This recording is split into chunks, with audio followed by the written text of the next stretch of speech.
Good afternoon, everyone. On the overall meeting, Western Hampshire Non-Strategic Planning Committee. I start by asking the Democratic Services Officer if there's any apologies for absence. Thank you, Chair. We've received apologies from Councillor Alexander McMurtry and Councillor Caroline Phillips, and we have Councillor Adrian Cartwright here as substitutes. Thank you, Chair. Item 2, declarations of interest. Do any members of the committee? Sorry, apologies. Item 2, declarations of interest. Do any of the members of the committee have any declarations of interest in any of the items under consideration at this meeting? Rebecca, please. Thank you, Chair. I'll declare an interest in item 7. I'm called the zone, so I think under the Constitution I can speak, but I'll then retreat to the public hearing. Thank you. Councillor Gaston. With reference to item 13, the land south of Bounton in Malton, whilst being the councillor for that ward, I have had no involvement in this matter, therefore impartial, viewing this item with an open mind. And Councillor Collins. Thank you, Chair. Item number 13, one of the public speakers, Councillor Williams, to my calendar. Thank you. Councillor Person. Thank you, Chair. Item number 8. I shall read the committee request to speak on that item as the Ward Council. Thank you. And Councillor Smith. Thank you. Also on item 8, one of the ward councillors called it in, so I will withdraw from and speak against it.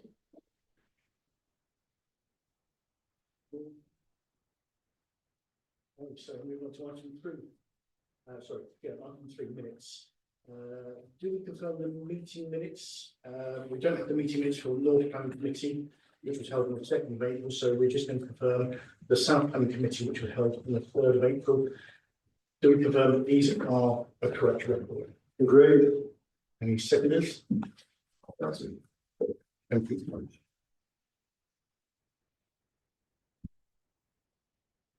Item 4, announcements. Okay, so members of the public are permitted to film, broadcast and report on the meeting, subject to efficient running and the meeting not being affected. Only those people who have registered in line with the committee's speaking procedure may address the committee. Members of the public are requested not to call out during discussions on any item. Anybody who repeatedly disrupts the meeting may be asked to leave. All speakers will have 3 minutes in which to make their statements and are asked to remain seated after they have addressed the committee to answer any questions the committee may have. This meeting is being webcast on the Council's corporate YouTube channel. Therefore, when speaking, please speak clearly and concisely into your microphone at all times. There are no planned fire drills, so if your fire alarm does sound, evacuation instructions will be given by Democratic Services. Please ensure that any devices are switched off or onto a silent mode. For the benefit of the public watching remotely, I will now introduce the top table, starting at my furthest right. Good afternoon, ladies and gentlemen. My name is Sian Webb. I'm the Principal Lawyer for Planning and Highways at West Northamptonshire Council. Thank you. Thank you, Chair. Democratic Services Officer Richard Woods for the Council. Thank you. And I am Councillor John East of Downton Spencer Ward. Simon Ellis, Head of Development Management. Chris Bates, our Principal Planning Officer. Nathan Lau, Development Team Leader for the South Area. Phil Donaldson, I'm the Principal Highways Development Management Engineer. Thank you, everyone. Moving on to item 5, proposed committee site visits. For any items requiring a site visit that are due to be heard at the 3rd of July meeting of the committee, such visits will be held at 10 AM on Tuesday the 1st of July, and the details will be circulated by Democratic Services in due course. Item 6, land east of Toaster Road, Milton Walsall. I will now hand over to the case officer, Chris Bates, to begin the presentation. Thank you, Chair.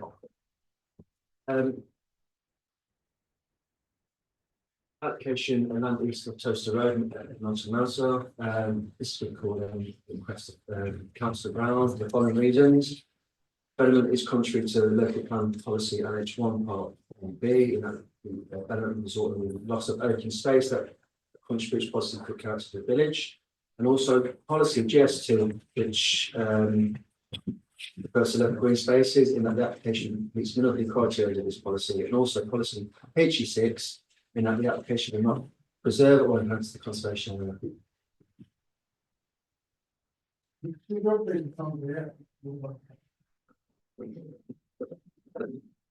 The application site is located in the village confines of Melton Mercer, which is located along the eastern side of Toaster Road.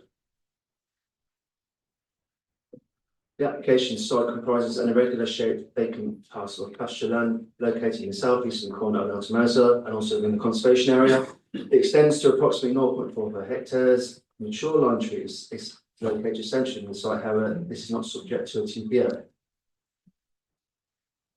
Shown on the screen is conservation area boundaries with a list of buildings marked up in grey.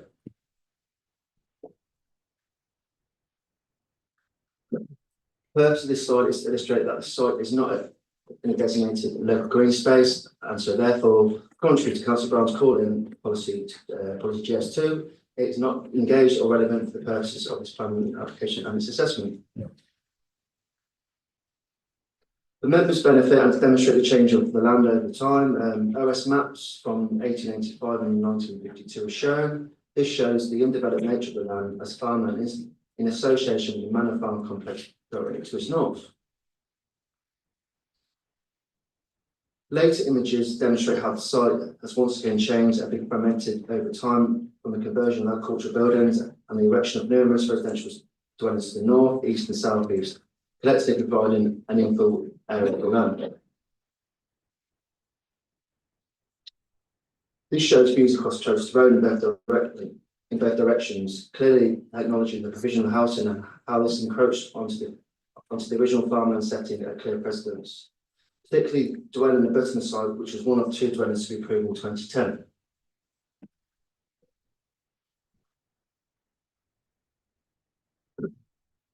The top image here shows a site with farm buildings still in situ. The bottom image clearly illustrates how the collective residential dwellings have been built along the eastern side of the site, advocating again the fragmenting of the once agricultural use. Viewpoints looking south with the Manor Farm complex and where the proposed access is to be located off Toaster Road. To give some context of the site, the adjoining properties to the east and south of the site is again shown. This gives viewpoints looking north to south, with mature lime tree again shown in the foreground.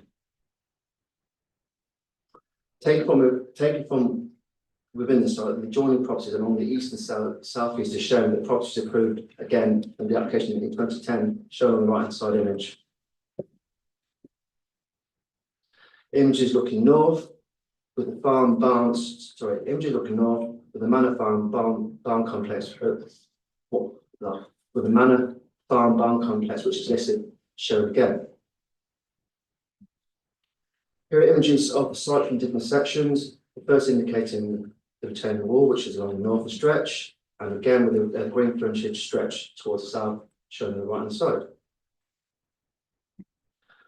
The final scheme has been the result of extensive discussions between the council, the consultees and the agent, and has seen a reduction in the amount of dwellings from 6 to 5. This enables a fluid and well spaced out development in a courtyard style arrangement. This layout pays homage to the locality and historic agricultural use. The most northern plot abuts the boundary to respect the setting of adjacent listed buildings in a bid to act as a continuous build. This dwelling backs onto Toaster Road, similar to the proposed dwellings which are all in replacing. The mature lime tree provides a focal point with the development being carefully constructed around this. The arrangement of these properties enables sufficient separation distances between one another, and the joint enabling properties to enable a good level of amenity to be secured.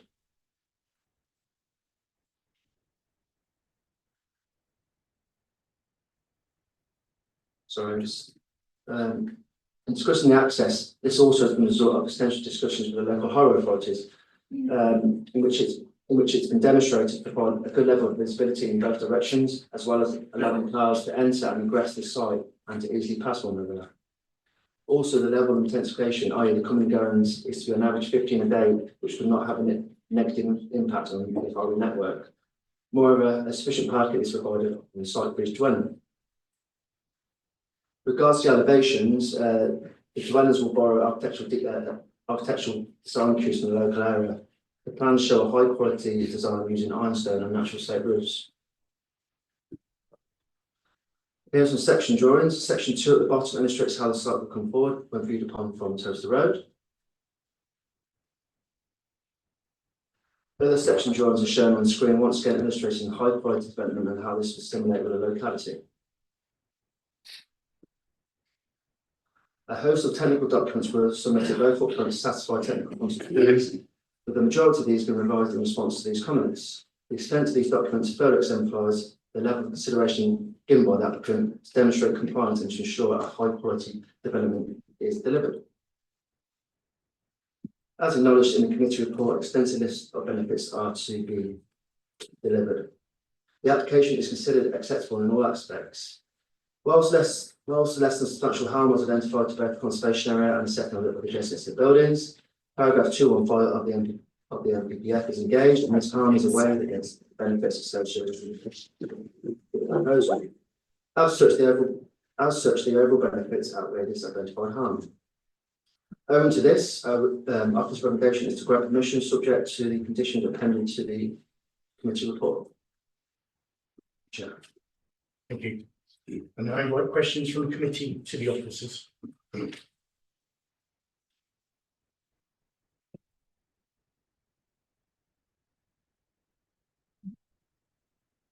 No, we now move. Sorry. Councillor Bonham. The driveway, them getting in and out, that's definitely wide enough for two cars to pass comfortably. Yes. And you said 15, is it 15 people passing a day out of there? How do you come to that figure? I'll pass over to So as part of the transport statement that's submitted, they provided a basically what's called TRIX. It's a survey of comparable sites from across the country, and you derive a trip rate based on similar developments, and then you can factor that up based on the number of dwellings. So that's what they presented in the transport statement. I mean, with 5 residents, at least one person's going to be going out. And I'm guessing they're big developments, so there's going to be more than one person driving out. And what if it was full? Yeah, It could be like 20 vehicles.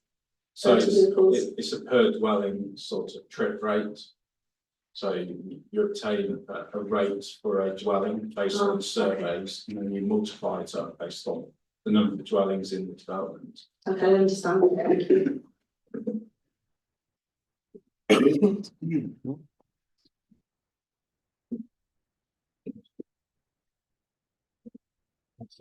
Thank you. If you refer to the dwellings being a high quality design, can you show us again the perhaps front elevations from the road?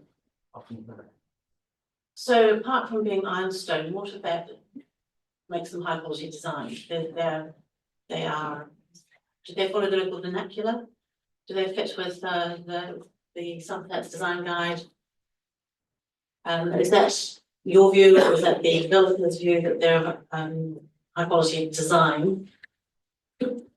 yes, it's officers' view and also in heritage. So they've been through extensive discussions of design. So we've come a long way since the original design. So this has been kind of obviously our stance. I mean, just further secure the design, we've requested a materials condition and also further architectural detail, so we can kind of gauge the kind of reveal depth of the actual kind of windows, and just to make sure that kind of like the ridge and verge treatments, so the eaves and verge treatments are kind of acceptable. So yes, so I've got further details, conditions, also make sure that they do also provide these on site. Thank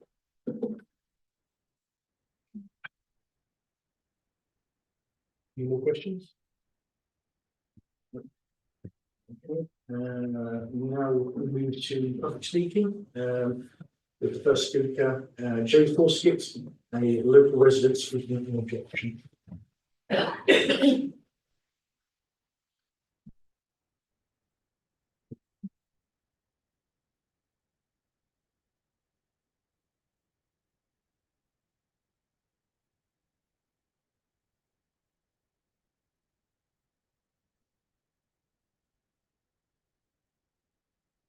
Good afternoon, Chairman and Councillors. My neighbours and I are 10 dwellings that have boundaries to the application site and will be severely affected by the proposal to build on a conservation land within Milton Mouser. We object to the application for two main reasons. Mine and my neighbours' residents were permitted on converted on the site of redundant farm buildings, and the development was restricted to that area by your officers because the land now before you was considered to be relevant to the setting of the conservation area and the village itself. We therefore cannot understand why we're now being asked to grant permission for a development on it. Nothing has changed and we're not aware of any overriding need for this development in the village. Your officer's report at paragraph 7.13 is clear on this point, as the land makes a positive contribution to the village setting. Why are you now being requested to permit an irreversible loss of conservation land? In paragraph 7.14 and 9.3 refer to it as only on balance, it being recommended, and paragraph 7.15, the considerations are only broadly consistent with the locality. The second consideration is the scheme itself. It's an inward-looking scheme of poor design that does not relate in design or layout to the rest of the village and does not respect the open character of the land. Materials proposed are not in keeping with the surrounding buildings, some of which are listed. It has insufficient open space even to allow for any biodiversity net gain, relying on extensive time in application to ignore that. In fact, it involves a rear access to the plots immediately joining both mine and my neighbours, narrow plots, and would have a significant and material impact on the living conditions of these properties by reason of noise, being overlooked, light pollution, established view, and general disturbance. Also, the overpowering height in relation to existing dwellings, your officers make no reference to this important part of the scheme. Why? There will be a loss of almost half the length of the historic dry stone walling which runs the full length of the paddock. Do not be misled that this is a piece of scrubland. It has deteriorated to its current state since the change of ownership. This was open paddock land used for animal grazing in keeping with other paddocks within the village.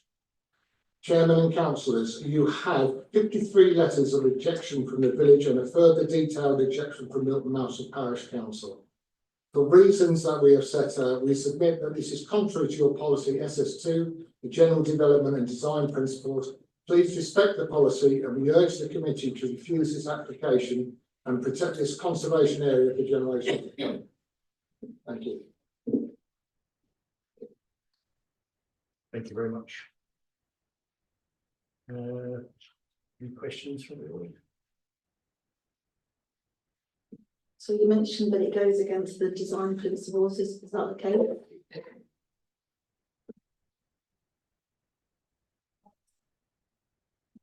Sorry, I didn't realise. Believe so. I was going to ask the officer Sorry, about that. that's the opposite. So I don't think I can. Sorry, I'm new to this, so please excuse me. Our advice is that it goes against the design principles SS2. May I ask the officers if that's the case? Do you see that as the case? Officers? Through you, Chair, we'll save any matters that arise from the public speaking that you want to put back to the officers after we've heard from all the public speakers. So keep a note of that, and we'll put that back to the officers once we've heard from everybody else. Thank you, Chair. Any further questions, councillor, or for the meeting? Okay, we'll move on to our next speaker, Leanne Riley, a local resident speaking on the objection. Anyone here? She's not here, okay. Next speaker is Paul Heath on behalf of Milton Walsall Parish Council.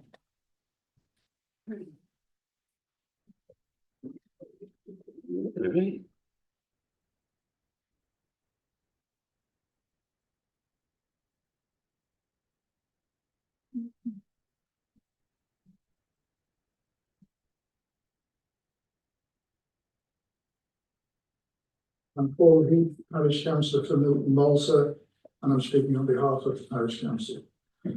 We're reiterating our opposition on the following grounds. With insufficient details of how surface drainage will be managed, and it's not been determined if foul water drainage will require septic tanks. There are no final details on lighting provisions, raising concerns about effects on neighbours. Plots A and B border directly onto the busy main road. The rear gardens have little privacy, both design features which are inappropriate for houses of this potential value. A footpath from the site has now been provided, but it's more useful if it ran towards the village amenities instead of away from them. The Milton Walsall Conservation Area Appraisal urges protection of the remaining open paddocks and warns against inappropriate developments in what is a restricted infill village. Policy SS2 of the local plan part 2 state development should not harm neighbouring properties through noise, overshadowing or outlook. We consider this development fails to ensure compliance with that requirement. The LHA says the repositioned entrance achieves a vehicle visibility display of 106 metres, which they say is sufficient. However, even using the applicant's own traffic survey data, the 85th percentile speed of 40.7 miles an hour under DMRB regs requires a display of almost 120 metres, which our measurements show is not met. Subsequent to our raising that discrepancy, the LHA has claimed a lower standard can be applied. I don't know what it is, perhaps it's the manual for streets. Despite it not being evoked initially, it being inappropriate for the roads affected and notwithstanding the complicated location involving a blind staggered junction, another junction with limited views, and the presence past the site of double white line central road markings. Combination of all these factors renders the application unsatisfactory and inappropriate, and we urge that permission be refused. Thank you very much. If you have any questions, please speak. No. Okay, we now move on to Andrew Perry, agent for the applicant, speaking in support.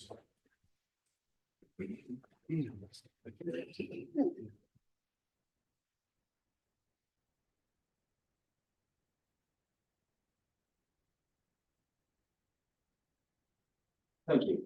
This site sits within settlement boundary of Milton Walsall and therefore in principle represents a sustainable and appropriate location for development in accordance with policy LH1. Members should be clear that the site is not protected as local green space and therefore policy GS2 does not apply in this instance. The land is not identified as an important area of open space within the conservation appraisal, nor does it contribute to any important views. It also has no public access. However, we recognise that it makes some contribution to the setting of the village. And for that reason, the applicants have put forward a low density and sensitively designed scheme that enhances rather than detracts from this setting. This has been achieved by the use of traditional architecture and high quality materials such as ironstone and slate, and detailing that takes cues from historic properties elsewhere in the village. The condition will further secure these details.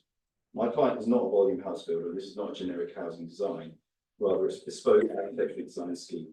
They are completing similar high-end projects elsewhere in the region, including Stratford-upon-Avon.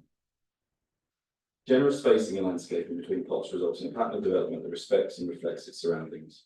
The layout will offer a good level of amenity for future occupiers. A minimum separation distance of 18 metres has been allowed between the existing properties, meaning there will be no significant impact on neighbours in terms of loss of light or overshadowing. The scheme also retains the mature lime tree on site, which will provide enough focal point for development. Your officer's view is that the scheme will lead to the lowest level of harm to the setting of conservation in the nearby listed buildings.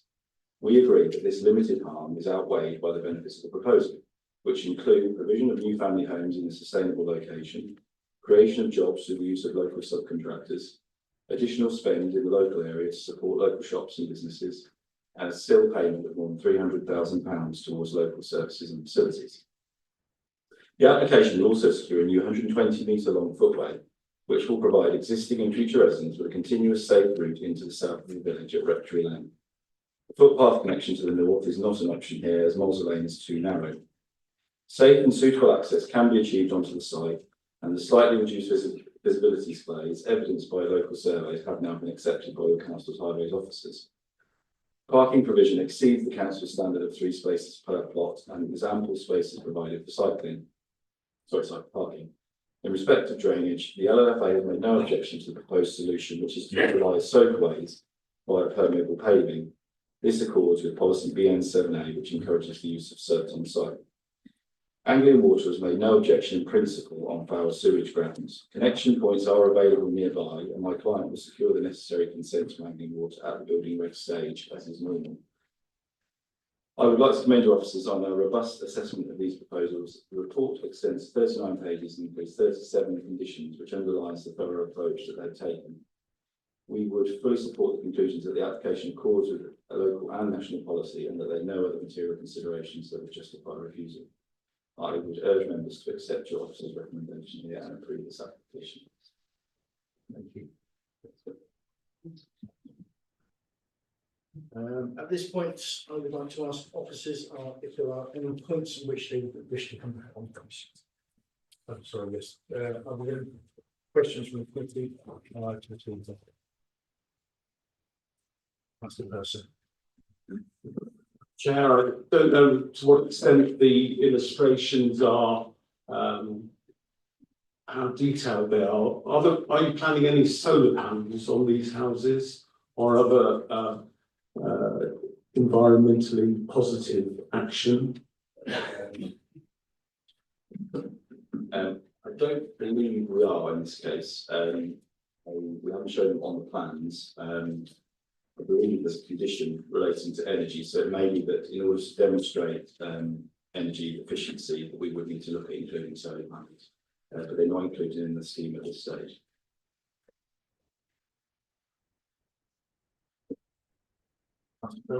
Can I just ask also about the design? I mean, to me, it does not look an exceptional design for a village of this.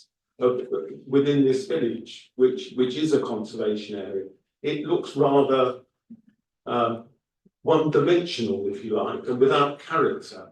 Am I misreading the situation there? I mean, I think it's fair to say that the 2D plans elevations don't probably do them justice, because it is a very flat image. We've tried it, throughout the process. We've been engaging with the officers now for over 2 years to come up with a scheme that uses local vernacular, it uses ironstone, it uses slate. We picked up on some of the design cues elsewhere in the village. So the properties immediately to the north, obviously, have historic buildings have very small windows, so that's where the small window designs come from. It's more of a cottage style. There are properties elsewhere that have sort of full length windows, which we tried to pick up on as well. I think the other thing I would say is that there's 3 or 4 conditions proposed to be applied to the permission, which request further details in terms of architectural detailing and materials that we would have to submit, and things to be approved by officers before anything can start on site. So there is still a sort of safeguard in terms of the finer details, but I appreciate the plan as it stands. It's 2-dimensional, so it's hard to do it justice. Any further questions? Councillor Lloyd. So earlier somebody mentioned that it goes against the design principles. Could you explain that to me? I don't know what design principles they're referring to be honest. So as far as we're concerned, as set out in the officer's report, it needs the council design policies and guidance. So we haven't been told that's not the case. So there was no specific design principles in that area that were. I mean, the conservation area appraisal does provide guidance in terms of the local vernacular and style of historic buildings in the village. So that's a key sort of guideline for us when we're designing scheme. And it meets that.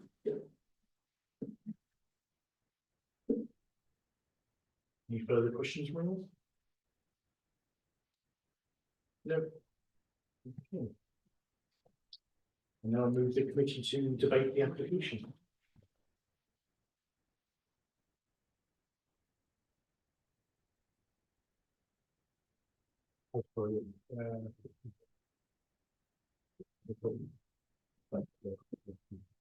Okay, anything else you wish raising questions on, we'll come back on. Yeah, regards to objections, yes, they also mentioned the high level of objections. A lot of these were duplicates following various reconsultations. Also, still the lighting, that's subject to a lighting condition, so that'll be secured by condition. Drainage, regards to that, that's picked up by the agent, and that will be secure, obviously should plan be approved. And it meets all the kind of separation as well. There's objection comments regarding overlooking neighbour areas. So and finished floor levels as well. We've got a condition, it's condition 3 in regards to how that is. So regards to, I mean, the sections kind of shows a kind of natural grain of development, how it's stepped down. So that will be followed. Make sure that the dwellings do fall on existing properties nearby. I understand Councillor Bryan has a question for yours. So the dwellings that are very close to the road, do they have extra sort of protection from obviously being so close to the road with the windows and things like that? Because obviously it's going to be not really, it's like a big massive motorway or anything, but obviously has that been taken into account? Yes, Councillor, there was a notice condition requesting noise assessment to be undertaken so that we can deliver the correct glazing for those windows, because those windows will be a high spec compared to the ones which are set back into the site.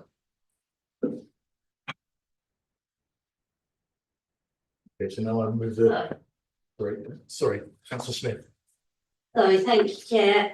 Just a question regarding the WNC Heritage and Conservation Area comments. They're not listed in the papers as objecting or not objecting. However, they commented quite strongly on the marketed impact, the strong impact that it will have on the character and the nature of the site and the size of the dwellings.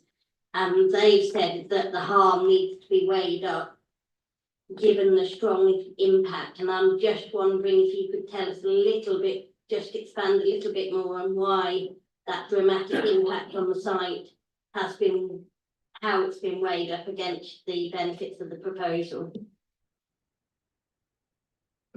Yes, sure. If I can show this, this is the benefit of everyone. This is how we assess harm. So you've got no harm at the bottom and you've got total loss. So we assessed it, assess less than substantial harm. Whilst that's still quite a high bar to meet, that gives the opportunity to assess, as per paragraph 215 in the NPF, and all the benefits that are being created from this development in terms of the economic, social, and environmental.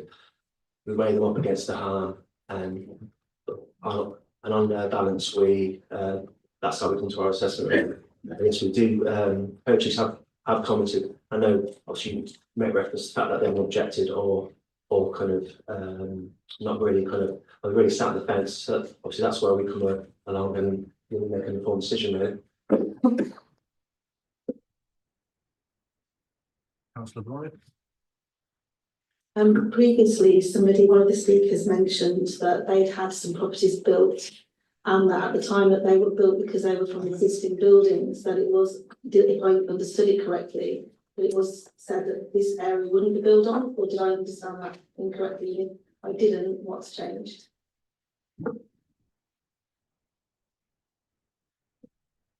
There is no restriction on them obviously building on the site.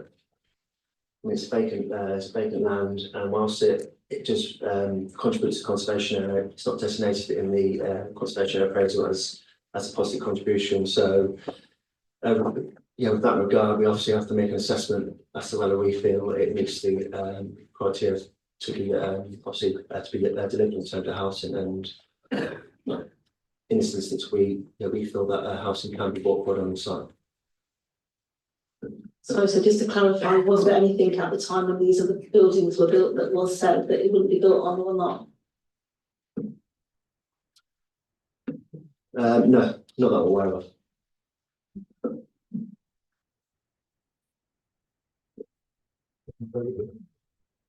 So can I just clarify, with the debate part of the process yet, or we still asking questions of officers? I think just asking questions. Can we confirm that this is within the village confines and that there are confine lines around? Yes, it can. Yes, it falls in the confines of the village. Okay, thank you. Any further questions? Okay, now move the committee to debate the application.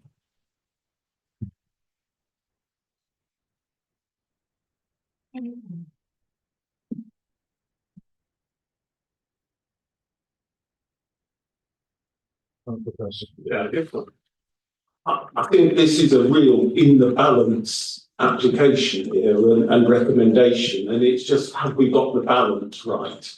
Is the question I'm asking myself. It's certainly in the village confines, certainly a positive thing. We've got an assumption in the favour of development because that's the kind of national policy of where we are. And it's not land that makes an exceptional contribution to the village, although it is within the conservation area. So we've got that. So those are the kind of the positives, it seems to be, in this application. I can't see it hugely adds to housing need in this area. You know, if we look at the housing need assessment, these houses don't meet the priorities that we need for housing in West Northamptonshire. You know, we need 1 and 2 bedrooms, affordable housing. That's what we need. So it doesn't really meet the housing need. It does have some impact on the conservation area. And my question really is, I would expect a design that was exceptional for this situation. And I don't see, and maybe this is a bit of a question, I need to ask officers for a bit of clarity. To what extent can we as a committee take into account the quality of design as we see it? Because that seems to me, you know, for a house that's going to be there for 100, 200 years, it really should be an exceptional design in this situation. So I'm still in the balance about this, and I really want to understand about, you know, is this a good enough design for this location? Bearing in mind it doesn't, you know, if this was a dozen affordable houses, I'd be much more sympathetic to it, but it isn't.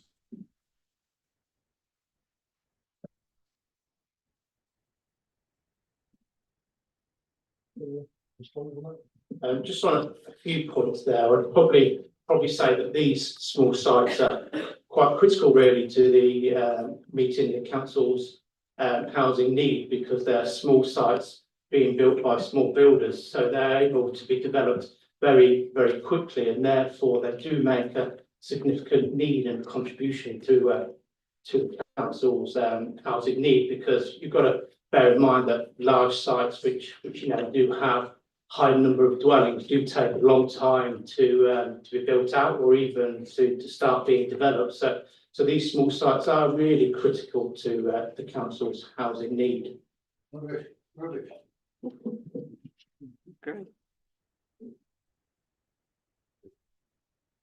That's Bruce. Thank you. I'm really glad that members have picked up on my design guide Q, because South Northamptonshire had a robust design guide, and for many years we've had a view that is it actually good enough to approve? Not so much is it bad enough to refuse, but is it good enough to approve? And I have to say, I think these are pretty unremarkable houses and an attractive village. I think that the architect and the developer could actually come up with something much more interesting. And if we go back to the two-dimensional pictures we had, it just leaves me cold, frankly. Yes, there's always a need for housing, but Hertfordshire has a housing land deliverable supply of 6.9 years, which I think is probably even on the conservative side, it might be even slightly higher. So there's not a pressing need to develop distinctly, in my view, I know, average houses. I think that on this occasion, we should go back to, is it good enough to approve, not is it bad enough to refuse? Can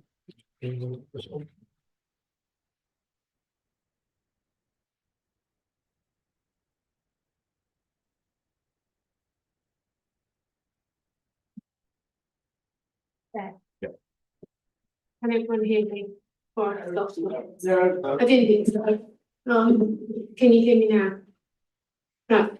I'm going back to the less than substantial harm which the officers have determined this application to be in the context of heritage. And they consider, because it's less than substantial harm, it's not considered to have a significant impact on the value and the importance of the conservation area. Therefore, I'm thinking whether, because they consider it to have less than substantial harm, from a legal perspective, if we were putting it before an inspector and it's a case of, I just want to draw our attention to members of reasons and making sure that if you were to go against officer recommendation, we would need robust planning reasons to defend any appeal, because as much as Councillor Breeze says we would like the applicant to go back, the applicant could decide not to go back and run the risk of a planning inspector appeal, and we as the local highway authority would have to defend that appeal. And given it's less than substantial harm, and what I'm hearing about the planning officers consider it's less than substantial harm, so it has less of an impact on it's whether design would be enough, given that less than substantial harm being made to make it a defence to an inquiry. Thank you.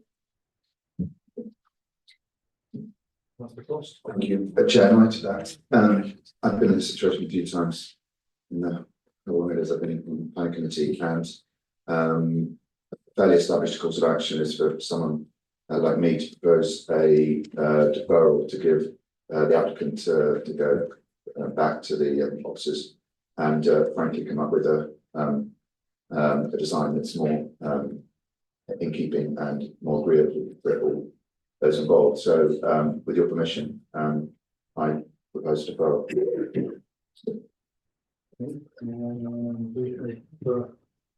Anyone to second that proposal?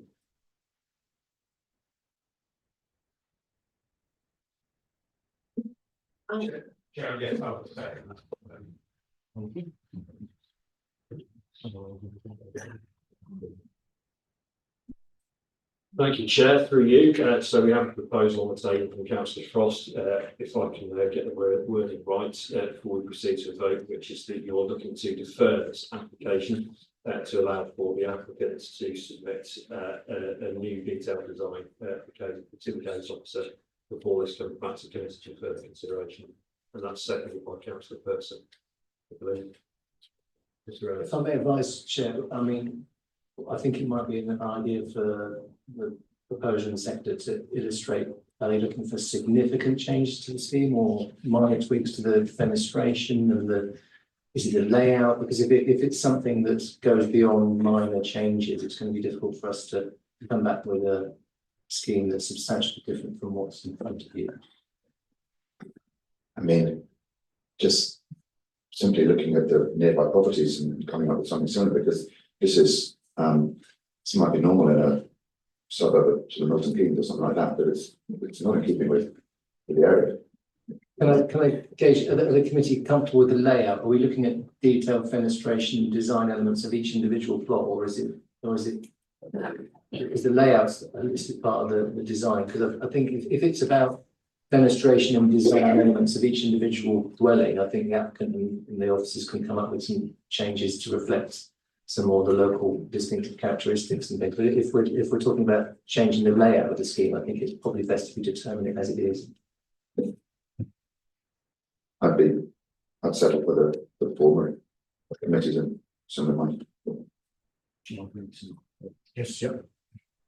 Thank you, Chair. Through you, just to re-summarise, the cost proposal that we are, it is proposed that this application be deferred to request that the applicant submit further detailed designs to each dwelling to enable proposals to better integrate into its local settings. Is everybody happy with that wording? Councillor Tursi is the second. Are you happy with that wording? Over to you, Bill, to move it to the vote. Okay. Okay, so yeah, take a vote on that one. All those in favour?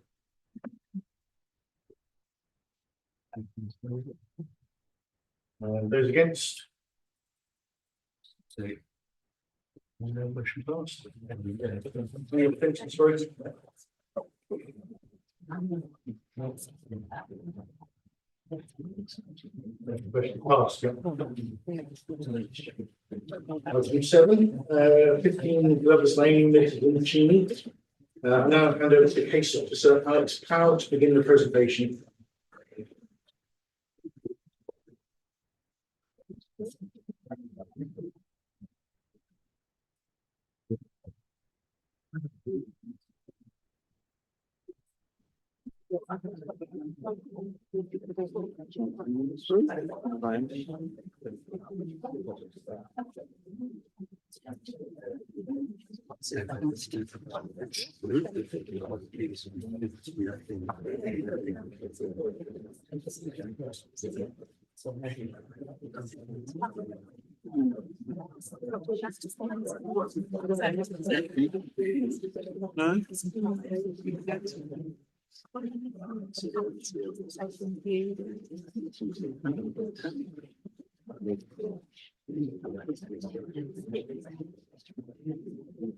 Thanks, Chair. Application 15 Glover's Lane, Eaton King. The application is for a single story ground floor extension. First floor. Hello, can you hear me now? No, we yeah. So the application is for a single story rear ground floor extension, first floor rear extension, attic conversion of roof lights and replacement windows and associated works. The application site, as outlined in red, is within Middleton Cheney, and the site consists of an existing 2-story mid-terrace stone cottage and its associated garden space located on Glover's Lane. The site also lies within the upper Middleton Cheney conservation area and is towards the edge of the conservation area as highlighted in pink on the right hand side.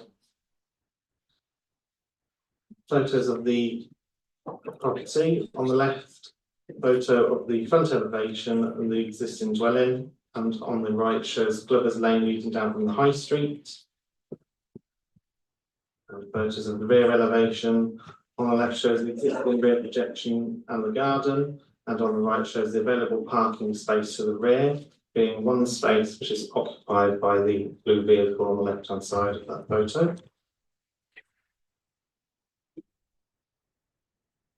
These are the proposed floor plans which show the extent of the proposed extension. The proposed rear ground floor extension would measure 2.5 metres width, 1.3 metres in depth and 2.3 metres in height. The first floor extension would measure 4.5 metres in width and 2.3 metres in depth, 3.6 metres in height. And the proposed attic conversion measures 6.1 metres width by 6.4 metres depth. The amount of available parking on site has been highlighted as an issue. It is worth noting, though, that the proposed ground floor and first floor extensions do not seek to increase the number of bedrooms at the property, but seek to enlarge the existing rooms. The proposed additional bedroom would come from the conversion of the attic space, Such proposed accommodation within the roof could be achieved without the need for plan permission. However, any insertion of roof lights to provide light and ventilation to the roof space would require permission. These are the proposed elevations for the proposal. On the left-hand side shows the front elevation. You can see the fenestration shows 2 proposed roof lights on the front elevation. The middle shows a side elevation of the rear extensions, with the proposed first floor rear extension having a gabled roof, which would have 1 roof light on either side. The third photo shows a section from the rear, which shows 3 roof lights on the rear roof elevation. And then there is the elevation, rear elevation, which shows bifold doors on the ground floor with 1 window on the first floor rear elevation. Planning officers have carefully considered the impacts of the proposed development, particularly in relation to design, heritage and amenity, and consider that the proposed development would comply with the requirement of the development plan, and therefore on this basis, the assessment set out in the officer report, planning officers recommend that the application is approved. Chair. Thank you. I now invite public speaking in the following order. Councillor Rosie Herring, a local ward member, speaking in objection.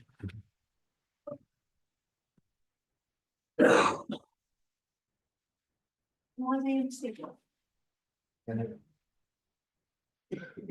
not let the public speak so first. You try the ward members. Thank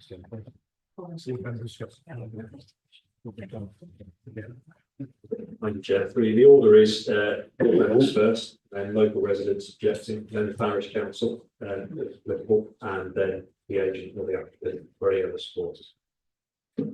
As that differs per item, we have different numbers of speakers and different types of speakers.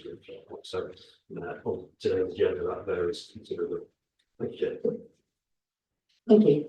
Good afternoon. My name is Rosie Herring and I am a West Northants councillor and ward member for Middleton Cheney. I was contacted by Ms Moore, who is the main objector because of the adjoining property, who was concerned about the planning application submitted for the adjacent property on Lovers Lane, which is in the heart of the historic area of Middleton Cheney and part of the conservation area. I was invited to visit and see for myself the concerns, and as a result, the application has been called in for consideration by this committee. The issue is that the scheme proposed is overbearing to the neighbouring property. The plans are misleading to the committee. At the time I hadn't seen, but at the time there were no west or east elevations had been submitted, so it was difficult to see the effect of the projection of the 2-storey extension on the application. The extension is the full width of the site from the boundary with 15A and the boundary of the adjacent terrace 11 Church View. And I think if you look at that, the first plan there, that projection is the whole width of the property. The property that's not shaded to the right is actually number 11 Church View. According to Google Earth, the orientation of the cottages are roughly north-south. Therefore, as the sun moves round from east to south, 15A will be significantly shadowed by the 2-storey extension proposed by number 15. Added to the height issue is the ground level of number 15 is at least 1 metre higher than the adjacent property. There is also a window missing from the elevations that were shown displaying the relationship to 15A, and no evidence has been provided that the extension proposed complies with the 45-degree rule for shading of an existing window. I hope Miss Moore will forgive the comment, but since these properties are quite narrow, terraced houses, the interior is quite dark. There's a small window at the front, and then the kitchen is in deep plan and lit by the dining extension projecting into the garden. This is not just an add-on, but plays a vital role in providing natural light to the rest of the ground floor. Therefore, any shading from the proposed extension next door would be seriously detrimental to her living conditions and right of light. The application proposes to create a third bedroom in number 15, which is the reason for the two-storey extension. This means that the property could accommodate a couple with 2 teenage children at least. However, the ground floor amenity space does not even show a living room, just a kitchen diner no bigger than a single garage. I would therefore say that this constitutes overdevelopment for this modest village terraced cottage, something Middleton Cheney Parish Council agreed with. I therefore feel that this particular application is an ill-considered scheme that is overbearing and of inappropriate size and constitutes overdevelopment on the other side with little amenity space and parking. Planning applications have to comply with policy, but are often nuanced and require balance and common sense. This is where the role of the planning committee is so important. There are a form of words available for this application, and I would ask if the committee is undecided, you defer the debate and ask for a site visit to see the situation for yourselves. Thank you. Thank you, councillor. Does anyone have any questions for the councillor? No?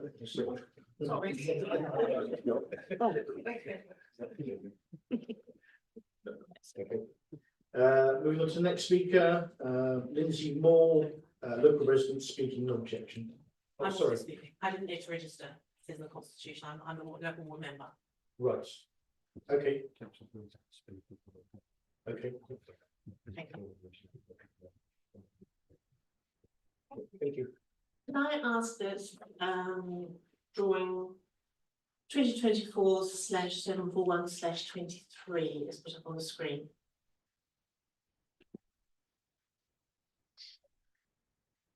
It was submitted, I think, on the 13th of May. So it'll be in the document there. So we can only display what's in the presentation. You can't pull them up from the documents. No, we wouldn't be able to do that. Okay.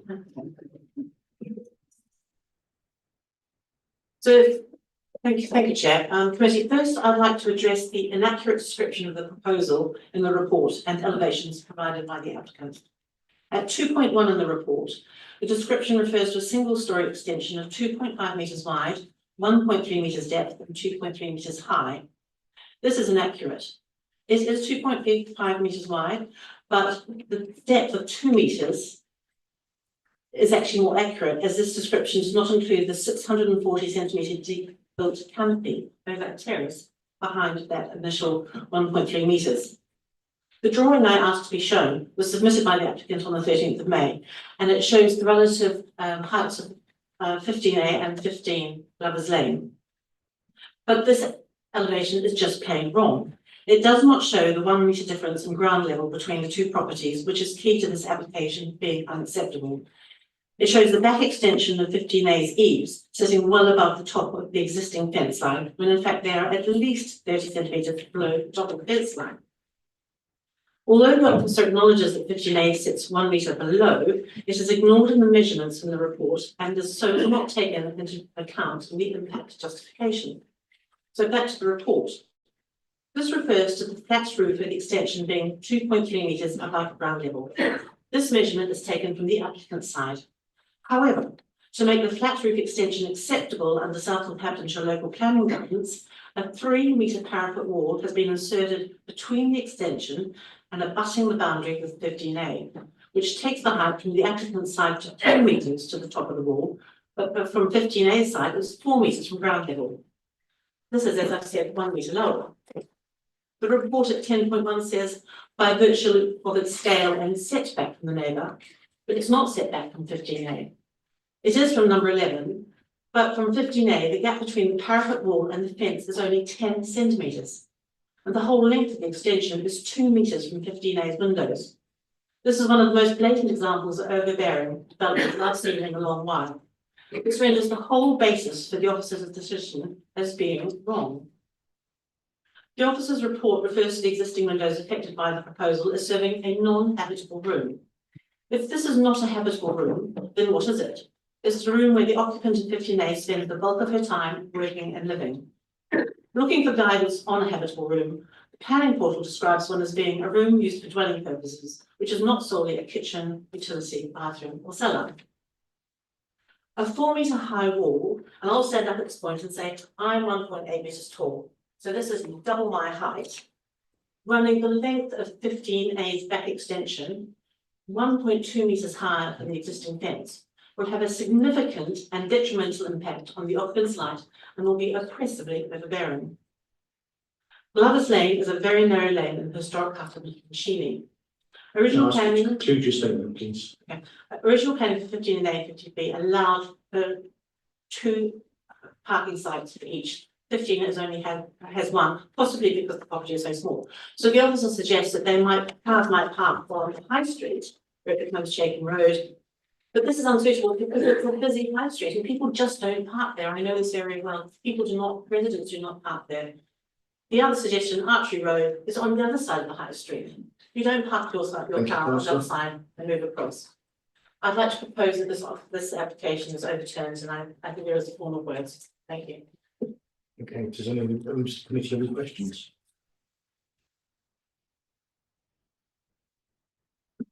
You said that the wall is like 4 metres. So is that, does that block the view? No, it blocks light. So if there's a series of photos which I think is elevations. It's not a view we're talking about. It's the light. It's the light, and it's overbearing because this wall was 4 metres high from just 2 metres from 15A occupants living area. And I've never seen It's a very big wall. A very tall wall. No, it's not that. It was 3 elevations, and I think you showed it second. Yes, that one. That's that one. No, if you go back, it's that one. Okay, so if you look at the middle. Do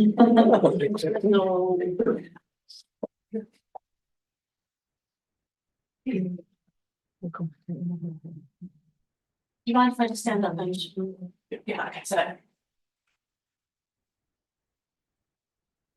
This is the flat roof back extension as proposed with a camera and lights.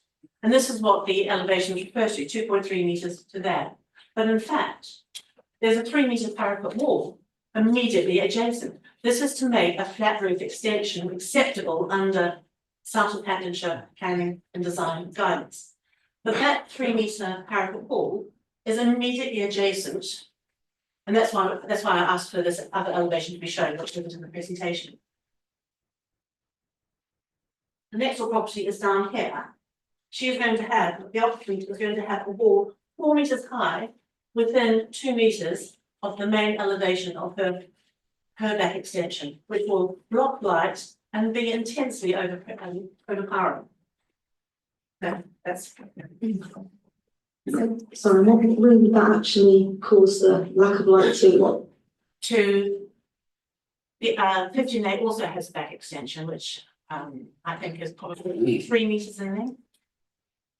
And because of the orientation of the house and the way the windows are, the windows of that room will open onto this wall.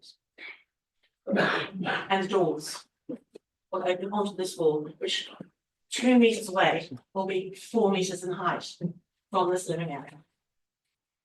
At the moment, there's a wall that I think is 1.2 metres, sorry, a fence at 1.2 metres lower.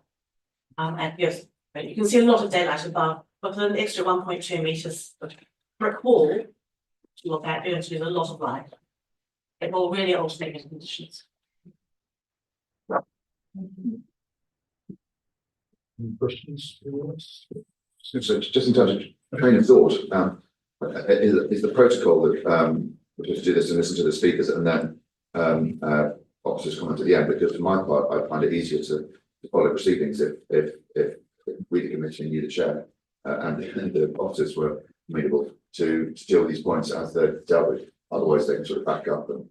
But I guess if the officer doesn't want to, then that's his prerogative. But what do you think?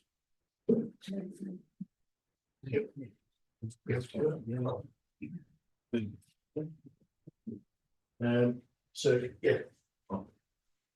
I'm starting to know what he thinks, actually. Just for you, Chair. Obviously, councillor Priest, once your points and questions are included, can you retire to the gallery? As you obviously are not participating in the committee to this item, that's the call of the notice. And we put it back to officers to see if there are any points that they wish to come back on, and then we'll move to the next speaker. Thank you, Chair. Questions, Rich?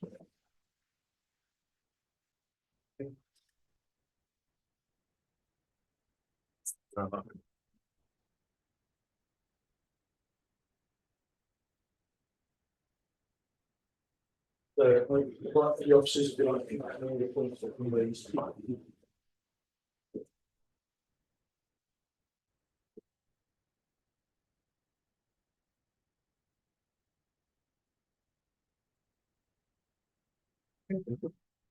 Next speaker, Lindsay Moore, a local resident speaking in objection.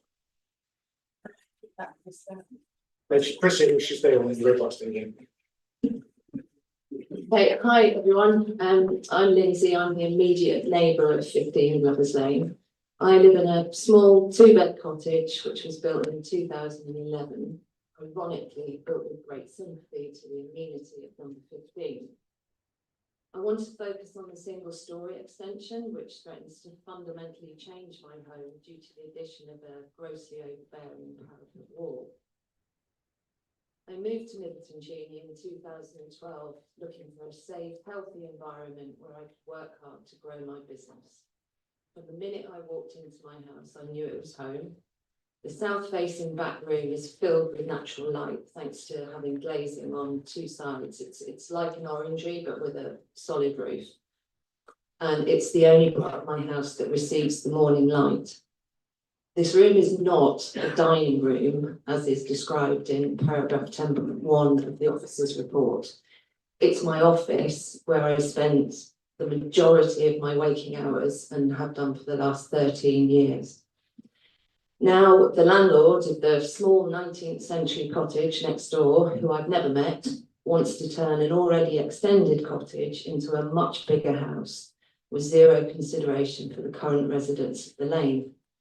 This landlord has recently provided an inaccurate elevation drawing to show the effects of the overbearing wall, which might explain why the wall isn't even mentioned in paragraph 2 of the officer's report, along with the other dimensions.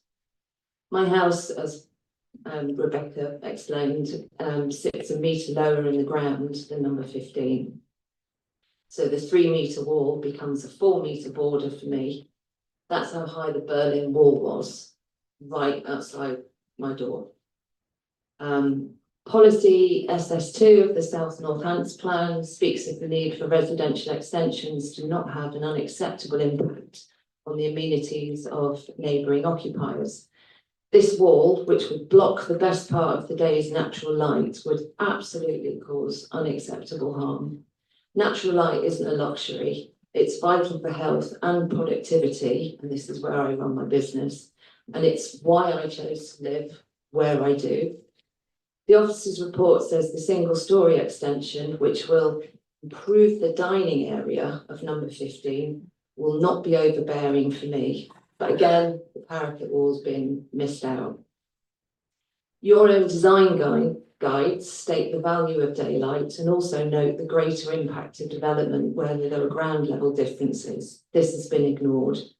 Your renewable energy plan talks of design focused on things like passive solar gain.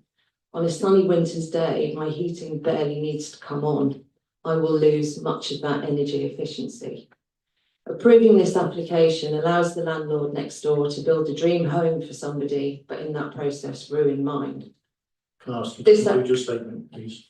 This application flies in the face of both national and local planning guidelines, as I've outlined in my formal objection, with roof lights galore, including a huge one on the flat roof extension.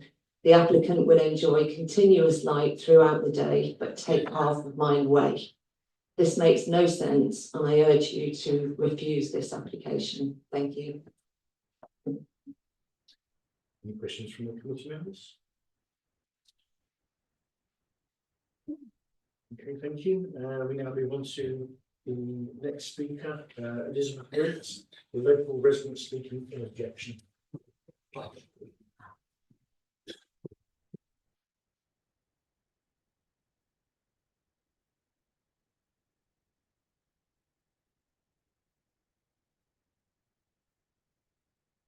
Good afternoon, everyone. My name is Liz, and I'm speaking today on behalf of the Brothers Lane residents, 20 of whom, out of just 24 homes, have objected to this application. Our concerns are echoed by a formal objection from the parish council. We were shocked to see the planning officer is minded to approve this. This is a clear case of overdevelopment of an already extended property in a conservation area. The applicant wants to significantly enlarge one of the smallest plots on Glover's Lane. The proposed extension pushes right up to the boundaries, as you've heard, creating a really jarring effect visible from neighbouring homes and at the rear. If this is approved, it sets a really damaging precedent. If everyone in the lane because there'd be nothing left worth conserving. The finished house would be over 20 square metres larger than the neighbouring number 15A, despite sitting on a much smaller plot. His additions, according to the officer's report, add a massive 53 square metres to his floor space. This is a bulging overdevelopment of a 19th century cottage, not sensitive renovation. The National Planning Policy Framework and your own guidance emphasise the need for developments to reflect the density and layout of their surroundings. This does the opposite. Number 15 is already squeezed into one of the tightest sections of Glover's Lane. It has inadequate parking, and the officer's report does acknowledge this. Yet this application adds a third bedroom, worsening parking and access issues on an already congested lane. The officer's suggestion that residents can park on the surrounding roads is unrealistic. As we heard earlier, High Street, Archery Road and Shaken Road are chaotic at school times. It's also not accessible for the many elderly residents here. And what about the construction traffic? Where will that go? We've already seen emergency vehicles struggle to access the lane, which resulted in a burnt out home last year. That's a real safety concern. I also point out that when the build of the neighbouring cottages was approved in 2011, they had to provide off-street parking. So what's changed? The applicant, a landlord, not a resident, has not engaged with the residents. While the build process isn't a formal planning matter, it will disrupt lives. Glover's Lane has no pavements and is used daily by large numbers of children walking to and from the village's schools and nursery. English Heritage says conservation areas are places we should preserve or enhance. This application does neither. It maximises profit and in doing so removes a rare, affordable two-bed home from the village. National and local planning policy highlights the importance of cohesive, healthy communities. This application makes a mockery of that principle and many more of your own policies. Please listen to this community, uphold your own planning rules and refuse this application to protect this conservation area from opportunistic development where the goal should be modernising, not maximising. Thank you. Thank you very much. Any question? Councillor Gaston. Sorry, can I just ask, is this a two-bed property or a three? I believe they're turning it into a three-bed property. Yeah. Any further questions?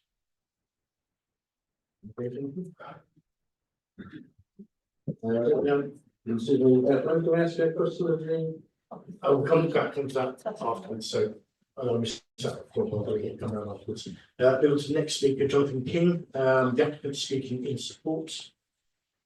Jonathan King here.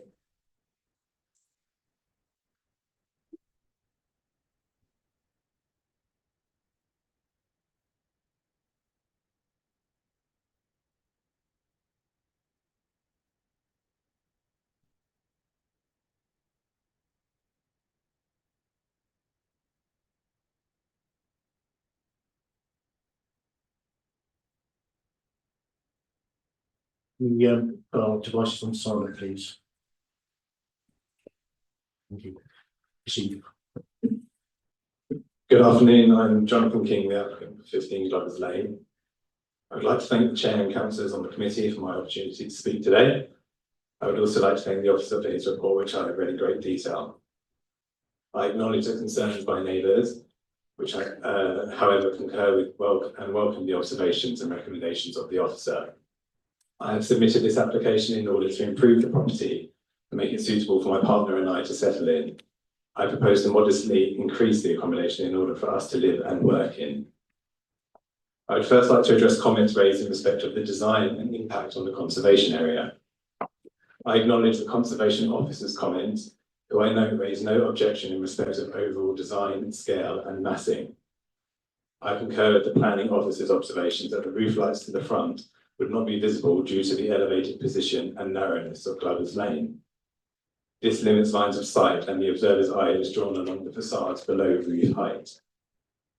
I would also like to highlight the proposed removal of the front soil stack will significantly enhance the appearance of the existing dwelling and street scene.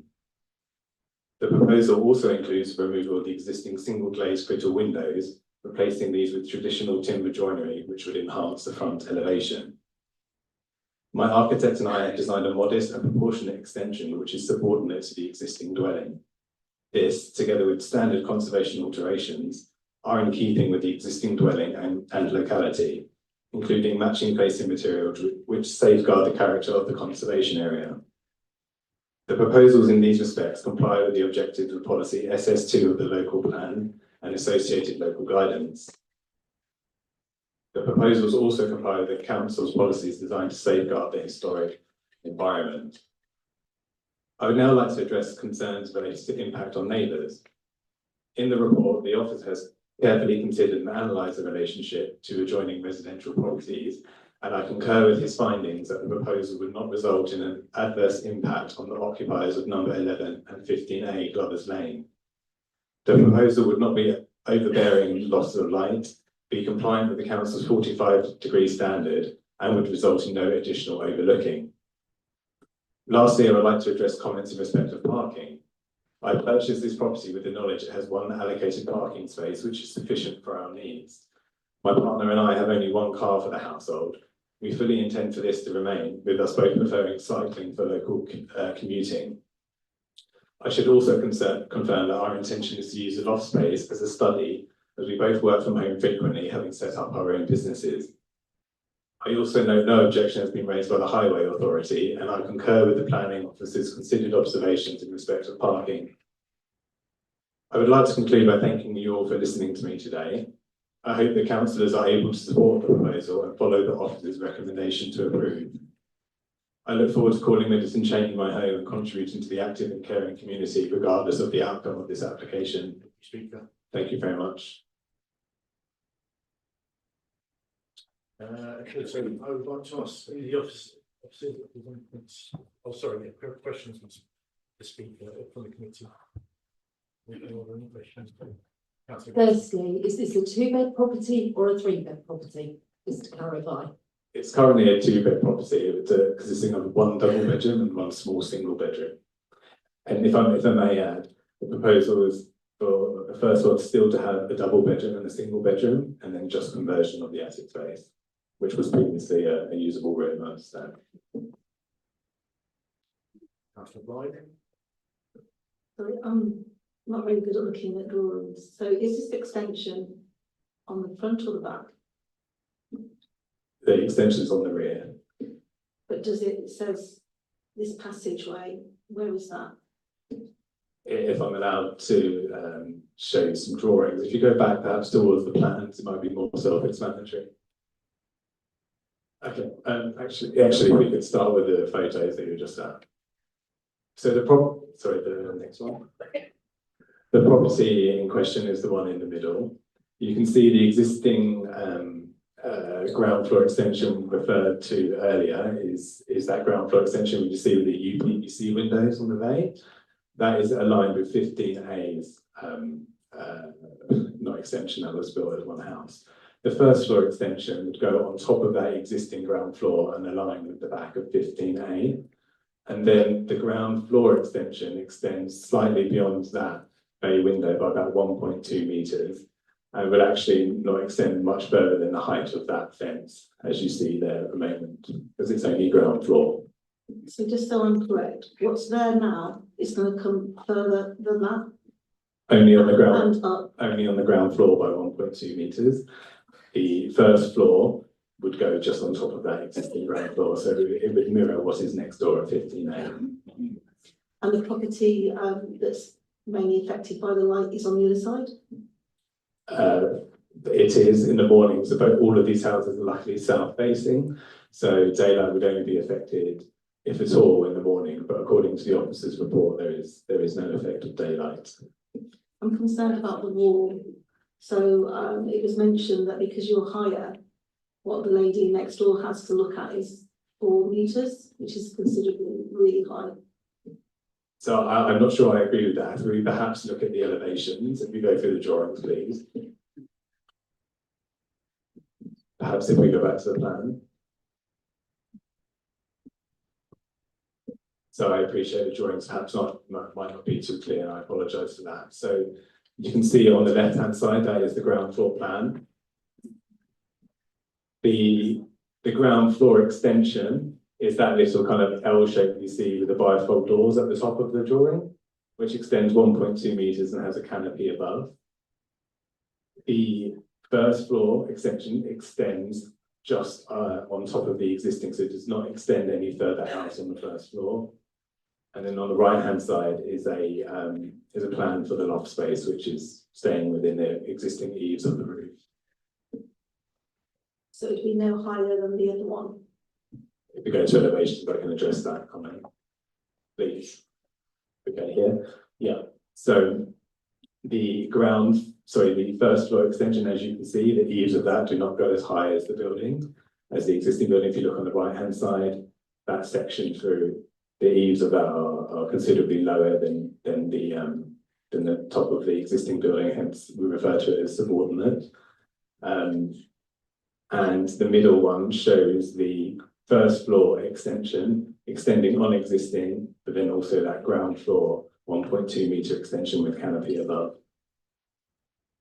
And actually behind that you can see what I think is being referred to as the parapet wall, which is not much higher than the existing fence at the moment, as measured from my side. Thank you. Some further questions? I just wondered if you'd like to address the comments made by the ward councillor.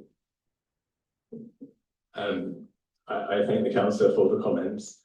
I think the biggest point I picked up on was regarding the parapet wall. Measurements have been taken from our side, and that modest ground floor extension of 1.2 meters is currently less than the 15A ground floor. I don't believe the parapet wall will be anywhere near 4.2 meters. So I'm happy to clarify that in drawings or surveys. Chair, that's quite an important one. Can we get, even later on, can we get clarification? We'll get the officers to come back on response. Okay.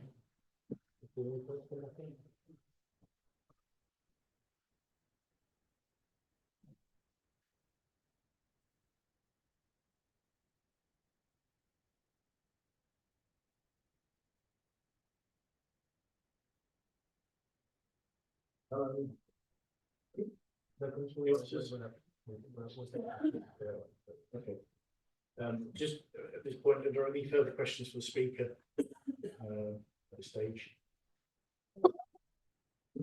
So what height of wall would the lady be looking at without your extension? As I said, I don't know the measurements on my neighbour's side. I'm happy to include that, but from my side, the ground floor extension is no more. It's not much more than the existing fence that's there, which is shown in the photo at the beginning. Okay, thank you.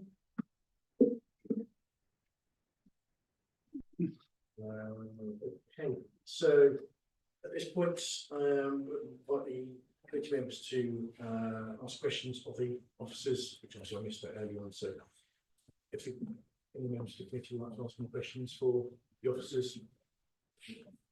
Councillor, comments? Thank you, Chair. I'm looking at measurements here. There doesn't be much more than permitted development here. Am I correct in that assumption?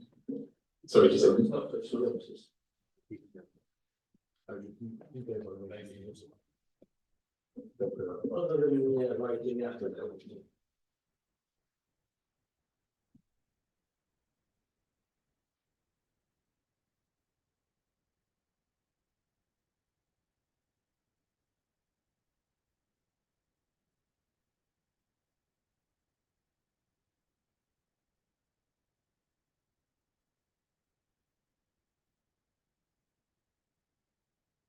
Just to clarify, from our measurements, a single story extension measures 2.8 metres in height. Bearing in mind that along the boundary you have a 1.8 metre fence, as you can see. So the proposed extension would only exceed 1 metre higher than the fence that's there at the moment.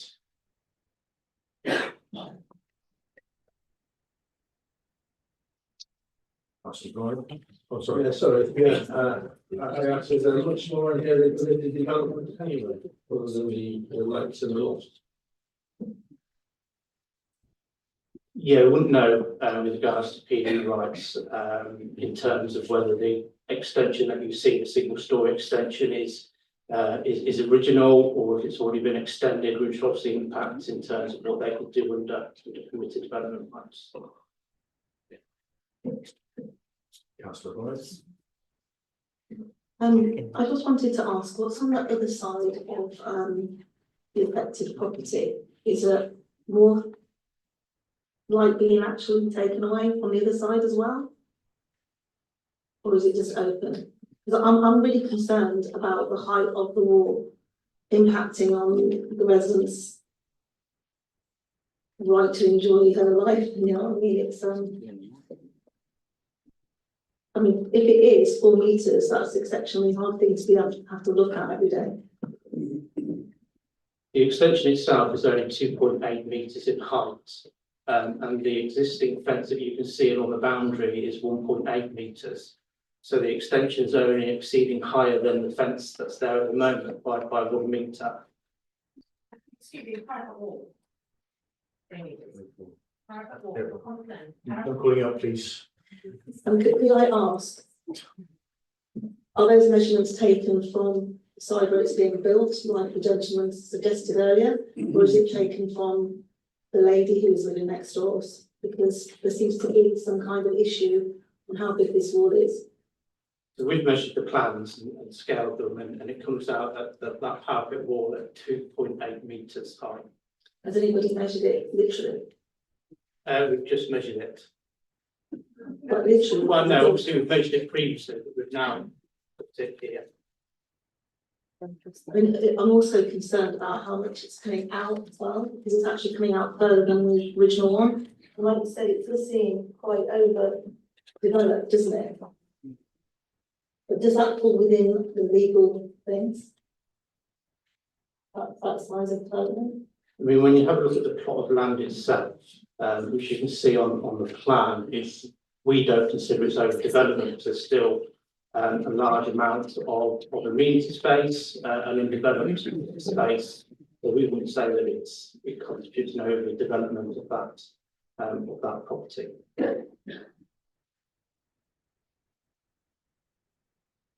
I'm also concerned with the light, because is that a material concern, the light? It is a material consideration, however, we obviously have assessed that, and we don't consider that it will have an adverse impact in terms of lost blood on the neighbouring properties. So if we were to challenge that, is that something we could defend? Can I ask you that? I don't know, sorry. I can answer the question as planning officer said, it is a material planning consideration. Whether it's defendable, I would be looking to my planning officers because it would be, if they think it's not defendable, we're back to issues about any appeal should it get that far. Thank you. I mean, I don't know if I can suggest, but it just seems to me, I'm very concerned about the impact that it's going to have on residents' quality of life. Because, you know, she has to look at this 4 foot wall, I'm saying 4 foot, you're saying 2.8, I don't know, what it is. Through you, Chair, I'll just clarify on the daylight and sunlight issue. What you have here is, if you did a daylight and sunlight test, you have to take the nearest affected window, get a horizontal line of 45 and a vertical 45. Very unlikely would those two lines be crossed. So it would almost certainly pass a daylight and sunlight test. The other issue that is a material consideration is the overbearing effect. That's more subjective. So if members were minded to refuse, you'd go down the overbearing effect route. But what is another suggestion, if you're very concerned with the daylight and sunlight test, we could defer the application, members could defer the application, we could ask that a daylight and sunlight test be undertaken for the window, but it's very unlikely that that would fail, because you'd need to have, it would need to be a much higher extension to cross the 45 from the centre of the window and then apply horizontally. So that it would almost certainly pass a daylight and sunlight test, but we could get that clarified if that's what members' concerned about. My major concern is the height of the wall and what it's looking at, because I don't know what's there now, but if it's only a small wall and we've suddenly sort of double in size, is it?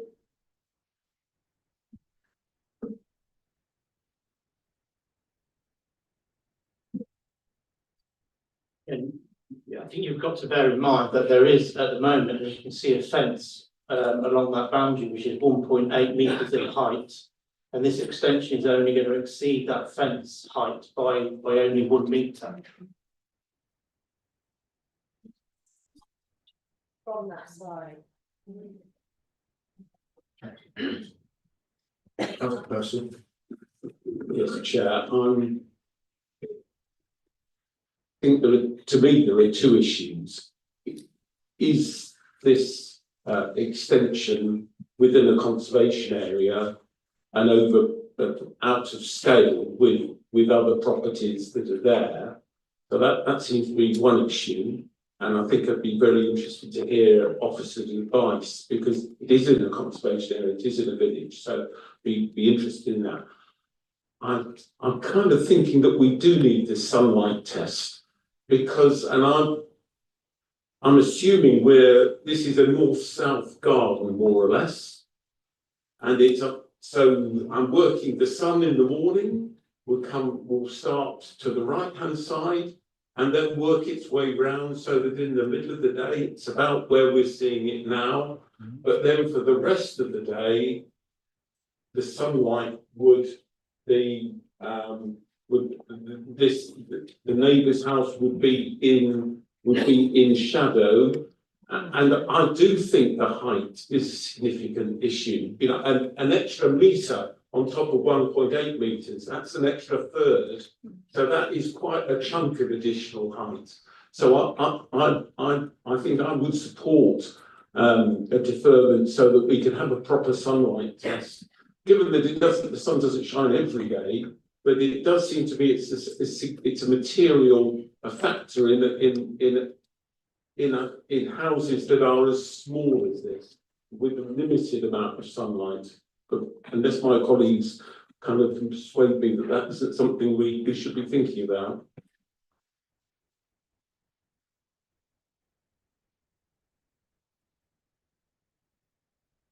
Can I just say, Chair, if the committee were minded to defer the application for the applicant to undertake a daylight and sunlight test, that's an expense the applicant is going to need to undertake, and we'd have to make sure that it's correct and assess it and then re-present this application to you. I think it would be probably good nature for the committee to say that in advance, if you're concerned about daylight and sunlight and the established scientific test is passed, I think it would be a positive deferral would be if members would say if that test is satisfied, then you would be minded to approve the application. I think if we ask the applicant to go, this is only a householder application, this is not a developer with lots of money.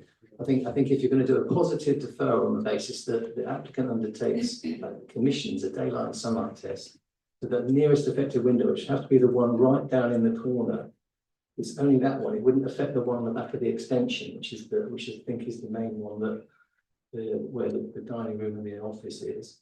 it's just that one effective window. I think you'd have to be mindful that if it passes that test, you'd be satisfied with the application. Because otherwise we come back again when we refuse it on overbearing impact. There is a more subjective judgment. I think that if that was the committee's mind, you'd have to narrow it down to a daylight and sunlight issue. Sorry, could we also request a site visit? I believe being there in person would help us better understand the concerns of the projectors. I was going to suggest that one. Chairman, I would propose a site visit because I'm concerned about the overbearing aspect of this. I would want to go on site to see for myself what the impact is. In the meantime, if officers could consider whether it was going to be beneficial to have the visual impact light test done, then I would like to be able to consider that if you have a recommendation that would be appropriate in the circumstances that we're dealing with. But we have heard from our speakers a number of things like overdevelopment. As I said, I'm concerned about neighbourhood community. We've heard about the 45-degree rule, but we've been dealing with what was described as inaccurate proposals and drawings. So I think we need to clear up some of these points and come back after a site visit when we've had the opportunity of seeing how things actually are for ourselves. Thank you, Chairman.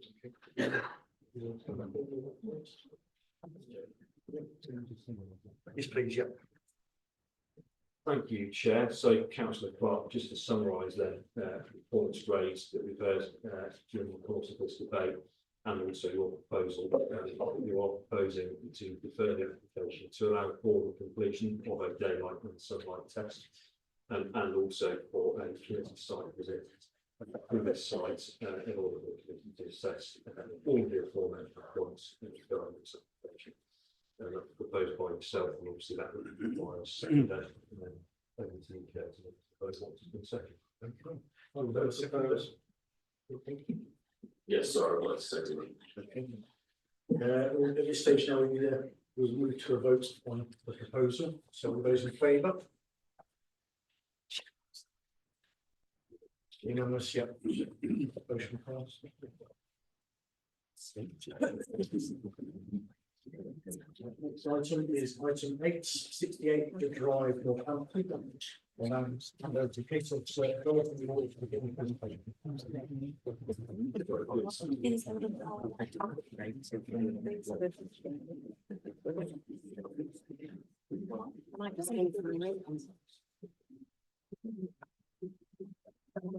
Yeah.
Not doing the right.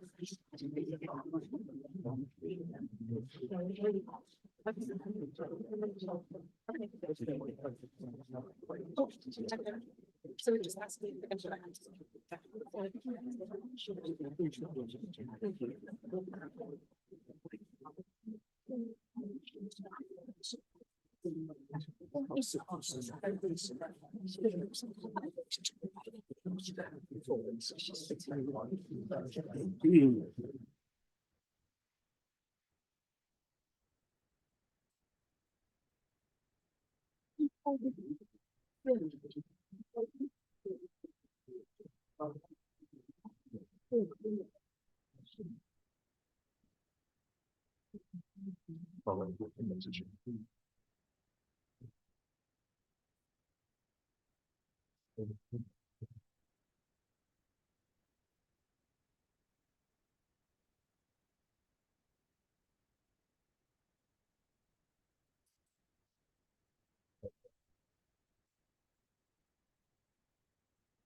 68, The Drive, Northampton.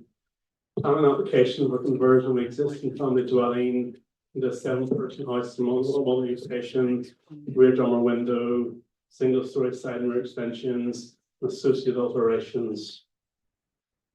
The plan in front of you shows the site location, the corner of the drive in Abington and Brooklyn Road, an established residential setting of mainly detached properties.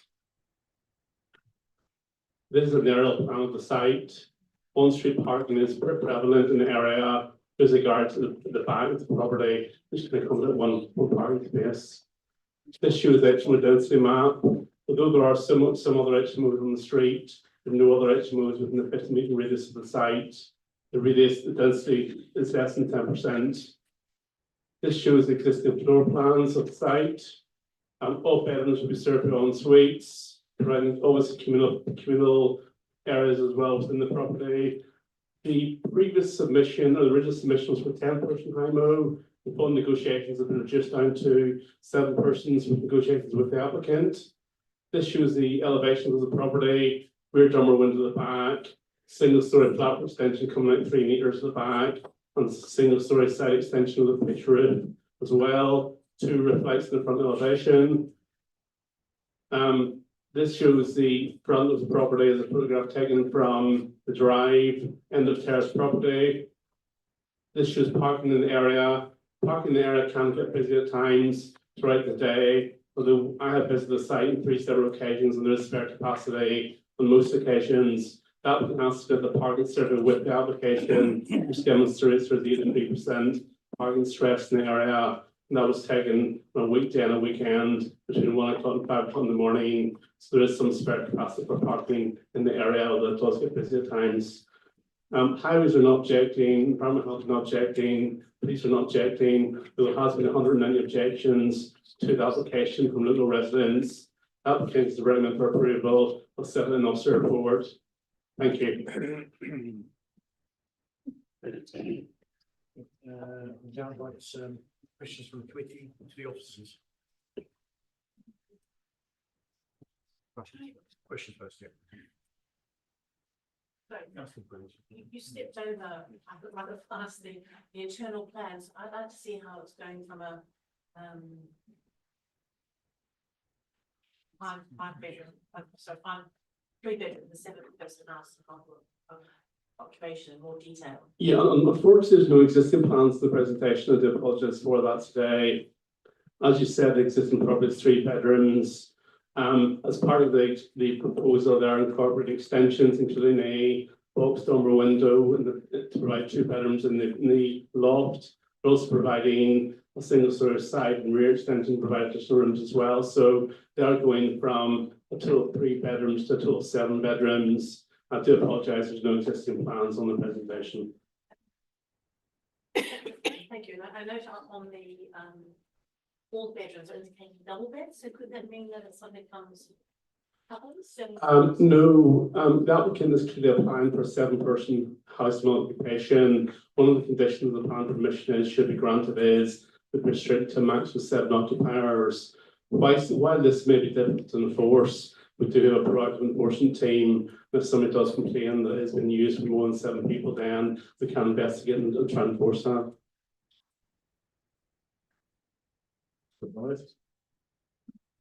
Is there any development out the front? And how far does it come to the boundary? It seems massive. There's no development at the front other than 2 roof lights in the front elevation of the existing property.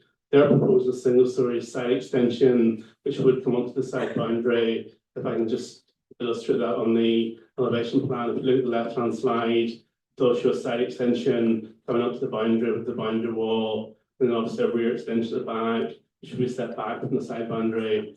And the rear extension comes out 3 metres, single story from the rear walls of the property.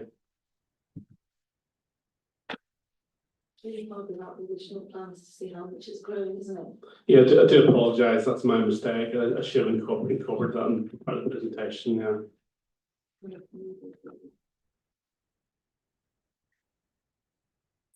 Any further questions from the committee?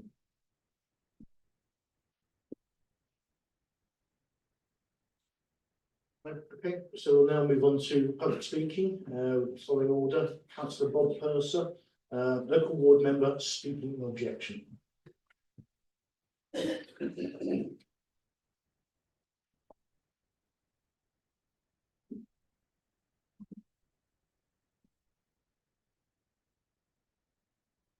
Thank you, Chair. Good afternoon. 68 The Drive is at the north end of Fitzroy Ward. It's a street of family homes established in late Victorian, early Edwardian times. The name Phipswell comes from the Phipps family, the enlightened approach to good quality housing. So this application is another family house that we're losing to a house of multiple occupation. It's a good sized family house, which are much needed in Northampton. And really, it would be a very sad loss should this application be approved. These houses, when they're converted, this part of Abington has got a really strong sense of community, and converting it into another house in multiple occupation will undermine that sense of community that we have in this part of the town. And that's against the first principle of the supplementary planning document on houses in multiple occupation, which seek to retain a balanced and support a balanced and mixed and inclusive community. The second issue is about the parking, and this is an area of parking stress. And there are, one of the issues is when parking gets congested, people park on street corners. This results in accidents. We've had a number of accidents on the corner of Collingwood and Oakwood and Brooklyn roads off the drive. And this is a particular problem that we've got at the moment.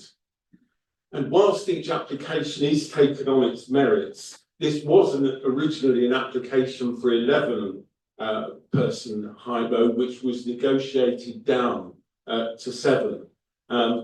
Our experience elsewhere further along the drive and into Holly Road is that then of applications coming forward to increase the number from 7 up to 10. We've had one up to 19 bedrooms. So we're very concerned about the numbers. Thank you, Chair. Thank you. Are there any questions for the councillor?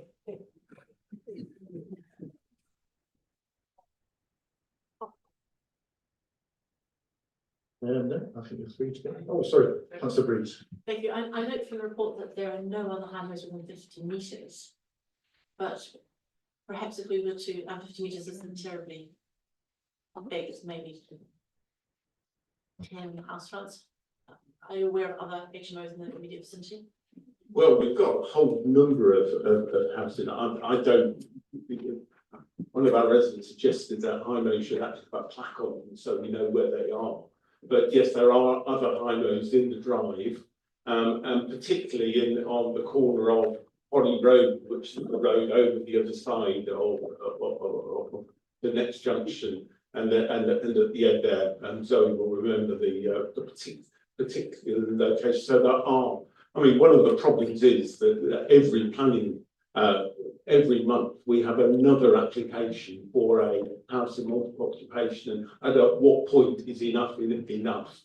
And recognise the distance in the planning policy. I think we're not well served by our planning policy in this situation.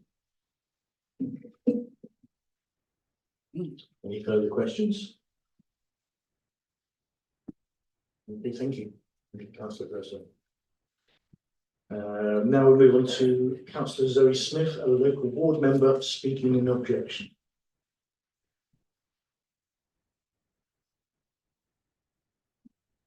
Thank you, and I'd just like to echo everything that councillor Purser has said and just reiterate that this is a really ordinary three-bed family home. One of the comments in the report suggests that the alteration to occupation in the house would not be noticeably different from its current status of the home, and 7 unrelated adults is very noticeably different from a 3-bedroom family home. And the way in which this property would be used, the impact it would have on neighbours, and I think it is the sheer overdevelopment that is one of the greatest concerns with this application. If you have 7 unrelated adults living in a house in multiple occupation, all doing different jobs, all doing different shift patterns, coming and going at different times of the day, coming in and out of that property. And we know in the past that the planning inspectorate have upheld the view that the planning committee took, that a property that was a HMO for 6 people would result in an unacceptable amount of coming and going and would have a negative impact on residential amenity. So that's with 6 people living next door to people in these terraced houses where walls are adjacent, where you can hear things going on in the neighbouring property. This will be an unacceptable amount of comings and goings, even if you have 7 exemplary residents in that property. They will be coming and going at all times of day, just by the nature of having different adults living their lives in different ways. This is an overdevelopment of this property. The impact it will have on residents living next door to it and in the surrounding area will be severe. And again, the highways, I recognise that the highways haven't raised an objection, but they've acknowledged the parking situation. All they've said is that it's not an impact on road safety. And I do question that because of the ongoing impact of parking on corners, the impact of visibility that makes for pedestrians and people using other forms of active travel. The proximity of this property to the nearby Kingsley Road and Kingsley Park Terrace, which is an extremely busy road, and the speed at which people come and drive around in that area, I feel will have an impact on community safety. And I feel that the planning committee should turn this down on the grounds of negative impact on neighbouring amenity. Thank you, councillor. Are there any questions for the councillor? Okay, thank you. Move on to the next speaker, Ian Gardner, a local resident, speaking in objection.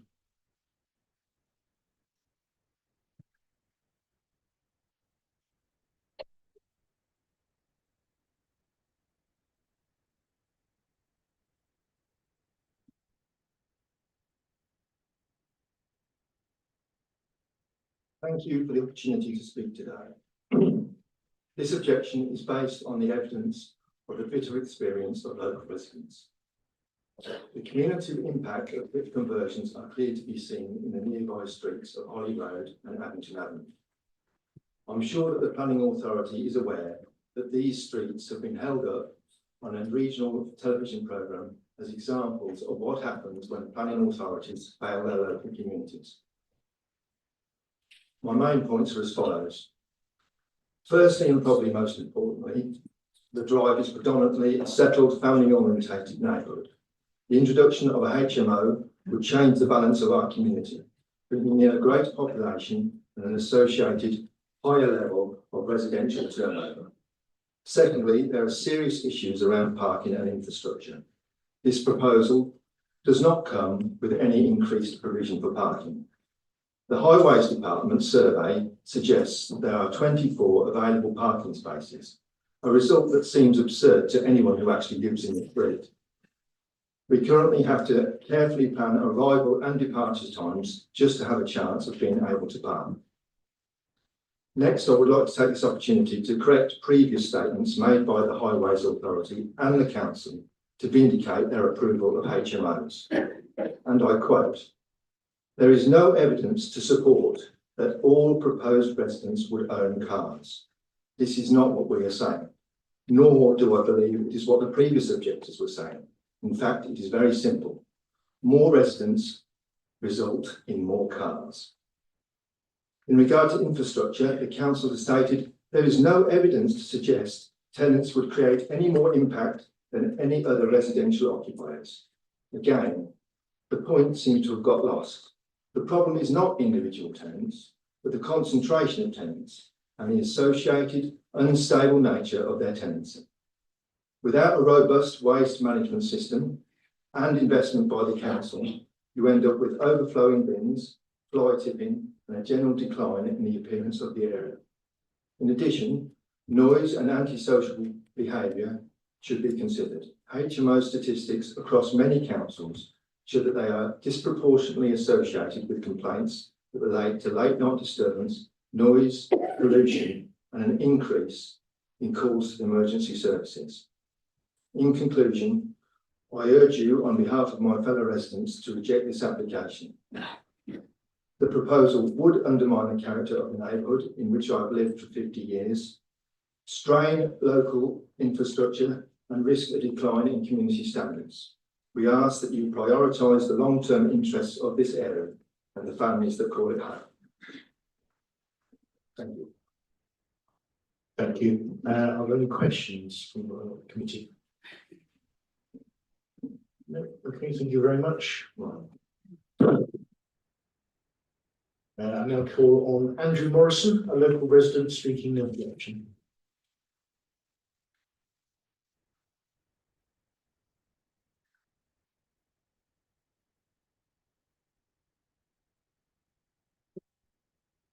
Good evening, and thank you for giving me the opportunity to speak to you today. My name is Andrew Morrison, and I live at 17 Drive, directly next door to number 68.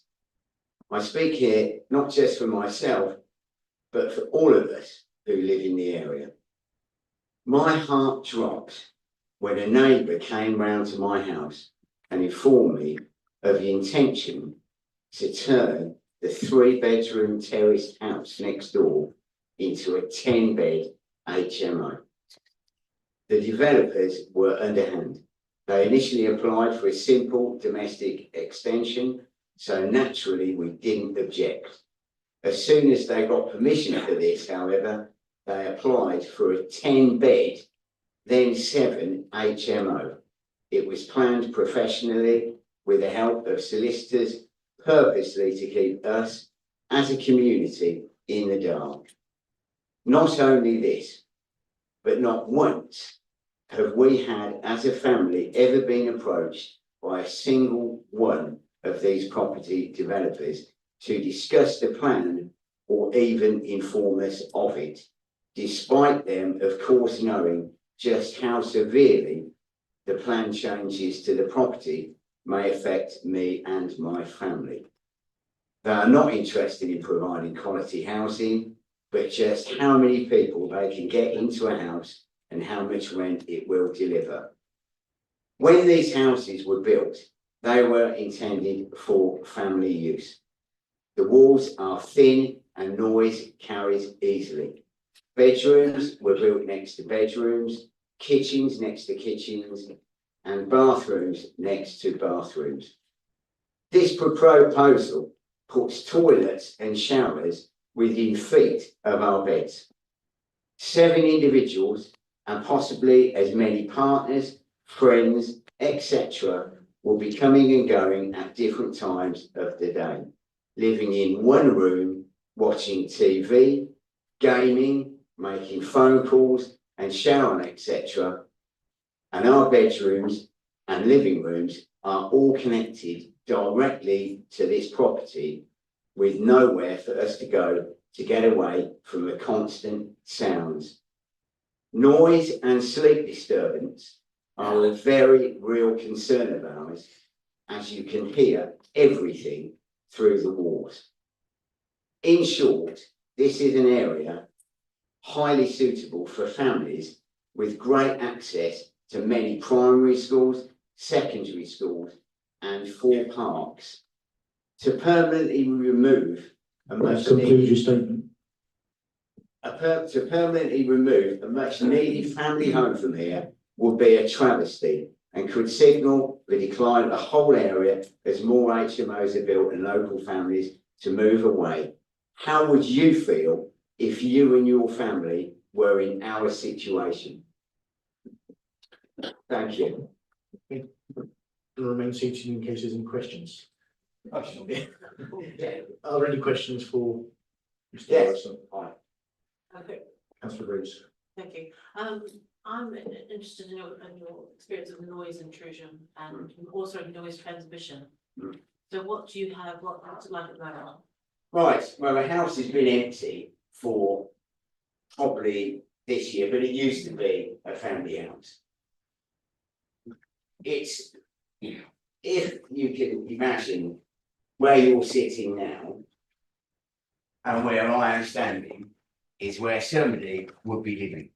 Okay, and the wall is about half the size of that.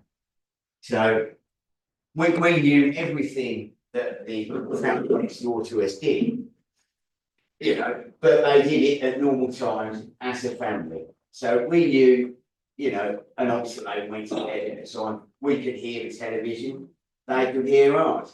But, you know, it wasn't 7 people, you know, I mean, every single room in our house is directly next to an independent person that will be doing living. You know, if they do shift work, they'll come back, go on the phone, watch TV, as you would. So, yeah, What are the walls built of? What is the construction, do you know? it's just a thin brick, that's it. With plasterboard on So that. that's all it is. There is absolutely no way you can get away from it. You know, you can hear people talk, it's you know, it's You can hear their, conversations. absolutely, their family, And life, yeah, you know. thank you. Any further questions from anyone? No, okay, thank you very much. Thank you. I now invite Kim Opsala, the applicant, speaking in support.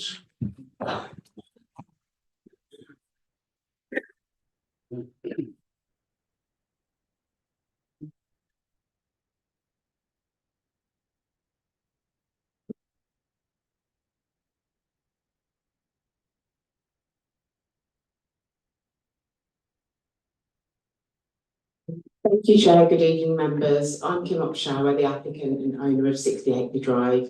Me and my husband manage a small number of high-quality, design-led rental properties locally. We maintain all of our rental homes personally and have built a strong reputation with the council, particularly the HMO team, tenants, neighbours and the wider community, recognised nationally with awards for excellence in property management and design.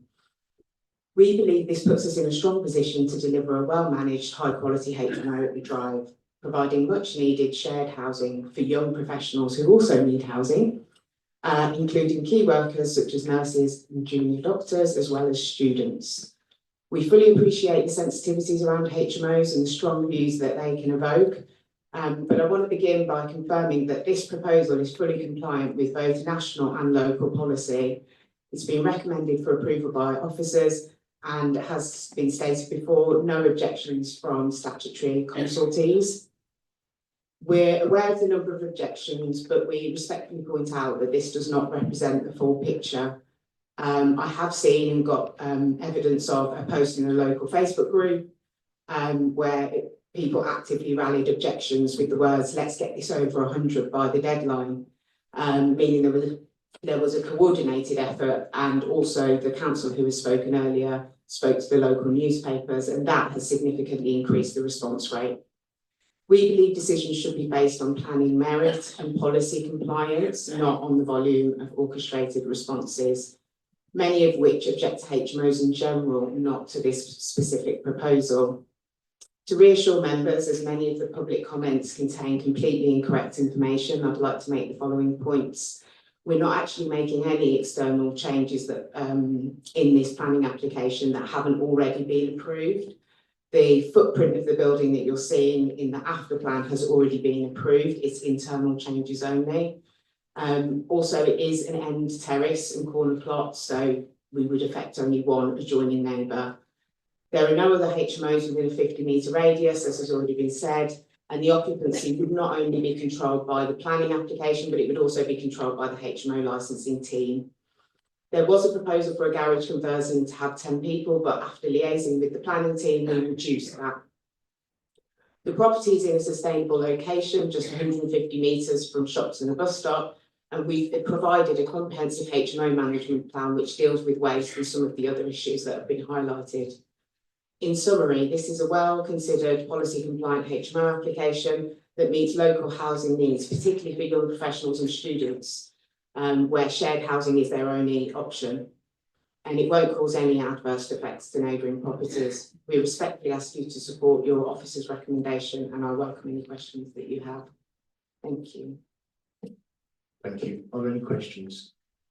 Mr. Cartwright.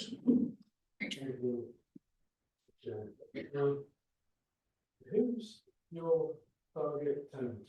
Is it students or is it young professionals? Because you mentioned that it's a very name. But we're all keenly aware of what's coming, so I'm curious, who do you normally rent to? We have student properties and we have professional properties. Right, but in the same house? No. So what's this one for? This one would be a professional house. So for young professionals, and the majority of our tenants are doctors, nurses, graduates. Do you have tenants lined up? Not at this stage.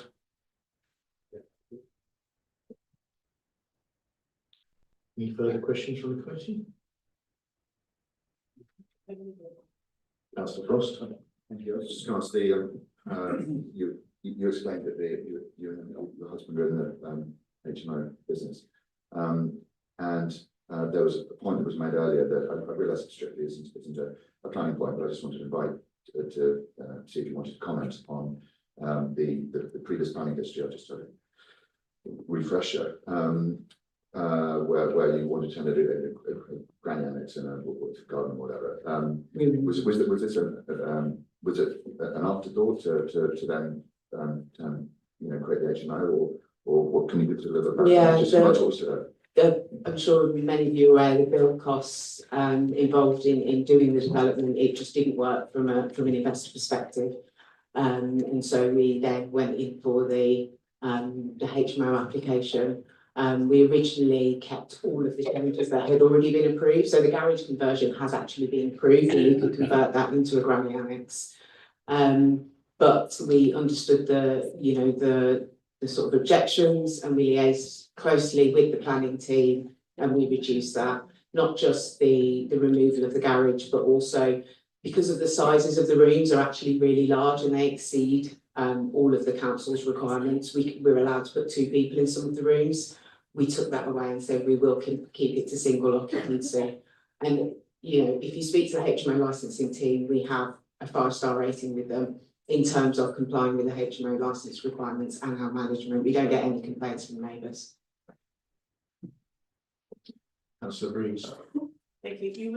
You would have heard about the noise intrusion. There's an inch from the walls and the noise intrusion. How would you seek to address that? So we always, with terraced houses, we put both sound and heat insulated panels on the internal side of our property. Because of the size of the rooms, we have allowed for that. So they would be double insulated. And if you look at the floor plan, it's only on the left-hand side that, on the right-hand side as I'm looking at it, that adjoins. So you've got the 2 beds, the 2 bedrooms is what is adjoining next door. The other side of the property it's a corner plot, so it's not affecting anyone directly adjoining. Is that part of the planning application, the insulation, or is it covered by building regs? Building regs. That's very good. Yes, sorry, going on the part of the morning side of neighbours. I was going to ask at this stage or at further stage, would there be a sound test provided to to see what level of noise that certain occupants would cause to neighbouring, your neighbours? We've never been required to do a sound test before. We've never had that from the council. I'm not sure how that works. But we would be happy to do that because we're quite confident, as I say. Where a lot of our properties, we're in the middle of a terrace. So we have two adjoining neighbours, usually families as well. And we've never had a complaint about the noise from our tenants. Because of the quality of the properties that we provide, we we charge a decent rent, and so the tenants that are coming in, they're not what I have seen in the objections, they're not drug dealers, they're not criminals, they are working people that are coming to Northampton to contribute to the community. Okay, thank you very much. Councillor Blythe.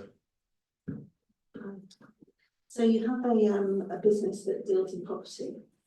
So, I mean, how many properties do you have? So in Northampton, we've got 7. And how many are family homes and how many HMOs? In Northampton, we don't have any family homes. So they're all HMOs? Yeah. Do you have any family homes anywhere? Yes, we do. In Birmingham, where I'm from, you can probably hear in my accent. Okay, thank you. Councillor Gaskell. Just a quick one. Do the neighbours of your other properties have contact details for you should any issues arise?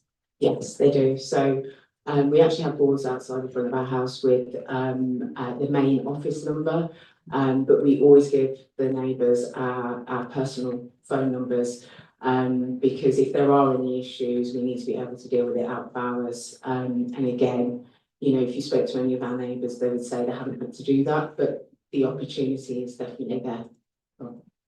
It's funny how you never talk to me about We have knocked at your door several times. Please, recording out. and you haven't even tried to. Councillor Blythe. We have. No, you haven't. Councillor Blythe.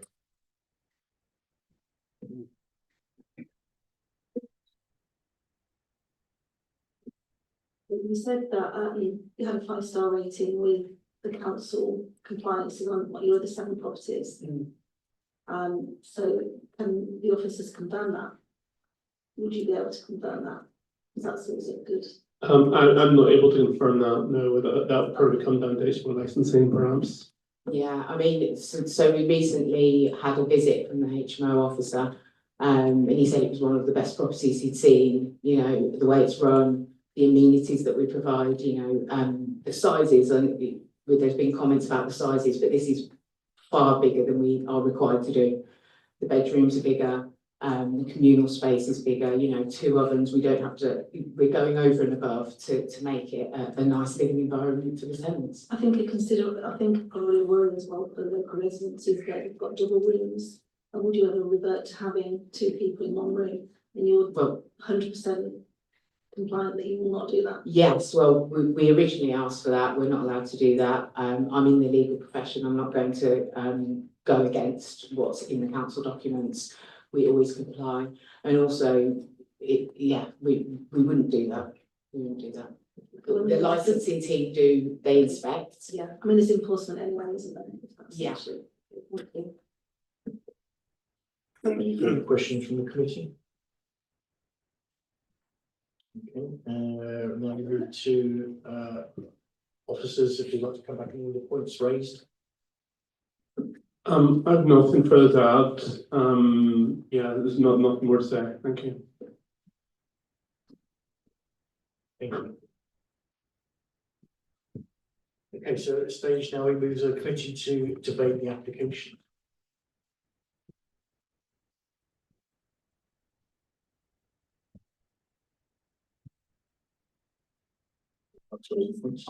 So, I mean, obviously, I know HMOs are not very popular.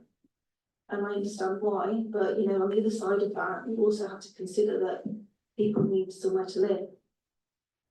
Don't we? And I mean, what is a family home could house more people than what a family house probably could. And I know that's not necessarily what the residents want to hear, but we do have to consider both sides, just pointing that out.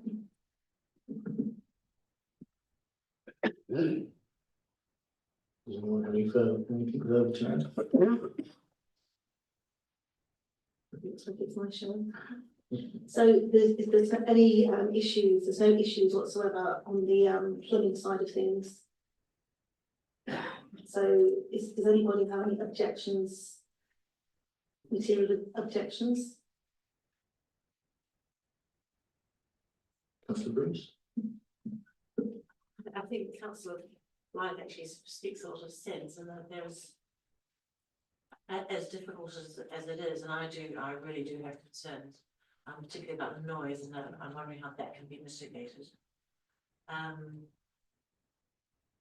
I've seen appeals go through, overturning the committee's decision to refuse. It does seem well thought out, although it does seem a lot of rooms put into what was a 3-bed family house, and I think that the planning history would indicate that this was always the ultimate intent, was to have a 7-person, but there is very little that I can see other than perhaps going back into the course to mitigate against further HMOs, but that's not something that we can consider now. Perhaps our policy needs refreshing. I think that's like they'll make a relevant point. Any other points, councillors want to raise?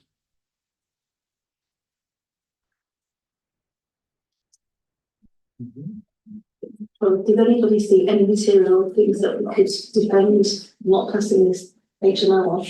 Can I ask you that question? I don't know if I'm supposed to apologise if I'm going out of, but this is my first one. Okay. The HMO, the material planning considerations, because you've heard that it's policy compliant and legally compliant, in order to, it would need to be a material planning consideration that would overturn that policy. If you can't, I would obviously speak to my planning officers who may be able to assist you, but they're normally things like size and over, development and everything else. But as both you, Councillor Lyne and Councillor Rees have both said, you might not, this is where we are in this matter before committee today. And as you have a matter before you, you need to determine this matter whether you approve or refuse it. And if you refuse it, we will need planning reasons why you are going against officer recommendation. So again, through you, Chair, business members, you have a report before you which clearly sets out consideration against your existing development plan policies, plus the guidance on HMOs. It's demonstrated to be compliant with that guidance, and officers accordingly are recommending the application to be approved. If you go against that advice, and you're entitled to go against that advice, you would need to produce evidence as to why you're going against the officer recommendation. And if I could be frank, I think members are currently struggling to come up with a reason why they would go against that advice, but that's for you to make a considered position and make a proposition as to why you go against that. But clearly you'll need to set out reasons why that would cause such significant harm that would weigh against the compliance with policy, the demonstrable demonstration that it has complied with policy. Again, planning is about balance. Everyone accepts that HMOs are emotive, but in response to that, the previous authorities had introduced policies to help guide that, to help consider that. That's the tools that we use. That's the tools that we've used in respect of this particular application, and that's the reasons why we come to the recommendation to committee. That's the Bruce. I am concerned about the noise. This could have a condition that it might have some acoustic test as to sound transmission between the neighbours. My understanding is that noise transmission is governed by separate legislation under Part E of the building regulations. It probably would be outside of control planning to impose and enforce such a condition. We have had appeals in the past where such conditions have been imposed, appeals have been made against them, and haven't been understood. So I think to answer question, it would come under party of the building regulations. Can that be confirmed by the legal or by? Again, through you, Chairman, I can confirm that's the case. Again, planning committee members have to stick to the rules, which is you deal with the planning merits of the application and you work on the basis that other regulatory regimes are operating. So you've heard tonight that there's a licensing regime which deals with HMOs, and the applicants are clearly are compliant with that. Building regulations, again, is a separate regime. This ultimately is about the use of the land, the development of the site, and its use as a HMO in a residential area, which has been demonstrated to be compliant with policy and guidance. Thank you, Mr. Real. I have experience of planning. I was just making an inquiry as to whether they were additional safeguards we can put in place within the planning system. I'm aware of the regulatory system, how that interacts with planning. Thank you. Councillor Wallace. I think it was a good thing what you said, you know, is that something that you could put as an extra condition that would take away the, you know, some of the issues that we're facing here today from the neighbours, that there was like some kind of guarantee, or at least as much done as possible to stop the noise. I know it's not a material planning condition, but is that something that can be done or not? If I may check, we just had a little chat. We think because, as Jonathan has explained, and as the applicant explained, noise insulation protection is the requirement of the building regulations to convert to the HMO. But what we could do as a safeguard is it probably would be okay to have what's called a granting condition that says that there shall be no occupation of the HMO until such time as the noise insulation is installed, so that you have the right sequencing of events, so that there's no kind of jump starting the building regs. That's probably something we could add as a reasonable condition. Start of the solution. Thank you very much. Thank you. Councillor Frost, thank you. But the on the highways front, many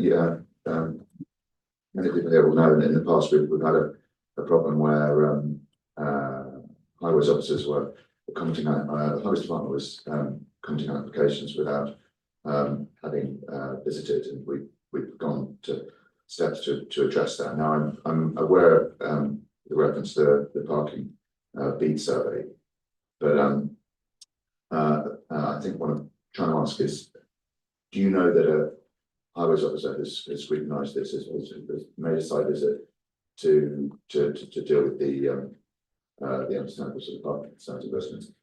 I cannot confirm for a fact that the highways officer's been to the site. However, highways officers had experience in Northampton, knows the town very well. As a case officer, I've been to the site on 3 separate occasions. I was there on Saturday afternoon at 4 o'clock and found it to be 30 car parking space free on the drive. I've been there at 9:30 on a weekday, and I've also been at 11 o'clock on a weekday as well. So as a case officer, I know the site very well. I've been in Northampton for 20 years, so I know the area very well. And as case officer, I'm confident that there's spare capacity on street. Councillor Conroy, do you want to expression?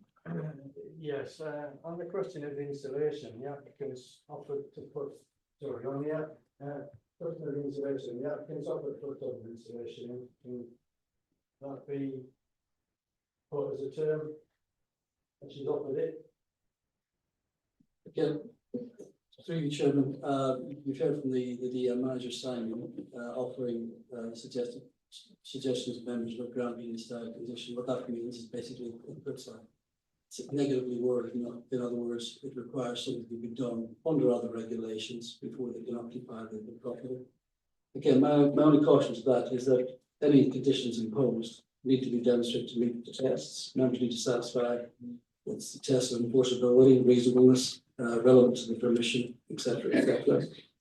And even if you're satisfied it meets the tests, applicants, if they don't consider the condition is appropriate, can make application to remove or vary it, or indeed can appeal it. But you've heard what the applicants have said, they seem to be compliant with other regulations that we can enforce and seem to be genuine about their approach to ensuring this property is suitably insulated. But it's for you members to look at the application, look at the report, and if you want to come back with other recommendations, conditions or whatever, that's for you to debate that and vote upon that. I think at this stage, is it worth considering making a proposal based on the addition of the condition? You're happy to propose?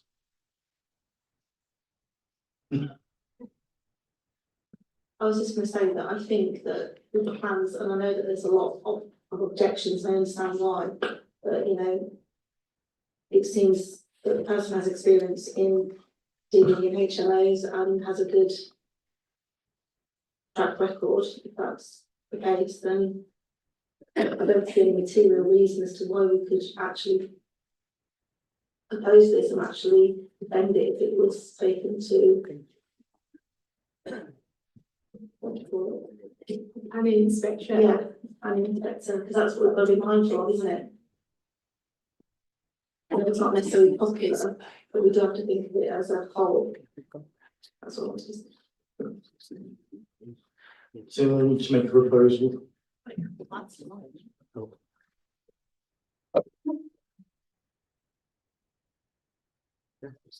Yeah, do you wish to make a proposal for approval or? Sorry, I'll put the proposal forward. sorry, I'd like to add, the proposal, but with the condition that no one is allowed to move in until an acoustic test is done. Are you seconding the proposal? Yeah, okay, thank you. Yes, please. Just to confirm, in terms of reasonable conditions, we won't recommend an acoustic test. What addition we think is probably reasonable is that you can't occupy the home as a home in multiple occupation until the noise insulation that's required under the building regs has been installed. So it's not a noise test, because the noise test would require something retrospective and we'd have to look at that. Yeah, sorry, that is what Thank you, through the chair. Just to summarise the wording then of the proposal that we've come to is that the committee is accepting the officer's recommendation to grant permission for the proposal, subject to the conditions set out in the officer's report and subject to the addition of a further granting condition that there should be no occupation of this HMO until the aforementioned noise mitigation measures have been installed. At this point, I will leave to a vote. So, all those in favour?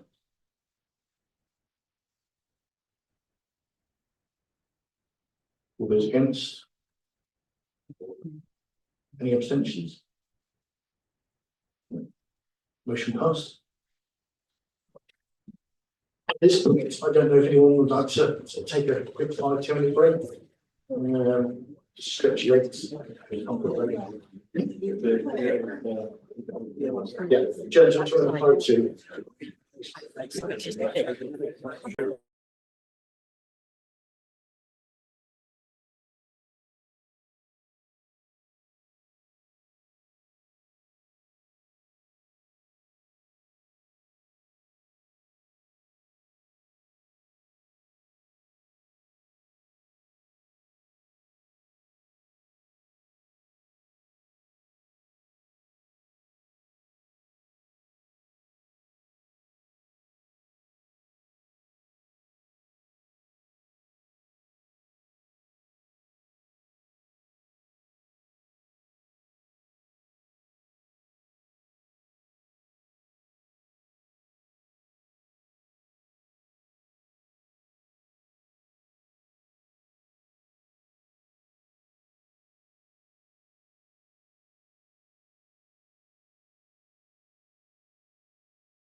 Okay, can we restart the meeting, please? We're not doing our, not doing a different one. Okay, so due to one of the speakers having a 2.5 hour drive, we're going to slightly rearrange the order of the item tonight. So we bring to order item 13 and then resume back to the items after that in sequential order. So I'll bring forward item 13, which is land south of Fountain Road in Malton. I'm going to hand over to the case officer, Amy McDowell, to bring the presentation. Thanks, Chairman. This application was effectively deferred from the previous North Area Planning Committee when it met to consider the application previously. Basis for the deferral was to seek further in-depth investigations by the Local League Flood Authority, and we have two representatives of the Local League Flood Authority here to respond to any questions. But as you'll see from the report, they are adamant that the proposed remodeling of this material will not result in any adverse flooding issues for the surrounding areas and is compliant with policy. So in that sense, the first reason for deferral of the application has been addressed. The second reason was to set out by Mulberry Homes its proposals for the formal adoption and maintenance of the public open space. And again, in your papers, you'll see that Mulberry are set out under the consultation responses, setting out the details of the public open space, which effectively will be to offer it to the Parish Council in the first place for formal adoption. Failing that, the applicants will be required to set up a private management company to look after both the public open space and the subsequent maintenance of the surface water drainage arrangements on site. I'm conscious, obviously, that we're a new committee and those members may not be au fait with the history of the site, so I will do a fairly brief run through, although it's set out in detail in the report. Effectively, the open space that's subject to this application did form part of a previous outline permission for residential development under an outline permission, which has been approved and has been constructed and is now fully occupied. The area of public open space that lies to the south, you can see there that the original illustrative drawings with the outline permission showed 2 playing fields. And again, the report goes into it in detail as to why those 2 playing fields cannot be provided.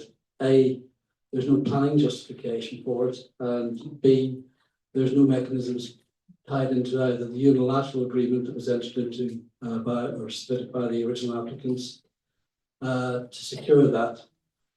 The area in question during construction was basically the subject of a spill or deposit of material arising from the construction of the estate itself. And that resulted in significant changes in land levels around the site. That was investigated by the council, and the current application was invited in order to regularise and resolve that particular issue. It has taken some time to deal with.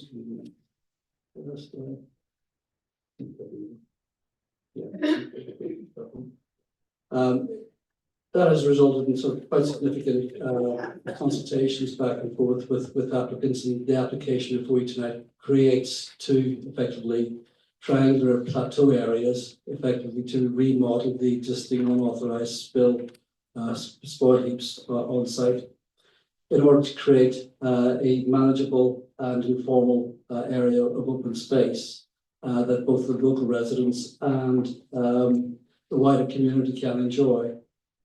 That those raised platforms effectively will slope away from the existing residential properties in a manner that we consider to be acceptable in terms of not impacting adversely on those properties. It would be a vast improvement to the existing unacceptable situation. There's no further questions. I don't intend to go into it in any more detail other than based on the planning balance. Yes, we've had an unauthorised development taking place in respect to the public open space. that is being regularised by the current application, which has been considered by, again, in the report, by both the local flood authority, environmental health, and planning officers as well, landscape officers, and the proposal is judged to be acceptable. It provides a means for resolving an unacceptable situation subject to the conditions set out in the report and the 106 agreement that secure future maintenance and management of the public open space and the surface water drainage. We're recommending the application be approved, Chairman. Thank you. Thank you. And now invite the committee members to ask the officers any questions.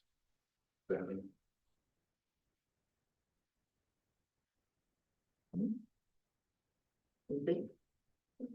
Now move on to public speaking, and I invite the following people to come up and in the following order. Russell Markstein and Katia Dunning, local residents speaking in support. We will speak together.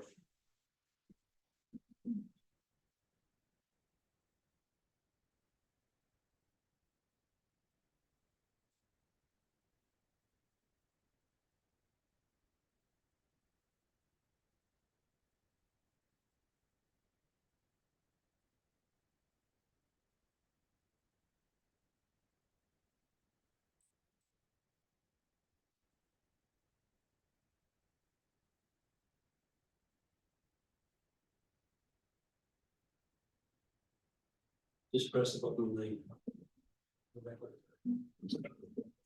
Thank you for those displays. As everybody can see, that is what it should be outside our house. We've been there 4 years, and the one picture that happily is, there we go, we get a feel for it. That is actually our house there with the solar panels on it. And that is the view that we have had for over 4 years. While Mulberry might be culpable, there's been, they've come up with a solution, which the pictures and the plans have really, and that's what we should be having outside our house. We've seen 112 objections, virtually all football related, because people wanted pictures on there, which we didn't have a problem with. We just wanted that view gone in our house. I've never actually, it's the first time I've actually seen the front of our house fully. Because of that fence there, I can't actually see the whole building. I'm going to hand over to Katie, my wife, who's going to say from a more personal experience. Good evening, everybody.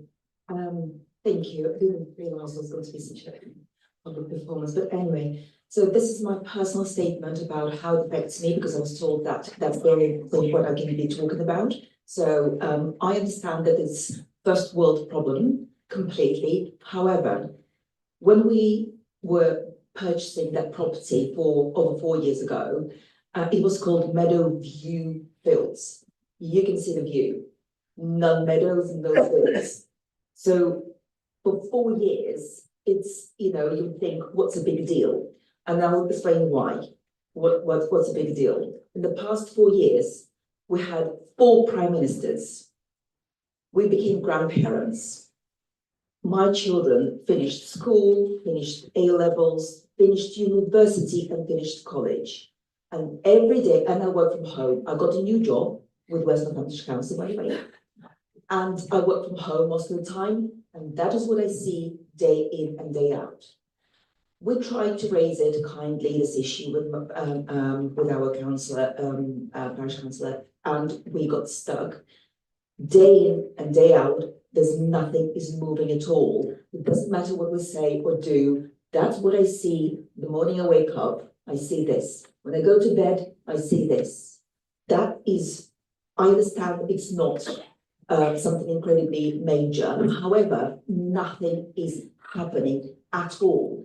And my husband and I, we've been trying to sort this out for as long as possible.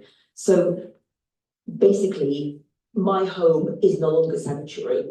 It's depressing to be at home because it's all what I can think about and all I can see. Could you please sort this out, please? Thank you. Thank you. Okay, so at this point, any questions from the committee? Yep, Joe. Sorry, sit down again. I just have one question. So the fence that's up, is that meant to be there? No. That fence shouldn't be there. It should be open. Just an open space. No, is it possible to show the pictures what it's, The red. yeah, that's what it's supposed to be If like. you look down, sorry, can we go back one? So if you look down where the sort of trees are on the right, top right corner, that's our house. That's what should be instead of That's the what we fence. should be. What we That had. fence shouldn't be there. No, No. No, we've had it, we accepted it for a few months because it was the stores for the building site, we knew that. This has just been going on. and Just want to- nothing's, that's what I mean, the problem is that nothing's happening, nothing's changing at all.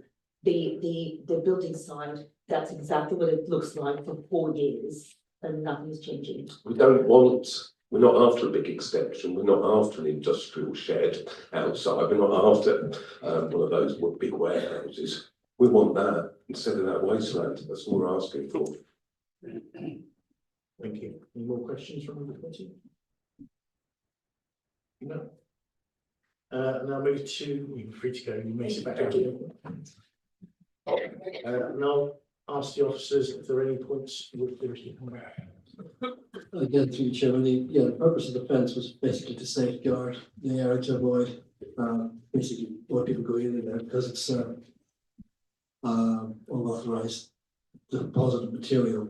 Clearly that fence will go, but as you'll see again in the report, there's a recommendation to secure, boundary treatment, sort of parkland railings along between the public realm and the private realm to avoid people leaving the public path and wandering into private sort of garden areas, etc. But that would be a sort of a low parkland type railing or vegetation as part of the landscape scheme.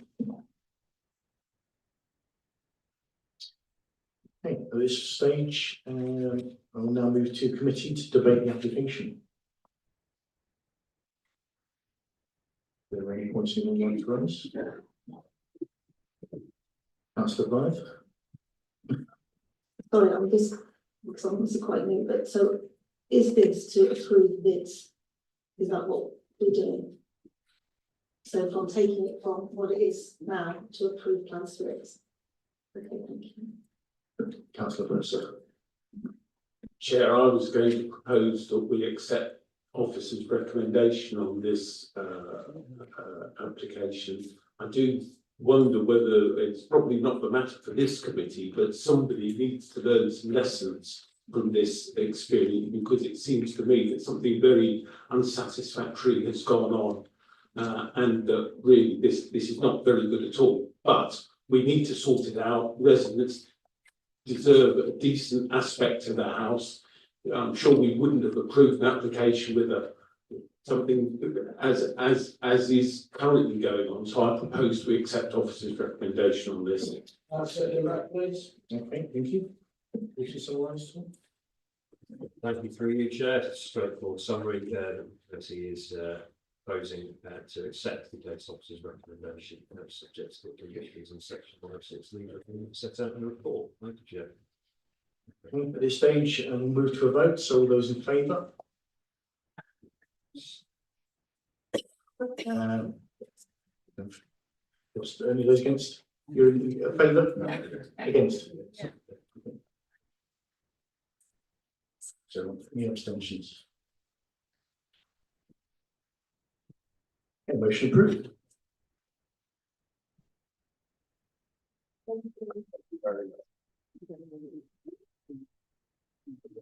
Okay, on to item 9. This is land adjacent to Bunkers Hill, Banfield. I'll now hand over to the case officer, Ms. Summerall, to begin the presentation.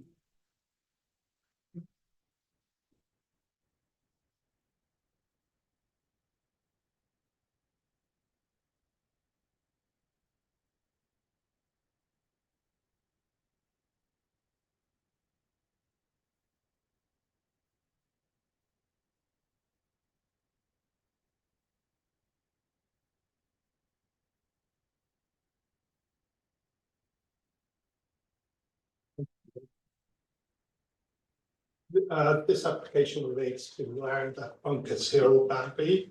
The application before members is for the use of land for the stationing of caravans for residential purposes and the erection of a day room and ancillary hard standing. And it was called in by former councillor Joe Guildford due to the development being outside the village confines and in breach of policy RA2.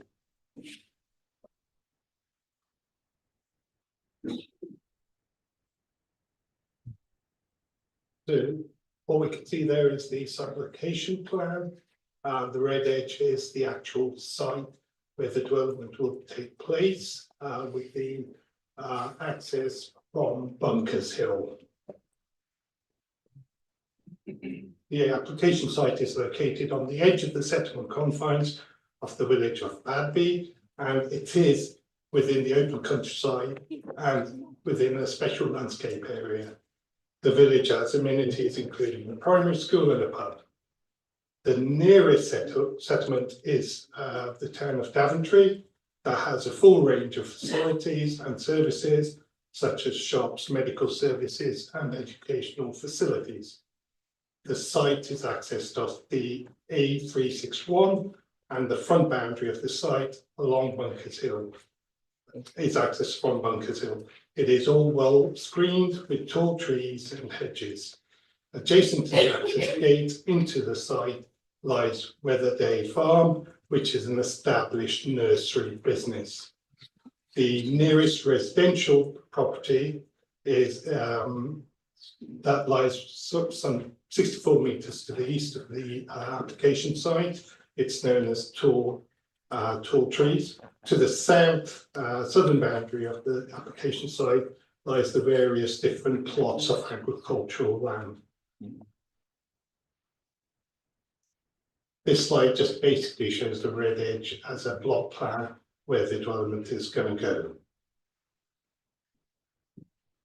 This plan here shows the proposed, which is the proposed site plan, shows the stationing of a touring caravan, which is highlighted in light blue, a day room, which is highlighted in purple, a mobile home, which is highlighted in dark blue, with a refuge store. Whilst the planting is shown to the western and the northern boundaries of the site, a condition has been included for the submission of the detailed landscaping plan, and officers will be seeking to include planting to the southern boundary of the site. So the next slide basically is showing the proposed day room, which is brick built building with slate roof, measures 6.5 meters in length, 3.5 meters in width, and has a maximum height of 3.5 meters. This photo basically shows the main entrance into the site. You can just see the sort of gated, the metal gates leading into the site. Closer up picture of the gates, and you can see some of the hard standing that leads into the site area. Similar picture showing more of the hard standing.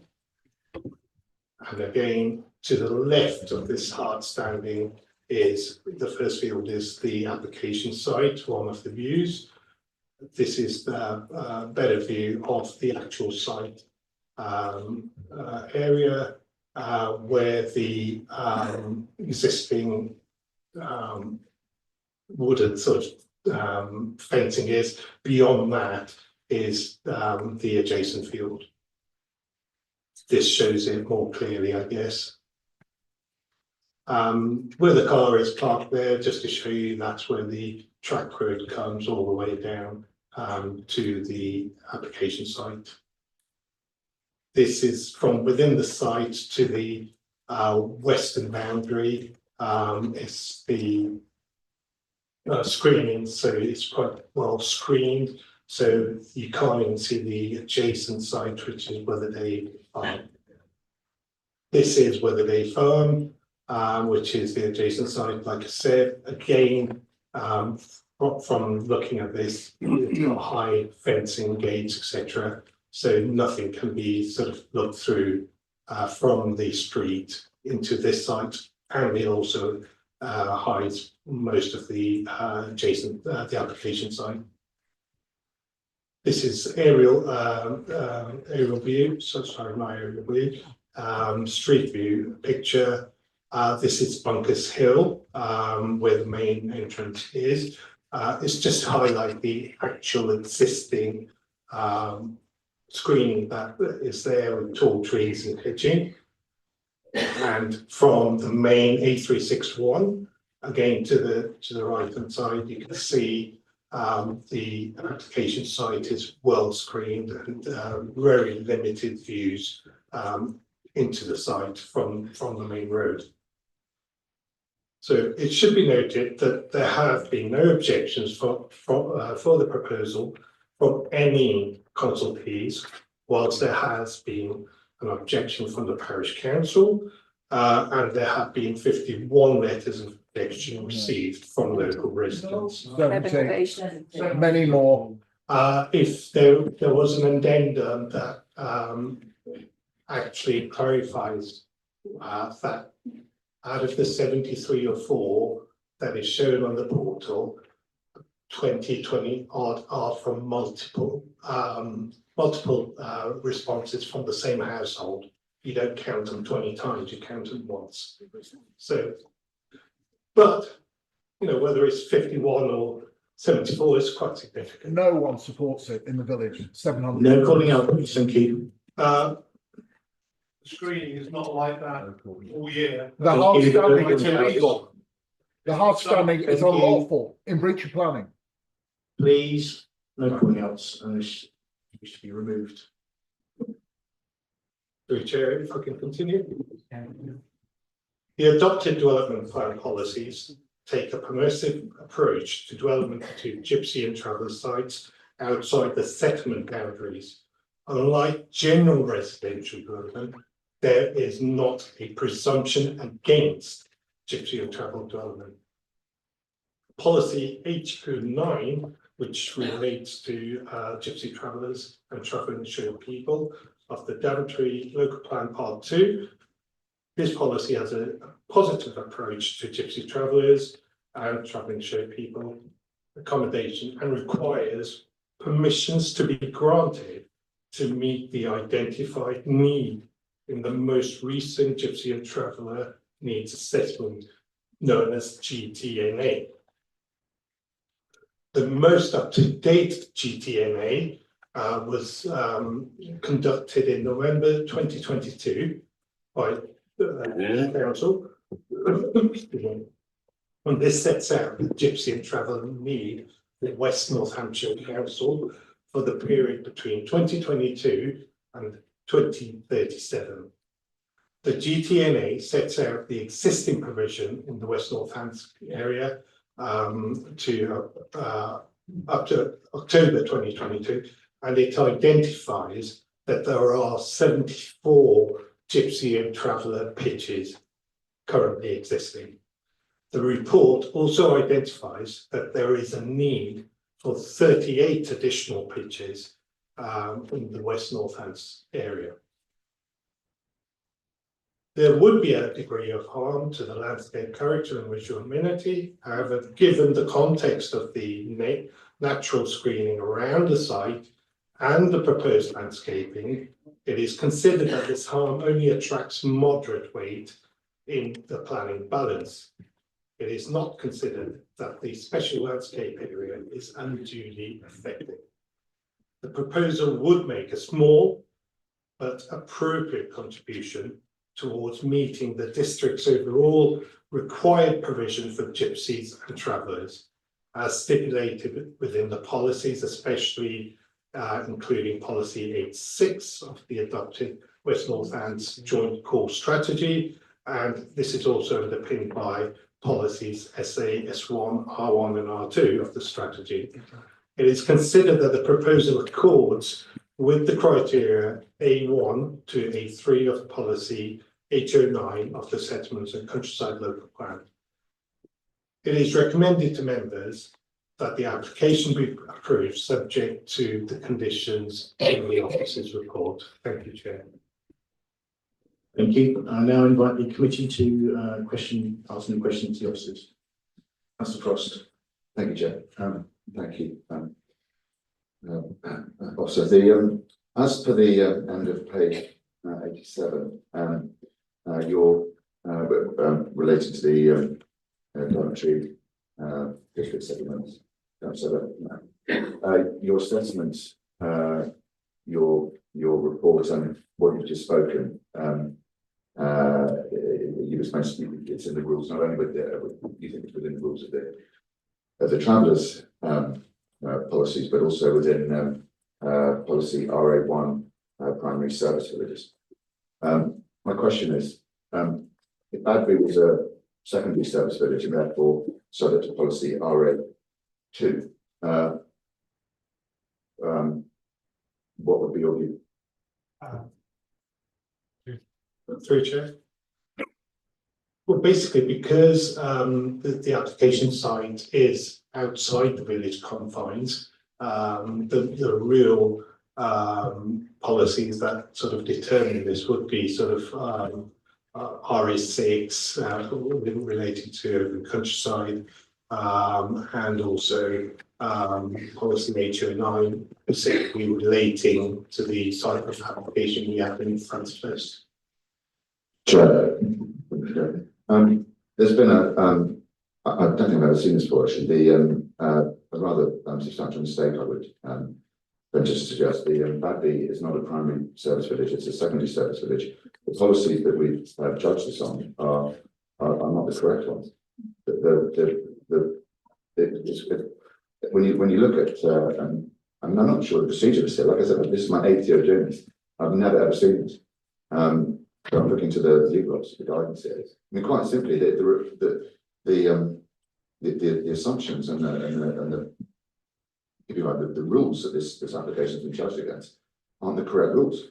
So I'm suggest to chair the committee, we find ourselves in this extraordinary situation where we have to effectively, with great respect and accepting what you're saying about the travellers rules, with regards to the rest, we have to refer back to those rules. The plan that was passed in 2020 and almost, ignore a lot of what's written in the report. I don't mean to be, inflammatory, but that's what we have to do. We have to go by the rules.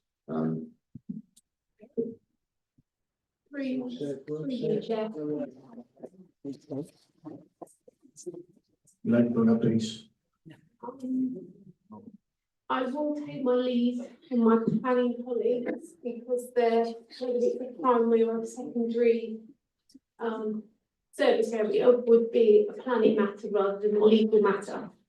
But the NPPF, which is one of the main policy documents, and the planning policy for travellers' sites will have considerable weight in this application because it's a national policy, and therefore if we have unmet needs, and I'm just reading paragraph 63 of the NPPF as I talk to you, if there's unmet need, the grant of planning permission should be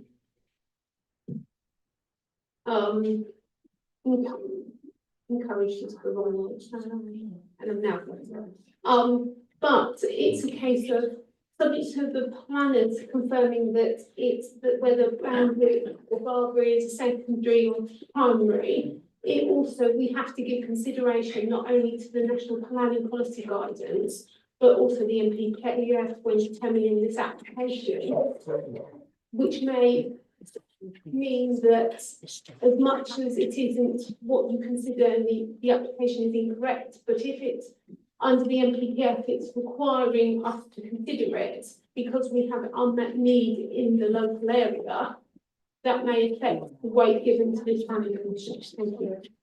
Thank you, old justice. I'm happy to shut up for a second, we'll be temporarily. If the officers want to comment on or so carry. Do the officers want to come back to all the points?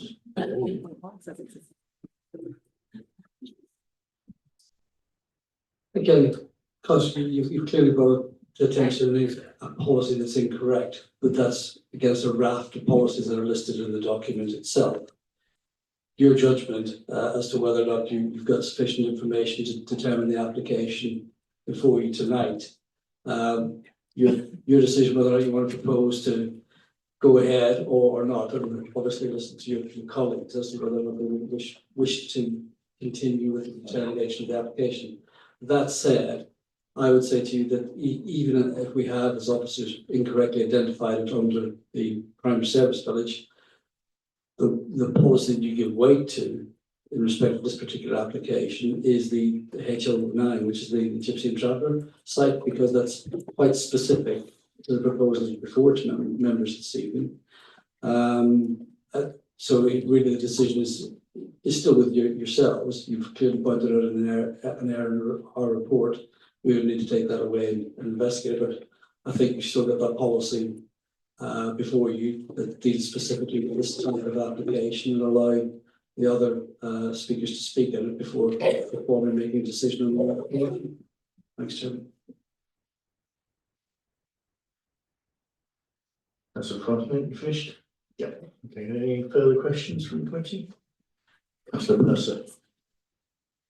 Chair, yes, just for really my ignorance, but so this site becomes occupied, if permission is granted, becomes occupied with caravans and some brick buildings.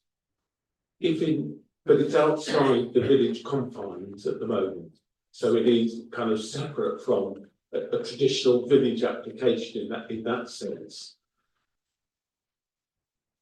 In say 5 years' time, would and I don't know whether this is material, would somebody be able to come along with a further application for a house on this site, kind of rather than this traveller accommodation as being proposed here, on the basis that it's been occupied for a length of time? Again, through you, Chairman, it's an oft sort of quandary that members face when determining applications. You have to determine the application that's before you on the night, and that's where you concentrate sort of your efforts. Where should an application come next year, 2 years, 3 years down the line? That's to be determined on its merits at that particular point in time. The application before you is quite specific. It's a single unit. The details are there before you. It's one brick building, a day room, one static and one mobile unit. And it's for you to judge that application on its merits, having regard to development plan policy and other material considerations, including the representations you'll hear this evening. Thank you. Just bearing that in mind then, at the moment we're discussing the need for traveller accommodation. So presumably any future application that sought to establish a permanent dwelling on site would remove designated traveller accommodation that we're saying we've got a deficit of currently, and that this would go a direction towards addressing. Again, you're judging what's before you this evening. We can't make a judgment or have regard to what may or may not happen in the future. It's what's before you this evening that you're making a decision on. Any further questions? Please. Thank you. We've heard from Councillor Foster about the potential misapplication of a policy, and I'm not clear on what that policy actually says. Or the significance of it. If it's something that we need to consider. I'd really like clarification of the potential significance of having a policy read against a primary service village and a secondary. I have to say, because as a new committee, I'm not familiar with Daventry planning policies at all, and I think my colleagues are all in the same position. So I'd like clarification on what this actually means.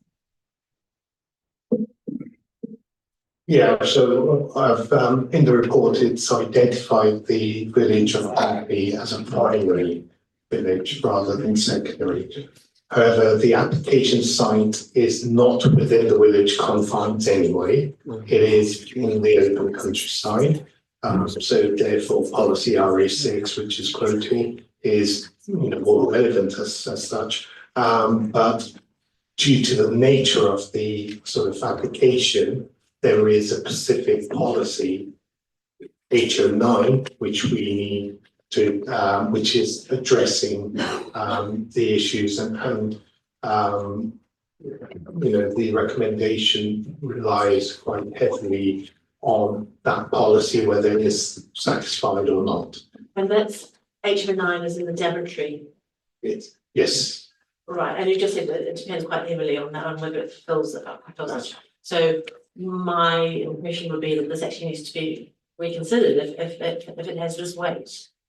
The officer report does talk about policy H09 and how the actual proposal complies with that policy.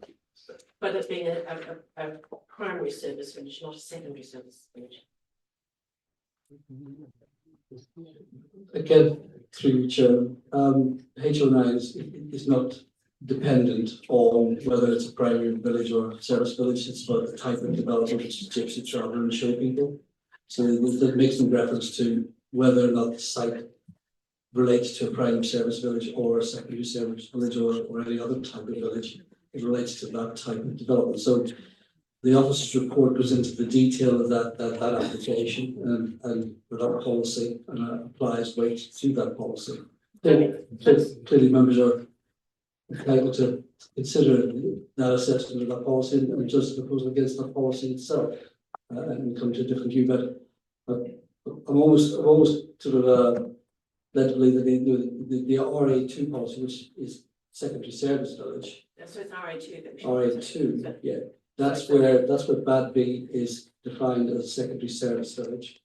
And again, if members wish, you can read the policy out in full, but you can take that on board. But that policy doesn't deal specifically with travel. It's usually judged for residential development, inside, outside the confines, or development affecting the performing character in the village, etc.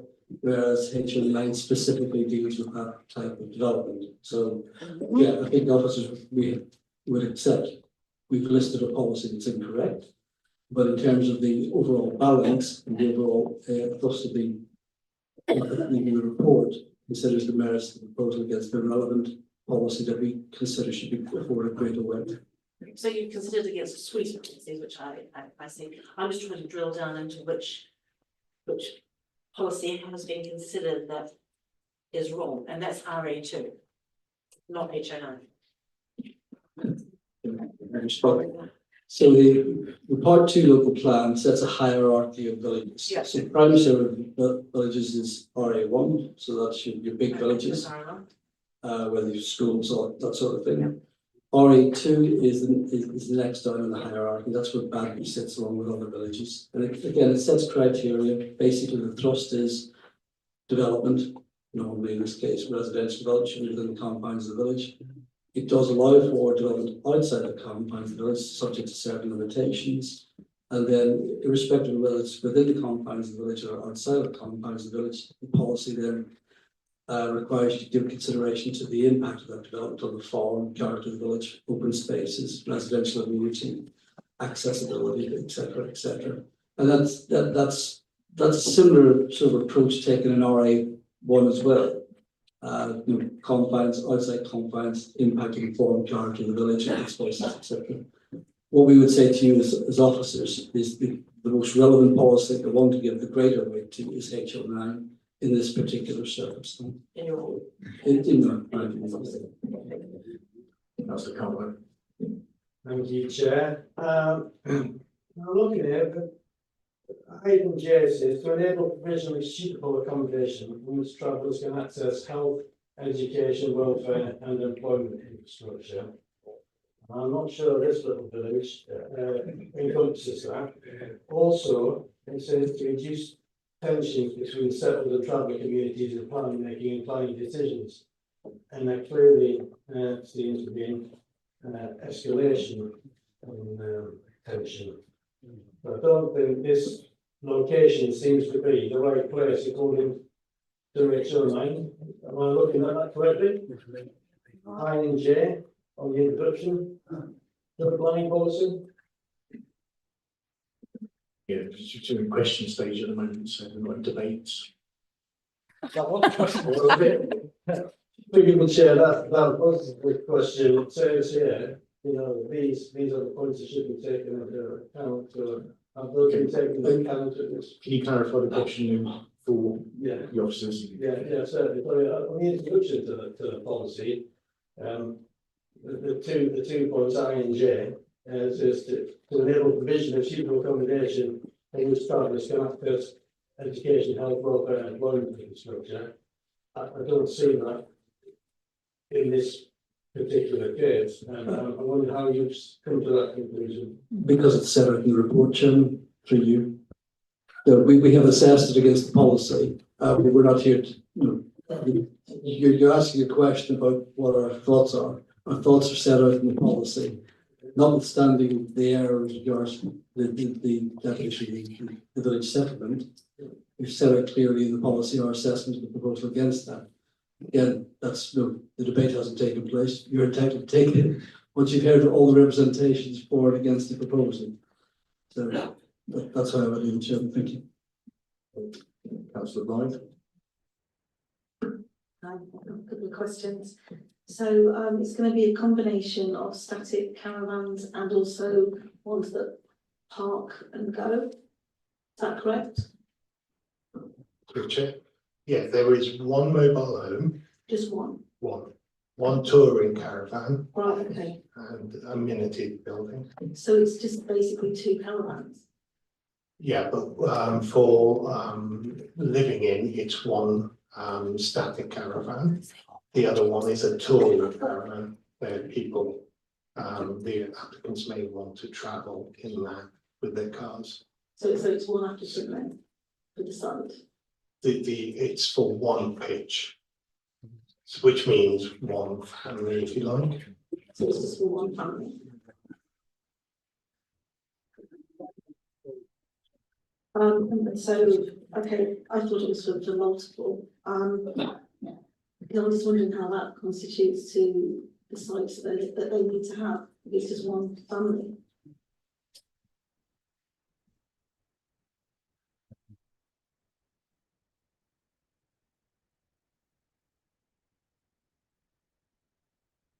Sorry, I missed that question. So what my question was, is that we were explaining that it should be weighted because there needs to be these sites for the travelling community to access everything, but you're talking about one family. It is one pitch, so one touring caravan, one static home, amounts to one pitch. Will there be more? They would, it would be restricted to one, but that's what we're considering, not perhaps 2 or 3 or 4 in the future. No, it's one, that's what we are. And so it's purely one, no. It is one pitch. Thank you. And so like waste, what's the waste scenario for that? I mean, I thought it was quite a few. Well, there is provision for storage of bins, etc., within the site. It's on the left corner, left southern corner.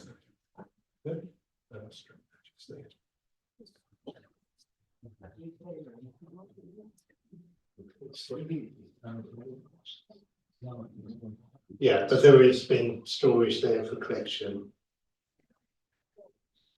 Okay, and so also what I read is that it's the route in, I'm assuming it's like a family network, and how would the children walk in if it's dangerous, as it says here, to get into the villages and things, so I'm assuming you can only access it by car.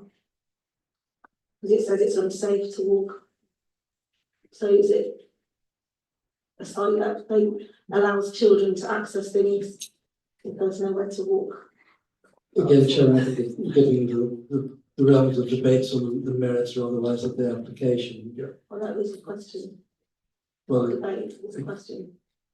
again, the question is that that's the access to the site. No, there's no footpaths as far as I'm aware back into Badby Village. The views that you expressed following that really is a matter for the debate that members will have with regard to the application. Well, it's what I was just saying to you, so there's no footpath for children to access. That was the question. There's no footpath for children or adults to access back to the village, correct? Thank you. That's all I needed to ask. Any further questions from the committee? Okay, I ask to move to public speakers. The first public speaker is Councillor Charlie Hasty, a local board member speaking in objection. If it pleases the committee to parish council. Chair, is the three speakers, public speakers from parish council have papers they want to read, then I was going to read out basically a summary of the papers. Is it possible I could go last? Your discretion, Chair, if that works for you. Yes, you can do it. Chair, I read a point from the council's constitution, Okay. which I think is, which I've got in front of me, which says discussion on applications will be in the following order. Members of the public then speak in the following order: objector, parish or town council, MP, ward councillors, which is what I understood the position to be, supporter and applicant and agent. So I think that in my case, I expected to go forth and went second reading ward councillor. And I think Councillor Hasty made the point that he wants to speak after objectors. And unless I'm looking at the wrong edition of the constitution, that is what it says on page 117, and the objectors speak first and the ward councillor. They're generally sum up and that. Through you, Chair, I don't know what version of the constitution you're looking at. Well, it's the one that I've just downloaded. We obviously have public speaking. Ultimately, it's at the discretion of the chair as to how we can order those speakers. So if the chair's happy for the speakers to speak in your proposed, then that's what we can do. Thank you, Chair. Yes, so we speak after the parish council.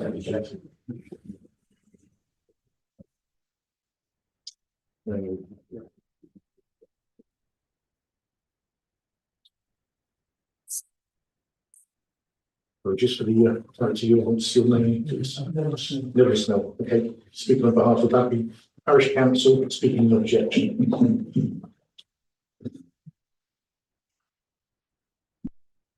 Thank you, Mr. Chairman. I'm a Badby Parish Councillor and I helped develop the Adopted Neighbourhood Plan 2018-2029. As a parish council, we strongly urge you to reject this application that does not comply with at least 7 national planning policies, contradicts regional planning policies, as well as the incorrect details, errors in the application itself.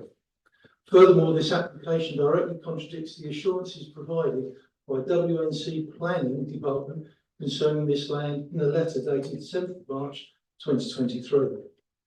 Badby was identified as a conservation area in 1993 and was further designated a special landscape area policy EN1 and had further protection as a local green corridor policy BN1 and BN8 in the West Northants Joint Core Strategy. Since 2011, the Localism Act has provided any adopted neighbourhood plan to be a statutory planning document. The Badby plan adopted by DDT in 2015, which should be included in the WNC plan, defines the bill confines which this application sits outside of. The most critical element of the adopted plan was to preserve the unique character of the village, as identified by over 74% of the parish. This is further supported by over 70 written objections to this application to date, the highest the parish has ever seen. It is further supported by the large amount of parishioners that are in this room tonight. The proposal would undermine the objectives of the neighbourhood plan, in particular Objective 1, to protect the distinctive character, setting of the village and its surrounding area. This application conflicts with this, as well as policies B1 and B2. Furthermore, the application contradicts the following policies. Badby is designated a restricted infill village under policy HS 22, which only permits development either on a small scale within the village confines or that does not affect open land that is of particular significance to the form and character of the village. This application does not comply. Policy SS1 of the local plan 2011-29 that new developments be directed to the most sustainable locations in the assessment hierarchy. Policy EN2 application does not comply. HS 24 open countryside prevents any development in open countryside. This application does not comply. MPPF sustainability objection 7 requires design to respond to local character and history. This application does not comply. Sustainability objective 12 is protecting historic environments. This application does not comply. Northamptonshire current landscape assessment assesses Badby as character type 13, protecting the unique surroundings. This application does not comply. There is no provision for PPS 25. Conclude your statements. The application does not comply. We are concerned this application has reached this stage as it conflicts with the adopted neighbourhood plan, local, regional, national policies, and this successful could act as a precedent for further proposals on adjoining land. I strongly urge you. Thank you. Please conclude your statement. As with the 70+ objection received from the parish. Thank you.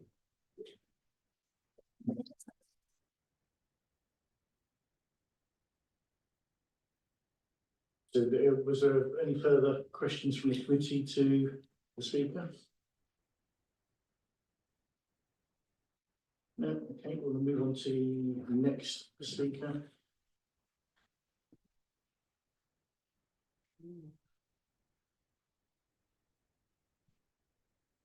Just for reference, you have to be seen.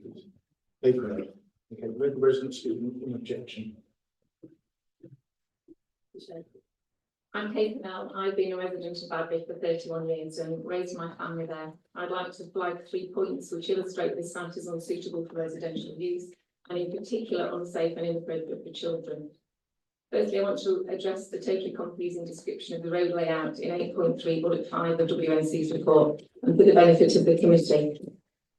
The site in question sits right on the junction of 2 roads, the very busy A361, which is even busier at the moment and for the foreseeable future with the HS2 delivery lorries going between Daventry and Banbury. The other road being Bunkers Hill, which is the lane down into the village. Neither have a pedestrian walkway or street lighting. We agree that the applicant and his family wouldn't attempt to walk along the A361. Our point, which is we consider as being completely minimised in WNC's report, is about Bunkers Hill. There is no safe walking route, there's no lighting, and there's no route into the village, including to the school and to the village hall and to the play area. It would be very dangerous for children to be living on that hazardous junction where cars come into the village at speed off the 361. Bunkers Hill is mostly a single track road, and actually that field entrance is often used as a passing place for people who come into the village. So knowing that end of the village as we do, it's our much more informed opinion that children would constantly be at risk when playing on and around that site or walking into the village, especially in winter. The safety issues are mentioned in WNC's report, paragraph 8.3 and 8.8, and I will quote 8.3. It is the officer's opinion that this would not be a safe environment for children. So where's the future culpability here? In the light of this statement, why are we even considering this? Just to point out all the confusion in the accuracy in WNC's report, and thank you, Councillor Frost. We don't have a general store or a post office. WNC constantly veers between Badby as a primary service village and a secondary service village. We are a secondary service village, as stated in paragraph 1.1, and so policy RA1 should not apply and should be disregarded. Second point is about water surface drainage. The site is partly an area at risk of surface water flooding mapped by the Environment Agency. All of the mitigations and conditions in WNC's report in relation to potential flooding ignore the simple reality that for most of last winter the site was waterlogged. There's even an infilled horse pond nearby in the field. Introducing hard standing will increase water runoff onto Bunkers Hill, which flooded the lane last year. In spite of all WNC's assurances, it's difficult to see how a soakaway would be effective. There's no drain or water course nearby, which could be used as an alternative water outlet. Badby Neighbourhood Plan Policy D10 requires suitable drainage should be demonstrated and where necessary, the appropriate environmental permit obtained. There is no evidence of either of these in the application. Again, in approving this application, we argue most strongly that it will be creating an unsafe and dangerous environment. Please conclude your statement, thank you. The main entrance gate to this plot and the further 7 plots is and will be open to players and crucially left open potentially 7 times a day. This afternoon, you're considering the planning permission for plot 1 right by the gateway. Please conclude your statement, thank you. Surely granting this application would be very dangerous. You can imagine how incensed we will be should a tragic accident occur. Thank you. Any questions from the committee? No questions? Okay, moving on to the next speaker.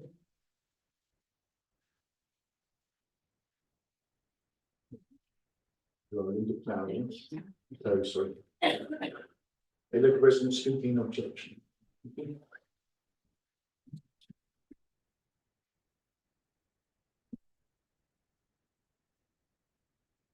My name is Linda Clow, and I've lived in Rugby for 4 years. Thank you to the Chair for the opportunity to speak. Before I get to the specifics, it's worth reiterating that for all the reasons you've heard, and particularly the contravention in so many ways of the neighbourhood plan and special landscape area, there are very strong objections from the village to any development on that land, no matter who the applicant may be. That land is our open landscape buffer between the village and the A361. Our original submission deliberately concentrated on planning matters. Whilst we do have many concerns about the intended usage of the site, it was not the primary objection in our submission. The way that our submission has been summarised in WNC's report 5.1 reflects badly on Badby by turning it round and making it appear that our primary concerns was the intended usage of the site rather than the planning implications. Our submission should be read as we originally submitted it. Moving on. Why is policy EMV2 special landscape area being disregarded? The policy requires consideration of future cumulative impact of development and specifies that development should be resisted where proposals have a harmful effect. Paragraph 26 of the government's planning policy for traveller sites states that local planning authorities should very strictly limit new traveller site development in open countryside that is away from existing settlements or outside areas allocated in the development plan. There is no apparent analysis to identify whether there are alternative sites either in the local area within the confines of the settlement that would be better suited from a locational sustainability perspective. Whilst it's evident that the proposal would meet an identified need for pitches, that need should be met in a planned, coherent way through allocations in the local plan. Moreover, the provision of one pitch would make no meaningful contribution to meeting that need. But surely disjointed one-off permissions to meet need would constitute poor planning. We argue, therefore, that rigidly complying with NPPF policy is not a sufficiently compelling reason in its own right to grant planning permission when weighed against the serious local harm and policy conflicts. The Crime Prevention Officer comments that an individual site for named family groups with connections to the area is not normally an issue, but does warn about the risk of the site increasing over time and the problems that may cause. We do worry about precedent, should this application be granted. There are 7 other plots on that site. Policy EMV2 would again apply. In 8.3, the comment that it is just agricultural land is at its best ignorant, but also demeaning and belittling to the generations of Badby families who have worked and farmed the area. We take no comfort from the promises of enforcement of planning if planning conditions are not met. Our experience in our village shows us that WNC enforcement procedures are tardy and toothless at best. We have no confidence in their ability to deliver. In summary, this whole process looks at times like a tick box exercise. Serious concerns, including from their own officer in 2 instances, have been ignored by WNC, and the applicants' needs are given far higher weight than the objections from the village. Please conclude your statement. We would ask the committee to please consider visiting the site before coming to a conclusion, and we would urge them to reject this application once all details have been examined. Thank you.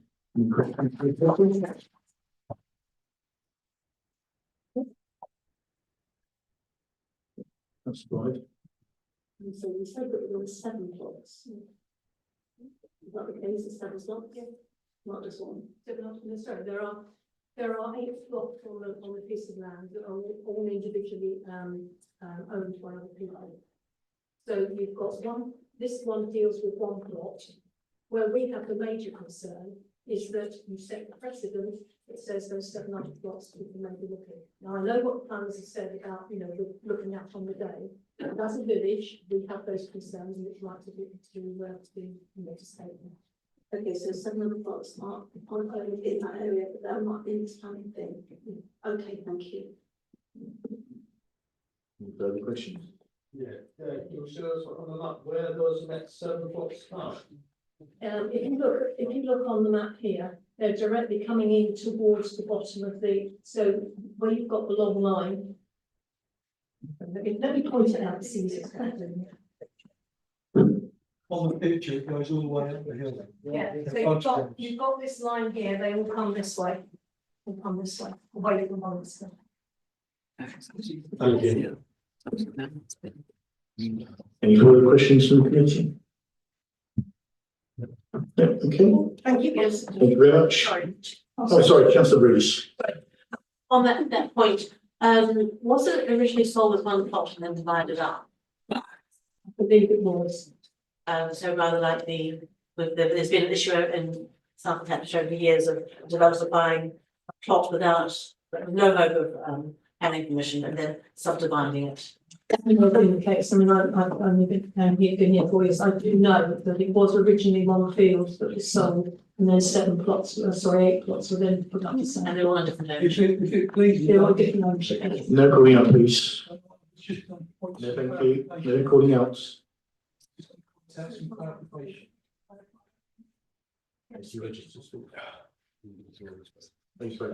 Okay. Can I clarify? Yes. Sorry, no calling out, thank you.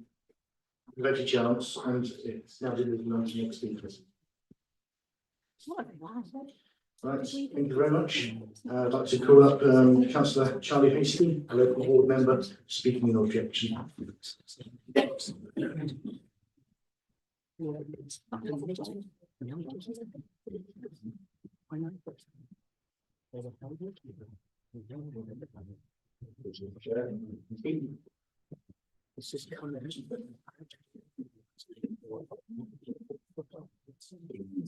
Good evening, committee. My name is Charlie Hasty. I'm the West Northampton councillor for Wheaton and Woodford Horse Wards, which obviously includes the parish of Badby. The parish council has asked me to read this out to you today. It's a summary basically of the points raised by the previous speakers.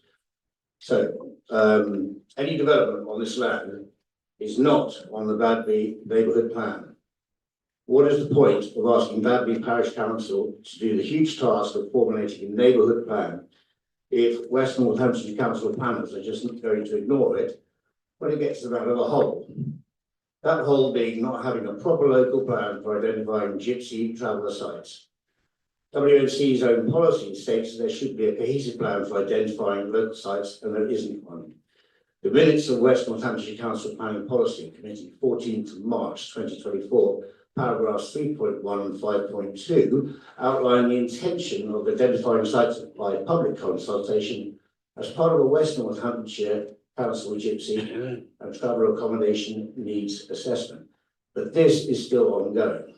Paragraph 5.8 of the same minutes records that for the period 2022-2037, between 38 and 53 pitches are required.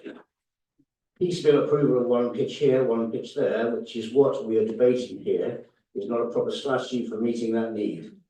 The parish council that approving this application just because it has conveniently arrived and knocks one off that number would be poor and disjointed planning practice.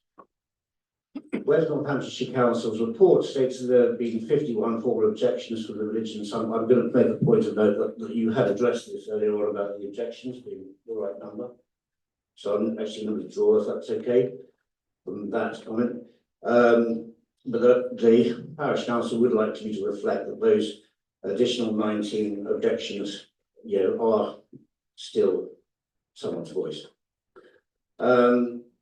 As we've heard twice in West Northamptonshire Council's report recommending approval, they state quite clearly that the site is unsafe for children, paragraphs 8.3 and 8.8. The application is quite clear that children will be living there, so why is this being approved? Surely these two statements alone stop this application in its tracks. Part of the character of Badby is its location in a steep-sided valley. The main village is hidden away and largely shielded from the A361. The site, the undeveloped site in question, provides a buffer between the village and that very busy road. In approving this application, West Northants Council will be setting precedent for similar development on the site, already divided into 7 further plots, and effectively joining the village to the A361. This is not something that should be happening just through one planning application. This move should be more widely debated with proper consultation with Badby Village. How is the council going to ensure 10% biodiversity net gain, which legal requirement under the Environment Act 2021 is complied with without a planning condition being applied? What effectively it means that enforcement will be applied in the case of non-compliance. If the council is minded to approve this statement, the parish council and speakers, however, would urge you to defer and seek an opportunity to visit the site and village before making a decision. In doing that, you will understand the inappropriateness of this application. Thank you, Chair. Thank you.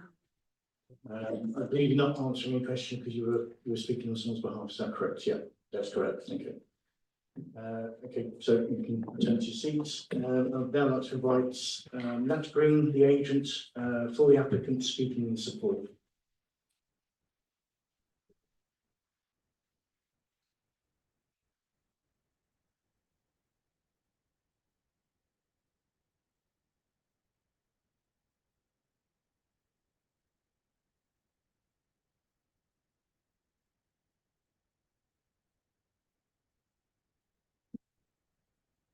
Thank you, Chair. I was going to say good afternoon, it's actually good evening now. So, I am Nathaniel Green from Green Planning Studio, and I'm speaking on behalf of our client, John Duran, in support of this application. This committee is here to decide the application according to planning law only, and this application is recommended for approval subject to conditions. The application is for the use of land for the stationing of caravans for residential purposes and the erection of a day room and laying hard-standing ancillary to that use. Paragraph 2.1 of your report is somewhat misleading. It gives the impression that the touring caravan is for residential use when in fact it is the mobile home. The tourer is simply stationed on the land. As your officer's report explains in detail, there is a fundamental need in the county that other than windfall sites such as these will not be met in the foreseeable future. Northamptonshire Council accepts that there is a requirement over the period of 2022 to 37 for 53 pitches under the ethnic definition, or 38 pitches under the PPTS definition. This is likely to be an underestimate. Our client and his family are accepted as having gypsy status by the council. And it needs to be noted that it is not for the applicant to establish whether there are available sites, but for the LPA. The council cannot demonstrate a 5-year land supply of deliverable gypsy sites, which constitutes a failure of policy and is therefore a material consideration that also counts heavily in favour of the application. Granting this application will reduce Northamptonshire's council shortfall for gypsy sites and accords with council policies.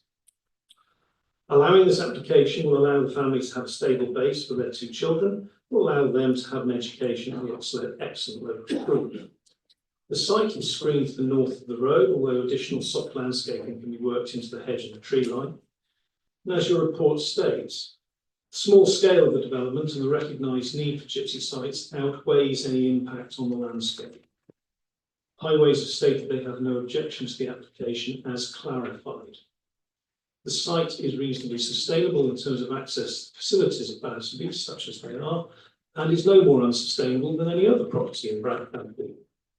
Daventry is a short car ride away for access to large supermarkets and pharmacies. There are 17 suggested conditions, and Mr. Duran is happy to comply with them, and on that basis I urge you to approve this application. Thank you. Thank you. Any questions from the committee? Councillor Blythe? So I just wanted to ask, so this land, at the moment, is it arable land? Was it purchased as arable land with no planning permission? At the moment, there is no planning permission on this land, no. So it was purchased as arable land? It was purchased for, as a land, yes. Okay. And so it's quite sizable. Do you know what size it is? Well, it's stated in the application form. I don't know precisely. It'll be according to the blue line agreement. Okay. How big it is? From memory, I think it's 0.4 hectares. Hectare. 0.4. Okay, so that's a pretty good picture, isn't it, for one family? Okay, thank you, that's all the questions I have at this moment. Any further questions from the committee? Okay, I'll move, thank you very much, Speaker, I need to sit down. Okay, at this stage, I'll now ask the officers if there are any points they wish to come back on.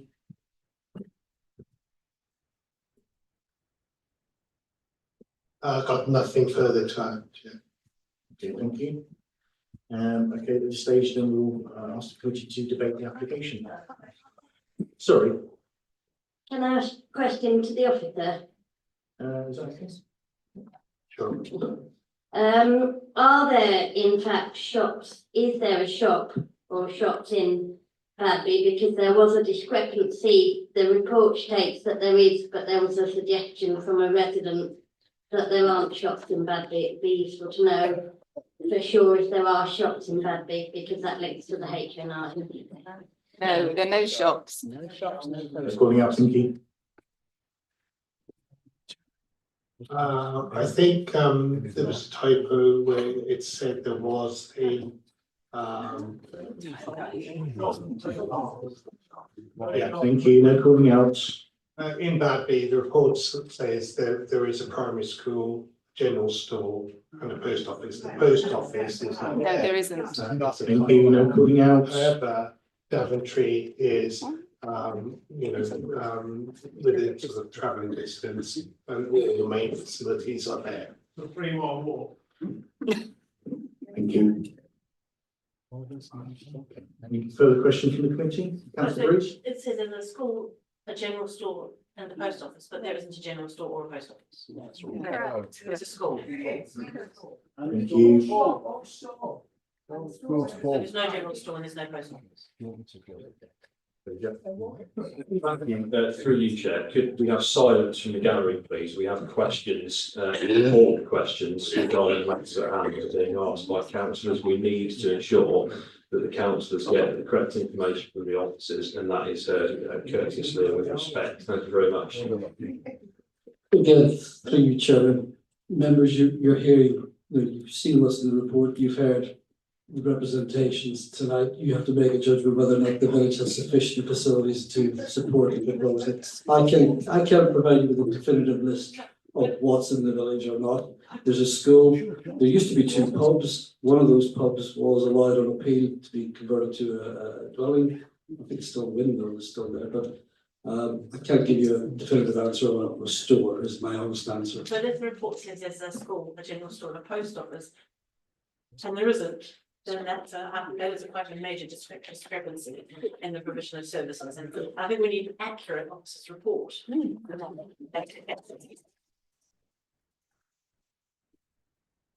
further questions from the committee? Councillor Frost? Yeah, I can only say, like I said, it's my idea, and with honestly the greatest respect, you guys do do a tough job, I get that.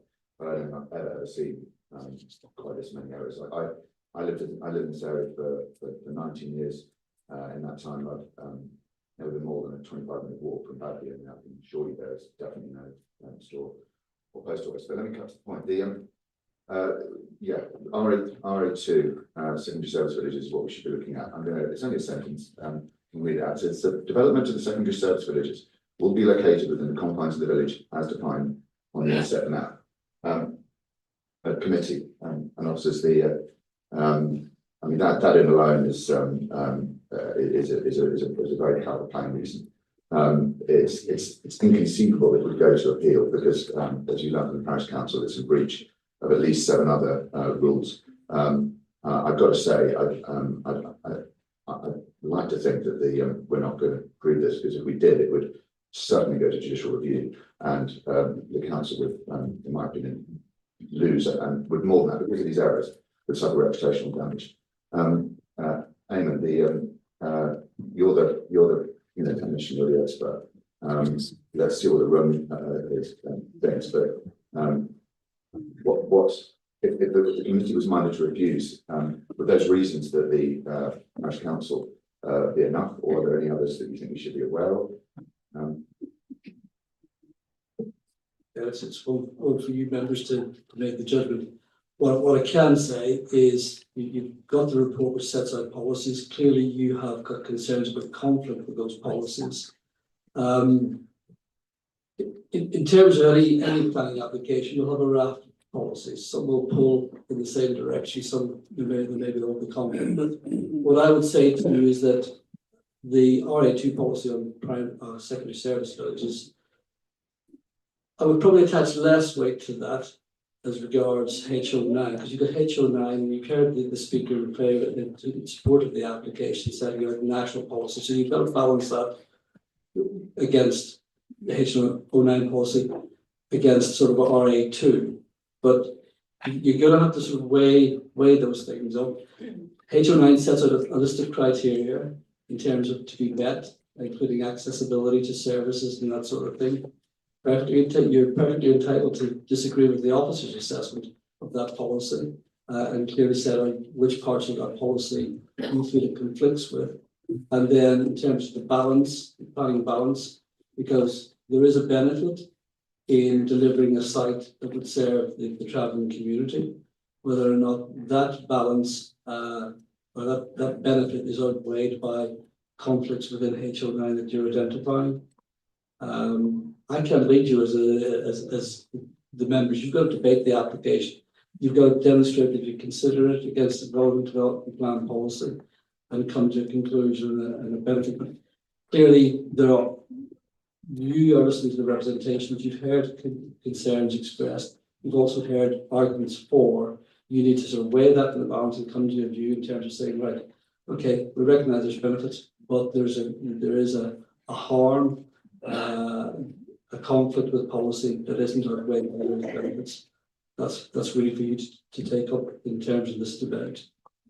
Thank you. What I'd say is committee, as you've heard, it's in breach of so many rules, and Eamon says it's compatible with one, with some indirect conflict with the Southern Countryside local plan. But what do you think? Councillor Smith. Sorry, just in, and again, you know, going along lines of absolute respect with the kind of the nature of the reports we normally get and judging things against the report, I'm finding it very difficult, and I had no setup of objection to this application in and of itself or the principle of upholding the HO9. However, I'm finding it very hard to weigh a judgment against a policy where in the report it makes reference to the HO9 being met because of, at least in part because of the shops in Badby that we've now established aren't there. And I can't find my way through shifting my thought every time that there's another bit of information that's not quite as written in the report. It's very hard to weigh the balance when significant parts of the information we're presented isn't right. So I personally would be inclined either to vote against this or to defer it until such time that we look at a report that's laying all these things out in front of us, matched up where the HO9 is weighed up against the evidence that we can actually work with and understand how the actual circumstances in Badby match up to the HO9 as opposed to what we're looking at. Chair, if I may advise, I think if you take that line, I think that's possibly a way through. What we could do is, if members were to defer the application, we could reassess it under the correct policies, make sure that the information there is correct, then present you with a properly unerror committee report, and then we can determine the application. And we can take on the tone of the debate which is so far around facilities and access to facilities and concern around the location in relation to those facilities, and assess it under the correct policy framework without the errors in place and the factual areas. I think that might be a way forward. Alternatively, you can determine the application as is with the errors in place. Yeah, sorry, I was going to say, I think that the protocol is you have to see if someone wants to, you need to see if someone wants to propose approval. But I mean, I would be happy to propose we go against officer's advice, because I've seen the rules, you can defer it and you can take up lots more of the time, but it's still going to be against the rules. Let's see if anyone wants to recommend approval. I think we should go against what's advised for the reasons stated, for the planning policy reasons stated, and that we should refuse the application.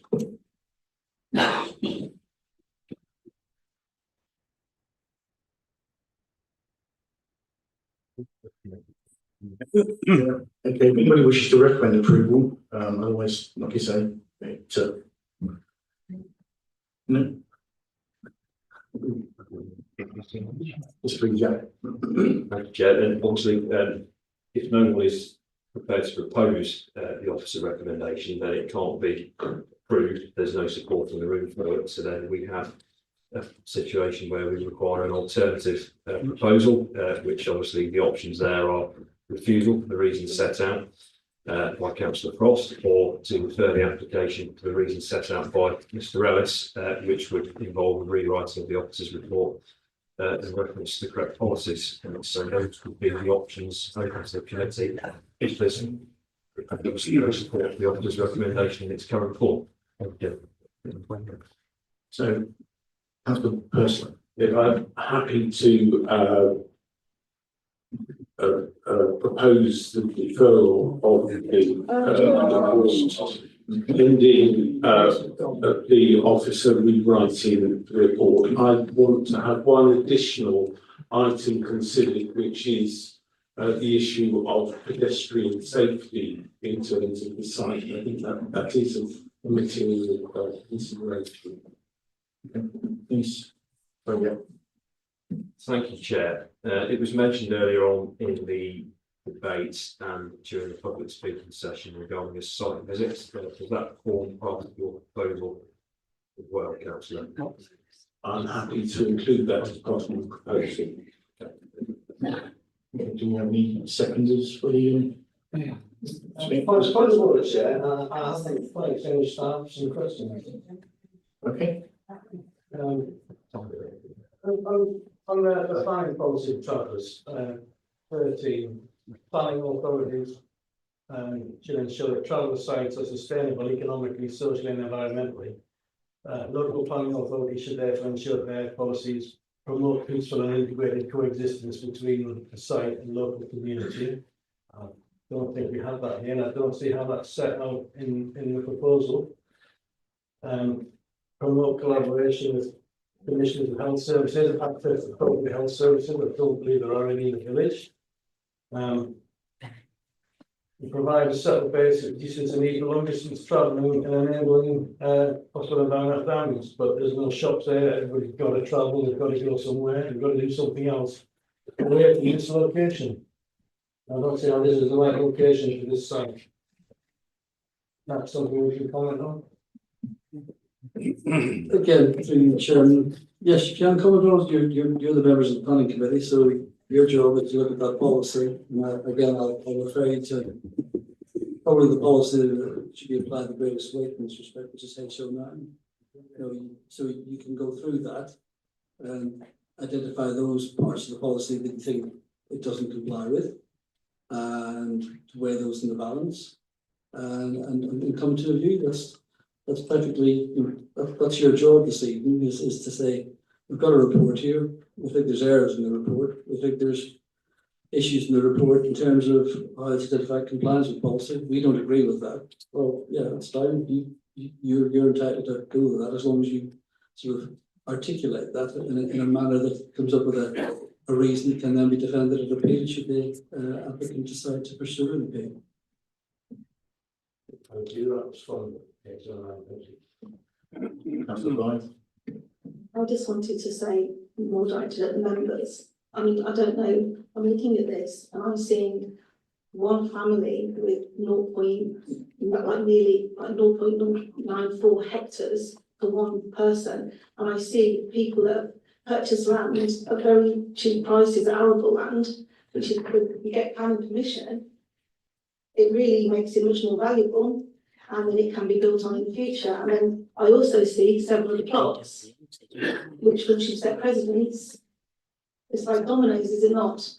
And that's a concern to me. I don't know what you guys think.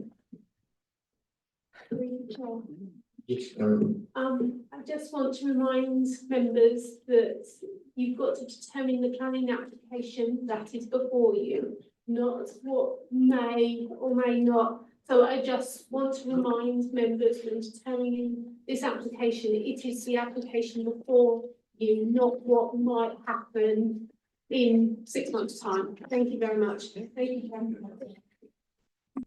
I'd also like to say that based on that grounds, that if we can't look into the future and what have you, should this amount of grants be given to one person and changed the actual concept of what it is, just under the guise of settling travellers, which is only going to settle 1 or potentially 7, when we were told before that in order to make these numbers up, there needs to be 50 odd.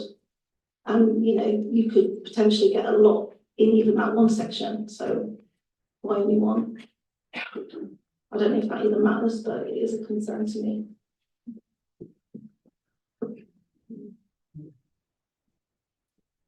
Councillor Smith. Thank you, and just to sort of reiterate, again, the planning committee will make the decision it feels is right. My thinking with referral is that we've got, whatever decision we make has got to be strong if it goes to appeal.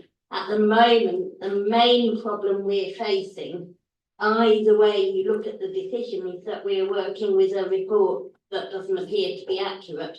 And I feel that to repeat this process with accurate information gives the planning committee the strongest opportunity to make a decision that can be upheld wherever it goes. We need to be able to make decisions with the correct information to make it, and I feel we need to look at it again with the correct information to make a decision that can be really robustly defended and not turn something down at this stage dealing with an incomplete report that might then just be reversed at appeal at a national level. Thank you. Through you, Chair. Councillor Smith has stolen most of my thunder with that, but obviously we had a proposal on the table from Councillor Best, which I believe Councillor Smith seconded, which was to defer the application for the purpose of essentially rewriting the officer's report to remove the errors that have obviously been discovered this evening, and to allow for a committee site visit. Now that proposal, a number of Sorry, point of order. I don't want to be difficult about it, but you've got 2 proposals, and my recollection is that I didn't make the proposal first, or just the proposal to somehow to leapfrog it. It was not seconded. So there's no point, it was your proposal seconded, Councillor Frost. So now we have a proposal. The opportunity wasn't given. Nobody was asked. Nobody was asked. I'll be given the opportunity, and then if I don't get a second, then I'll shut up. Now we have got a seconder that has been proposed and seconded, but we'll second or this proposal to the vote, and if it falls, we'll go to a second. This is procedural nonsense.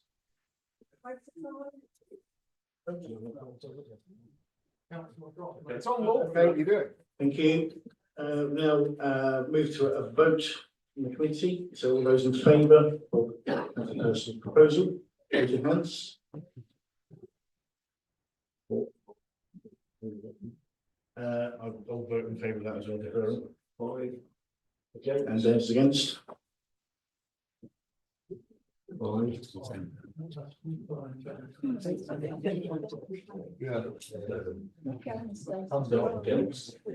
Yeah. Any abstentions at all? Okay, so that is lost, Chair, so we require. Okay, so we'll now take a vote on Councillor Frost's proposal. Okay, we have to do that. Yeah, Councillor Breeze seconding that. Could I just clarify the proposal, Councillor Frost? Yeah, with someone else that, please.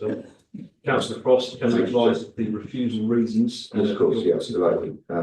You've got a smorgasbord of options, and you've got really the main 2.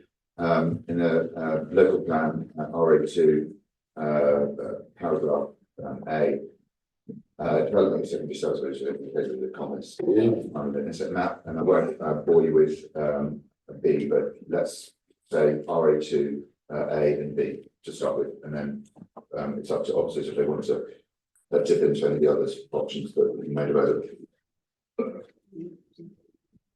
Yeah, through you, Chairman, I don't think it's necessarily up to officers, but it says, having listened to the debate, you are identifying some conflict with HO9 in terms of accessibility, services, etc.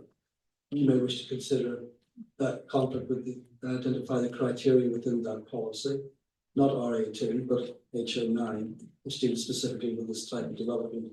As I say, you're entitled to take a view on whether it complies with all those criteria or some, and whether or not that conflict with that policy outweighs the benefits of providing a traveller unit. Chair, that's a very good point. He's can I propose that? And I'm relaxed about which comes first. But maybe having listened to this, if the committee are in agreement, perhaps we make that the main justification for refusal, with the other ones being subservient to. Okay, thank you, Chair, through you. So just to clarify, Councillor Foss, that you are proposing that the committee refuse the application on the grounds that it does not comply with policy HL9, on the grounds that there is insufficient accessibility to the site and nearby amenities, i.e. there's no post office, there's no shop, as mentioned in the report. Have I got that right? Yeah. Very important that we get the details correct before we proceed to the vote. If I may also, on where the lack of being able to promote peaceful and integrated coexistence between the site and local community. What's the policy reference to that, Councillor? It's 13 alpha on policy B, planning to travel sites, just fully plan making. Do you accept that as well, Councillor Foss? Just advise on that, Chair. That part of the guidance is about policy making. I think if you want to go to the guidance on traveller policy, national policy, you're looking at 26 and 27, which is more about the location, about strictly controlling in countryside locations. I think if you go down the idea of integrated communities, that's about policy making and set strategies. This is a one-off application where we haven't got a 5-year supply. I think that might be a slightly more difficult argument to defend and appeal. But there is government guidance on 26 and 27 that supports the argument that Councillor Foster's made. But what we could do is integrate those paragraphs into the refusal reason as well. Yes, thank you. Are you happy with that, Councillor Foss? Okay, that's seconded by Councillor Brees. A particular paragraph that concerned me was 8.3, which I think was referenced by speakers and others, which is that it is the officer's opinion that this would not be a safe environment for children. And I think he's talking about the physical, obviously talking about the physical environment, and then like a footpath and the A361. How can we weave that? Because that seems to be fairly integral. How can we weave that into a refusal without a policy reference? Can that be a sort of narrative? I think you want to stray away from safety, but on 27, you're correct, because you need to get a highway expert in if you're going to go into safety in terms of traffic, using the surrounding highway network. If you look at that paragraph 27, it does talk about promoting opportunities for health and exercise, such as ensuring adequate landscaping and play areas for children. So there is an argument that you could drag if it went to appeal. And I think we referenced that in the appeal reason as well. That we probably cover that point. Yeah, thank you. Yeah, so obviously Councillor Brees, that's integrated into the refusal reason as well. Just Councillor Foss, before we proceed to the vote, if you're happy with this vote. And Councillor Brees seconded. So over to you, Chair, for the vote. Thank you. And we now move to the vote. So all those in favour, raise your hands. Yep, for refusal. Okay, those against. You're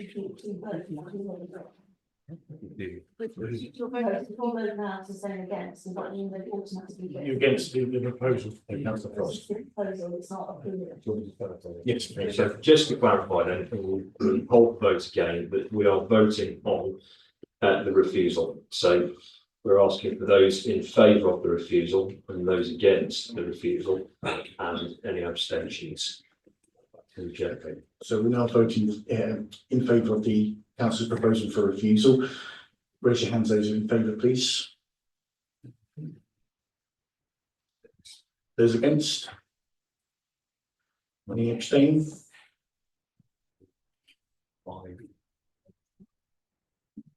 Motion passed.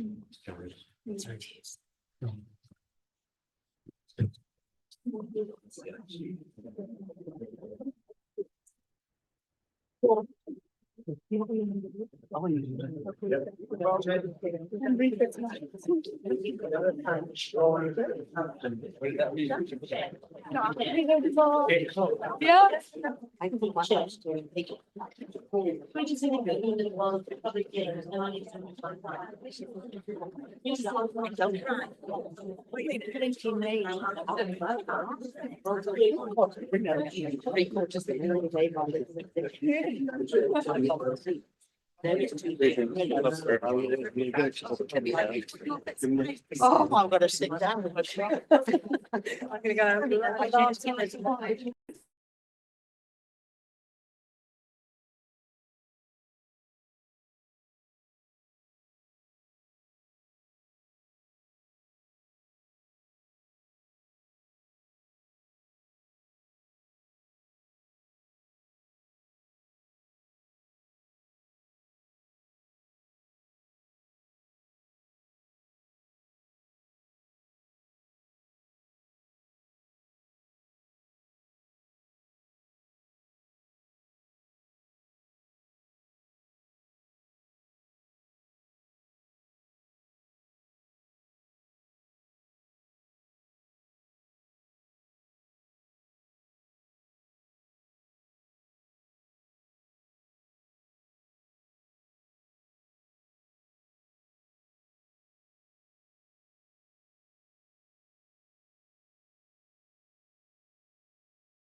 Item 11, which will be.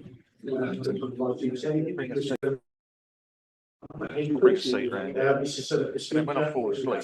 long journey back. The table. Slump on the table. Speaker's part. So I will now hand over to Case Officer Rob Burton for the presentation. Rob couldn't be here tonight, so it's me reading the presentation. So this application relates to land at Hill Farm up Hayford. It seeks outline consent with all matters reserved to accept access for a building of up to 4,700 square metres for use within class B2, which is general industry, and B8, which is storage and distribution, with ancillary class E office space. Planning permission was previously granted in 2019 for the same development, which is for consideration today, but was not implemented and therefore has lapsed. So this application therefore seeks a new proposal for what was previously granted for in 2019. As you can see from the photo and the site location plan, the site relates to a narrow parcel of land located to the south of the M1 near junction 19 and north of the A45 bypass. Employment uses are located either side of the site and includes a waste recycling facility to the east and commercial units to the west. The site itself comprises of 1.2 hectares of bare land with an existing private access road connecting the site to the neighbouring A45 roundabout. This is the access into the site, which is off the roundabout. This is the internal access track leading to the application site. And as you can see in the distance, they are the commercial buildings which lie to the west of the application site. This is the application site itself. And as you can see on that photo, that is the waste recycling facility. Which you can just see in the top of that photo. It's worth highlighting the fact that the application has been subject to two objections, one from the parish council in respect to HGVs travelling through the village, and the other relating to the other from the neighbouring waste recycling facility in respect to service water drainage. However, these concerns have been covered within the report and are not considered a constraint to the proposed development, and our technical consultees in respect to the local highway authority and the local lead thorough authority have raised no objection to the proposal. Overall, officers consider that the proposal complies with the development plan as a whole and there's no material considerations which indicate otherwise. Therefore, the recommendation is one for approval, subject to two conditions as set out within the report. Thank you, Chair. Thank you. Thank you. I now invite the committee to ask the officers any questions that they may have. No? Okay, so I will now move on to public speaking, which is Kevin Collins, the applicant, speaking in support.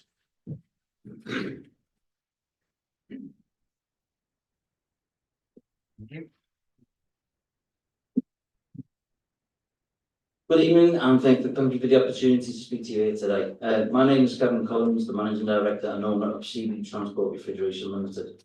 My business was started by my father in 1981. It's been operating for over 44 years. Our operation is to service, repair and maintain transport refrigerated vehicles. We are part of the Carrier Transit Gold UK Service Partners. I'm currently we are the largest heating manufacturing company in the world. We operate out of 3 locations: Liverpool, Tamworth and Northampton. We employ 74 team members and are the largest carrier service partner in the UK. To be clear, we are not a transport company. We do not transport any goods for hire or reward, and we do not own any HGV vehicles. Right. You may be aware, may not be aware that many of the equipment that we maintain, you will find on everyday vehicles such as home delivery vans for supermarkets, rigid vehicles supply fast food chains, and trailer support for supermarkets and their deliveries. Our objective for the proposed site is to build a workshop to support all our customers in and around the Northampton area. With our fleet of technicians, 80% of our work is done on the customer's premises, and the reason we require your permission to build on the site is to be a supporting team for the rest of our network. The workshop will provide a safe working environment to ensure that major repairs are carried out safely away from our customers' premises. Before we won the tender, we took over the area in 2016, where we had to put a base on the M1 corridor. The nearest location to the surrounding area was Tamworth, Spalding, Stevenage or Swindon, and obviously now we are in Northampton, we need a basic location. Currently we started off with 2 engineers that were TUPE'd over by our when we took over the area. We now run 10 mobile technicians, 3 trainees and office staff. With your help today, we'll be able to start the ball rolling and getting our new premises up and running, which will help us increase the team members up to 25 engineers and 30 people in total. We're already in talking with our outline planning. We are already in talks with local colleges and are receiving yearly on year work experience candidates. If you grant permission today, we can start the ball rolling and hopefully make my vision to be the #1 service provider in the UK as we. Thank you very much. Thank you. Any questions from the committee at all? The speaker? No. Okay. Thank you very much, Speaker. Sorry, Councillor Ringberg. Believe Anglian Water have a concern with the drainage with foul water and connecting onto the Anglian Water foul system. I was wondering if this been considered at all. Say that again, sorry. So just bring on the officer report, saying the applicant will need to submit a clear drainage strategy which includes connection onto the Anglian Water foul system network. Yeah, once the outline plan has been granted, there's a load of conditions, as the guy said before, that we need to conform to, and that'll be one of them. Okay, right. Any further questions? No. Okay.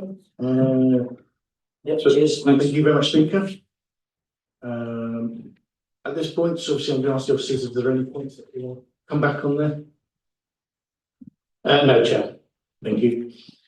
We are now asked the committee to debate the application. Okay, Councillor Blythe. I was just going to suggest that we pass this. You're making a proposal to approve this. You said this, yeah. Okay.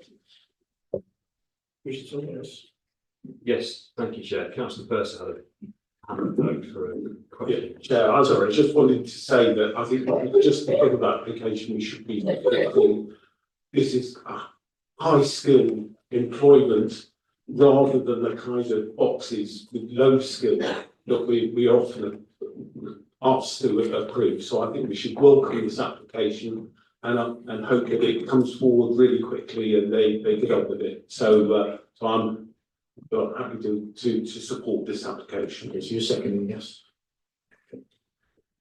Thank you, Chair. Just for you, just to summarise the proposal, obviously, the committee is proposing that it approves the application subject to the conditions set out in the case officer's report. Before I put it back to you for the vote, I did notice Councillor Rainbow, you snuck back into the meeting just as the presentation started. Do you feel that you have sufficient information for the officer's report to take part in the vote on this one? Yes, I do. Okay, thank you. I'll put that back to you, Chair. Okay, thank you. So at this point now, I'll ask the committee to move to a vote on this. So all those in favour, raise your hands. Unanimous. Unanimous, yeah. Motion passed. Thank you very much.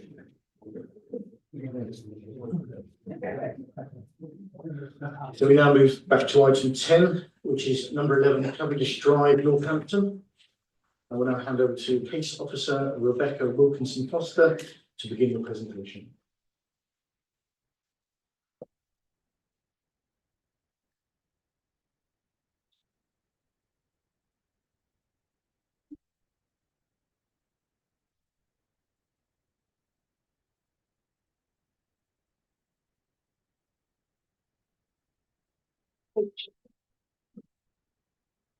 This application seeks the change of use from a dwelling house class 3, C3, to a children's care home class C2.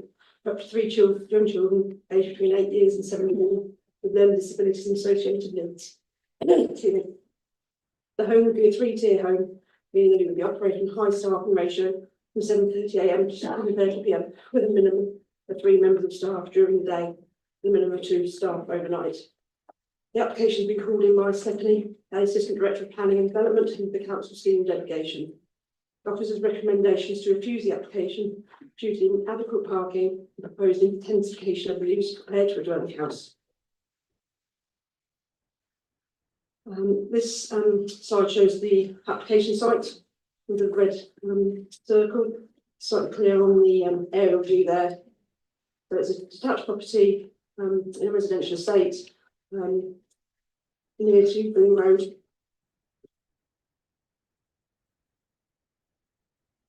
Property served by 2 off-road parking spaces, and as a care home, it would be used as a 4-bedroom property. And on-street parking would be used when it was a family home, and that would be the case for this. The change of use, on-street parking would be needed. The property has been previously extended to create a 5-bedroom property. No major changes are proposed to the internal configuration of the building, just the zoning for an office, including the fire doors and alarms as required for a children's care home. It shows the front of the property, showing 2 parking spaces, side elevation, and then the rear. Environmental Health, Northampton Police, Fire and Rescue and Local Highway Authority have raised no objections, and Northamptonshire Children's Trust are in support of the application. As detailed in my report, 31 letters of objection have been received, 2 letters of comment and 2 letters of support have also been received. In addition to this, petition with 166 signatures against the proposal has also been received by the council. The statement of purpose of the proposal indicates the care team could potentially comprise of 9 members of staff during the day and 4 overnight staff. There may also be further visitors dependent on the needs of the individual children. Therefore, the coming and going of the staff in the 24-hour period could be in excess of 13. The company proposing to run the care home encourage car sharing and use of public transport, but due to shift patterns, this may not always be achievable. The changing of staff would occur early in the morning and late at night, 7:30 and 10:30, which has been 7 days a week. This would generate an increased level of noise and disturbance from the normal family home, and intensification of use that would exceed that of a traditional family home and cause unacceptable impact on neighbouring amenity. It is acknowledged that there is an acute need within the West Northamptonshire to provide children's care homes, but for this application site, this needs to be balanced against the harm identified in terms of impact upon residential amenity and the lack of off-street parking support the use of this site. The recommendation of officers to refuse the application due to the amenity harm of the neighbouring residents and lack of parking in line with policy Q2 of the Northampton Local Plan Part 2 and paragraph 155 of the National Planning Policy Framework. Thank you, Chair. Thank you. At this point, are there any questions from the committee to the officers? Councillor Smith, sorry. Thank you. Just 2 questions. In the report, it appears to say, forgive me if I put it wrong, it appears to say the following bodies have raised objections: Highways. However, later on, Highways have said it's considered this would have no, and it would not have an undue impact on the local highways situation. So I'm just wondering if you could clarify that. And just secondly, you may come back to it, but I just wonder if you can offer us some insight into why the staff shift change patterns have been highlighted in. I know that each application is on its merits, but equally when other applications have been taken into account, regard has been given to the inspectorate and how they've behaved with others. So I'm interested in why the number of staff and the changeover of shift patterns is of concern here, where it hasn't been with previous similar applications. Okay, thank you. Yeah, there was an amendment to the report. The Highways didn't raise the objection. It was just an error on my part. I just put Highways objected, but they didn't. So the Highways raised no objections to the application. And there was an amendment circulated before the meeting that advised of that. And and we've highlighted this changeover times in this application because of because it's changing from a family dwelling to change of use. But that you need to be aware of those changes, that at between 7:30 in the morning at 10 and 10:30 at night, there's a potential of a large changeover of staff, cars moving about, handover staff. So, for example, during the day, there's the minimum of 4 members of staff there. There'll be 4 members of staff leaving, moving their cars off the driveway, and then 2 more Met cars sort of parking on the site. So that's we believe that's an area of concern for residents. Thank you. Not disputing that point at all, so I'm not showing a view in any which direction. I'm interested that there have been a number of this kind of application recently before the planning committees where the recommendation has been approval, and here the recommendation is refusal, and it's a really helpful thing to be clear why it's different from other small scale residential homes for children that we've seen recently. This specific application, it's because it's a 3-tier home, and it's got a sort of higher staffing levels, and because of the parking, which is it's not really clear on that, but there's only one access to the parking. You can't get off from both ends, so therefore you'd have to move. So the second car that's in front of the window, that have to be the other car would have to move for that car to get off the site, otherwise you for only one drop curb. So the number of staff is the issue in this application, it being a high tier care home. Any other questions from the committee? Okay, I now invite speakers to come and speak in the following order. So we'll first start with Jenny Lovell, a local resident speaking in objection.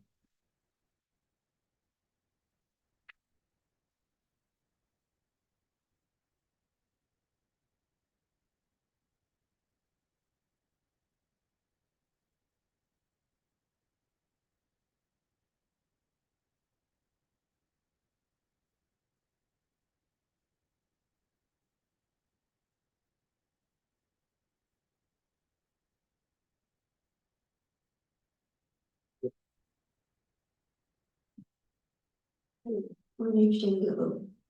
I would like to comment on 3 areas. The first is various impacts from the number of cars that will be associated with a 3-tier care home, and in particular, the lack of adequate on-site parking. And then there's the impact on highway safety and the impact on the character of the estate. Firstly, the parking. The house has off-street parking for 2 smallish cars, and 1 car will be blocked in by the second. The house car provided for the staff will necessarily be a larger vehicle and will be in frequent use, needing ready access and guaranteed parking. So this is likely to be the only car on the driveway. That leaves up to 10 cars needing to park at times, and the estate has a lot of drop curbs, but comparatively small amounts of on-street parking. And then there's highway safety. Cavendish Drive is circular, and whether walking or driving around it, visibility is reduced.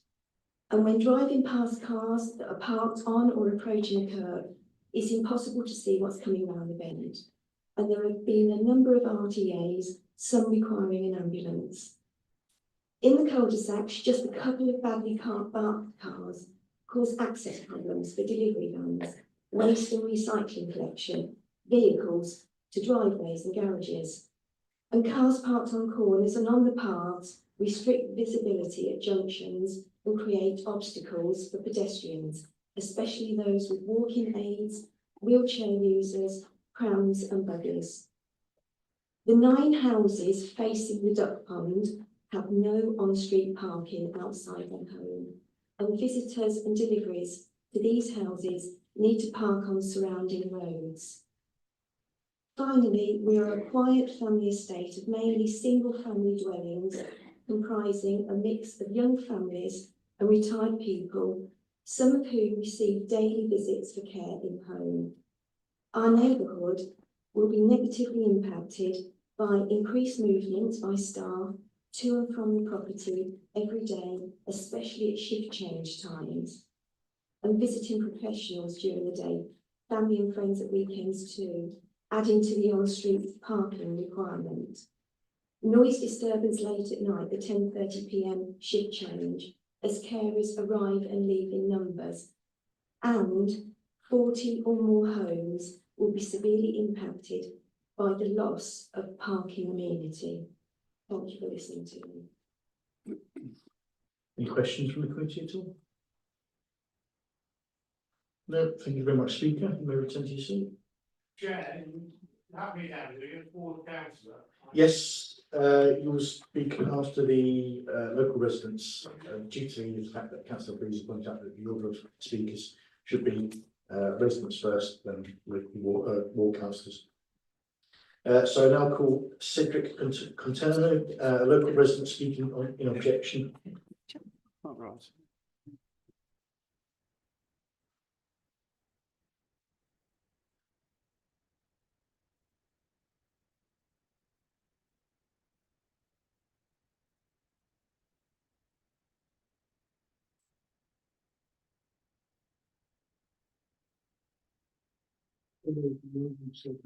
I firmly oppose the proposal to establish a children's zone next to my newly purchased residence. As parents, we already face challenges with parking for our visitors, and the addition of a behavioural home would significantly worsen the situation, especially during staff transitions, which could introduce up to 10 extra vehicles. Our children frequently walk to nearby parks and lakes, and we are deeply concerned that their safety will be at risk with such a facility in close proximity. Additionally, potential for noise disruption threatens the tranquility of our neighbourhood. Presence of the proposed large facility could introduce safety hazards. While I recognise the owner's interest of profitability, the implications of a high staff to resident ratio and increased traffic render this type of home unsuitable for our community. I started a local petition against this application, which 166 local residents signed, petitioning against the behavioural children's home. Whilst we acknowledge the need for children's home, this location just not deemed a suitable or safe place for it to be located. The inhabitants of a similar establishment has led to unfortunate repercussions that raise questions about community safety, peace and harmony. There have been instances of vandalism, parking chaos and antisocial behaviour. Neighbouring cars were vandalised and the recently refurbished home was crushed in the closure. This incident serves as a testament to the possible disturbance we could face. Our primary concerns lie in potential traffic congestion due to increased parking demand, possible public disturbance, and the safety issues related to antisocial behaviour.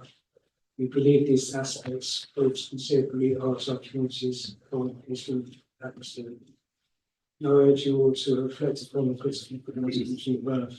Think about the balanced neighbourhood we wish to preserve for our current and future generations. Our plea lies not in proposing care facilities, but to ensuring the suitable placement of such establishments where they won't disturb the woods and harmony. Thank you. Thank you. Any questions from the committee at all? No. Thank you very much. You may return to your seats. Now call Councillor Stephen Hibberts, a local ward member, speaking in objection.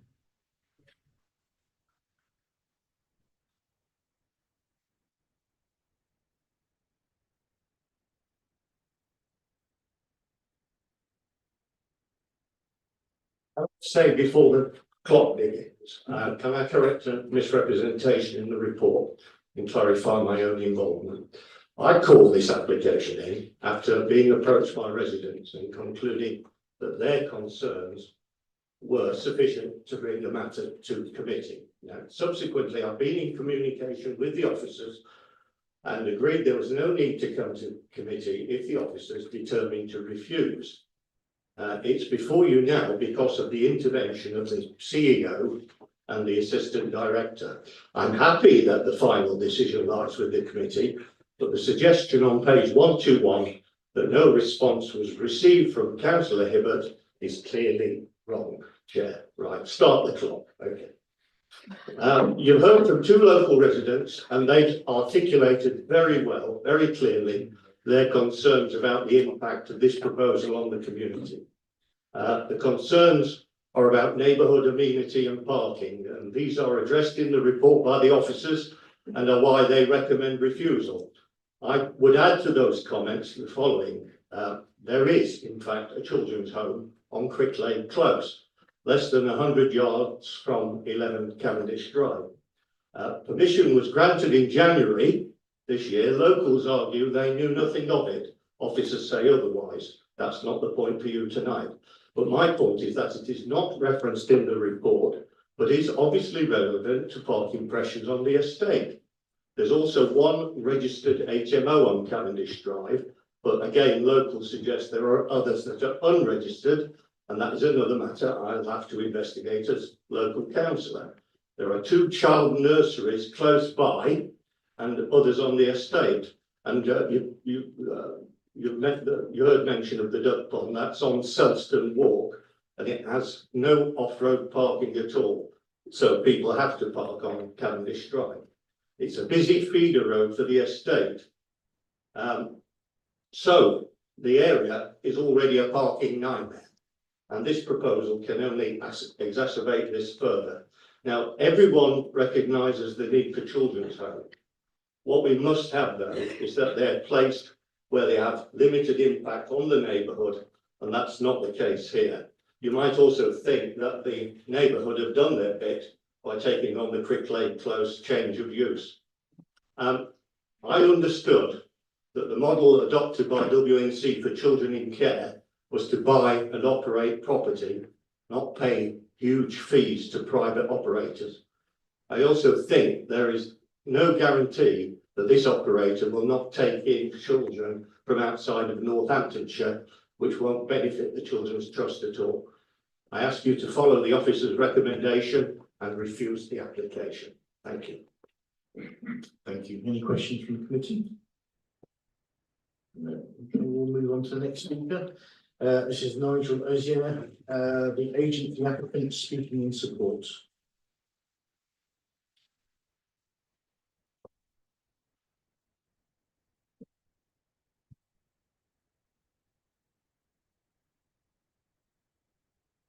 Chairman, good evening, ladies and gentlemen. My name is Nigel Ozier. I'm a planning consultant based in this area for over 40 years. And I act for the applicants in support of the application. Let me start by saying that while it may not be a material planning consideration, nevertheless, I'm still shocked by some of the comments that residents have made about this proposal. This proposal is to look after 3 children. It's no more. It's not going to grow. It's not going to be added to. It's for 3 children. And I'm hoping that many of those harsh comments are perhaps based on not fully understanding the proposal. So in terms of the application, the proposal is limited to 3 children. We know there's support from Environmental Health, from the Northampton Children's Trust, Police, Fire and Rescue, and now it's been clarified, support by the Highway Authority. In addition, the planning officer has confirmed that the principle of the proposal is acceptable, that there is a need for these proposals, and that it's in a sustainable location. However, I am concerned that the basis of the officer's assessment in the report and the recommendation is based on a misunderstanding and misinterpretation of how this site works and how it's operated. That misunderstanding is set out in the report in paragraphs 716 to 719. The officer's reference to 9 members of staff being present in the house is not correct. There is a team of 9 people at various levels of experience and guidance, but that's the full team based in an office. It's not the team that appears in the house. They support the carers in terms of the guidance, in terms of safeguarding and all the Ofsted and all those things that we have to follow. But basically the team leader might visit on a rotational basis, might be a different one, different day, And the occupants of the house will be 3 children, 3 carers in the daytime, 3 children and 2 carers at night. So normally 6 or 7 people is what you're getting. If there is an emergency, as with any house, residential or otherwise, that can be done. So in my view, this is not really different to a normal situation. We know, yes, I'm aware of having gone around the estate several times, what parking is like. People parking on gravel level to the front of their house, people parking on their front lawn. Yeah, I've seen all that, I understand it. But the officer's report is based on a misunderstanding of what we're doing. You don't have 9 people in the daytime, you don't have 4 people. And people who come to the house and are the carers don't all come by car either. We Nurture actually follows a strategy where people use public transport, they share cars, they do not build. So it's not a greater number of vehicle activity to a normal house. It really isn't. And parking, yeah, I accept there are inadequacies. I think the next door neighbour's car often protrudes across the pavement, for instance. We know. Your statement, please. So I do hope that members can support this important proposal and meet such an important need to support based on the correct assessment of what the development is. Thank you, Chair. Thank you. Any questions from the committee? Councillor Blight? I'd like to, you said about the people coming, and there's only going to be 3 people. So one of the concerns that I heard was about, obviously the amount of people there, so you can say categorically that there won't be a problem with parking. No, there won't. There won't be any different impact on parking in the same way that every other house. If you look at the back of where this house is, in the turning hammerhead, there's often a car in the back, for instance. So people park half on the path. As I said, somebody about 100 yards away parks on his front lawn. So we know that, you know, there is issues with parking, but this is not creating intensification. And the other things that were said in terms of safety, this is a one-to-one relationship, a carer to a child. That child may be 14 years old, may have autism, may have ADHD, whatever.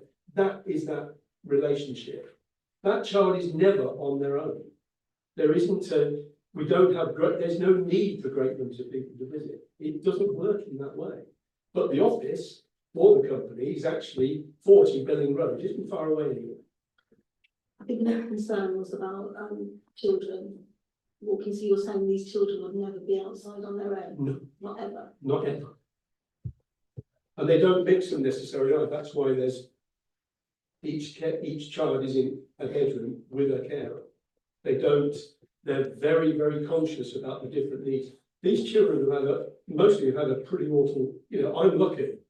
I was loved by a mum and dad, you know, brought up in that way. But some of these children have lacked that guidance, have lacked that living, and have lacked some education. But there is one carer, one child. So where would they be educated? Well, the carers, the programme, the team in the office is organised. That's why Ofsted is often involved as well, so it's done in the correct way. But those carers will have things that they can teach the children. There are aims to achieve. There are improvements you want to make to their life. And then I think somebody said the age of 17, usually at 16, that's it. A 17-year-old will go to a different home, a different place. We're doing one, for instance, nothing to do with it, I know, but in Rushden, which will educate children between 17, or adults, 17 and 25, who have also suffered life. That's what we're trying to do. And the minister, or the ministerial statement, supports what we're trying to do. Okay, thank you. Councillor Rainbird, you have a question? Oh, sorry, I believe, Or Councillor, sorry? Councillor Smith, sorry. Thank you. So take on board what you're saying about the staff link the direct carers.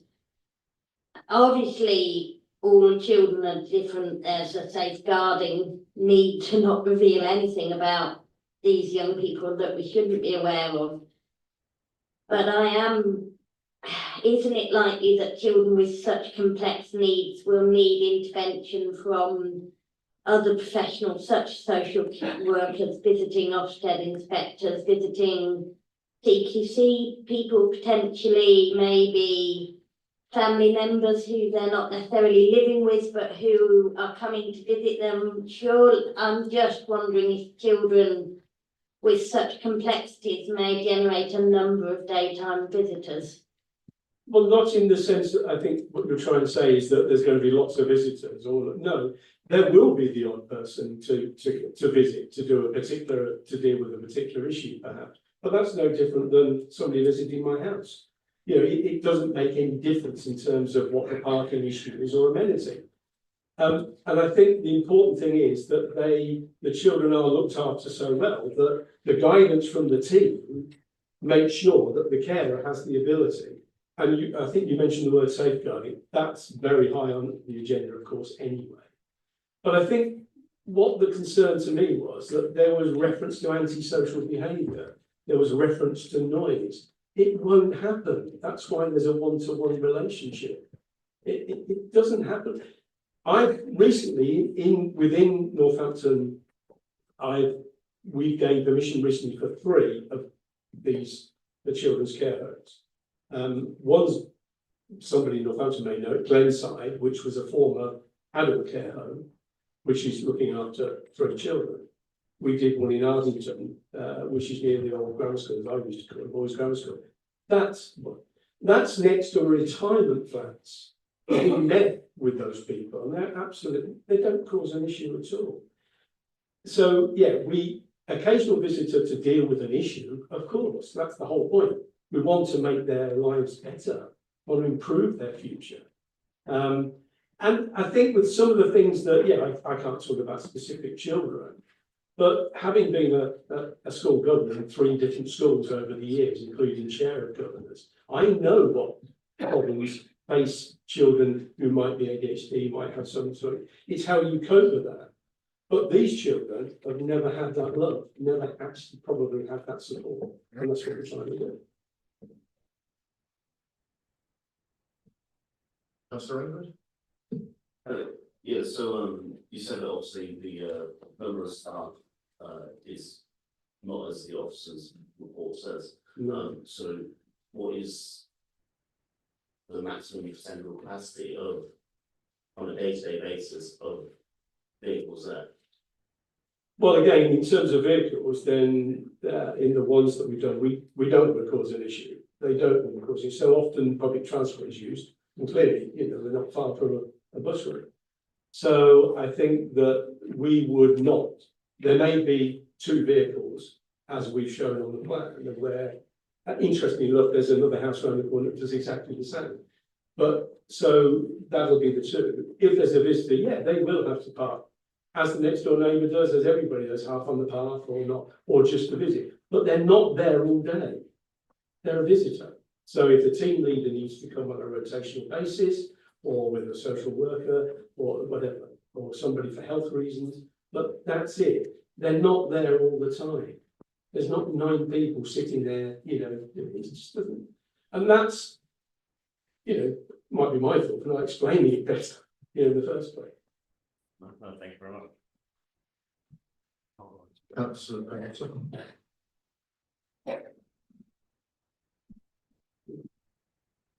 I was just going, well, has it been suggested to you that you produce a transport plan for this application to show how you could mitigate the obvious problems there are in having more than 2 vehicles at this property?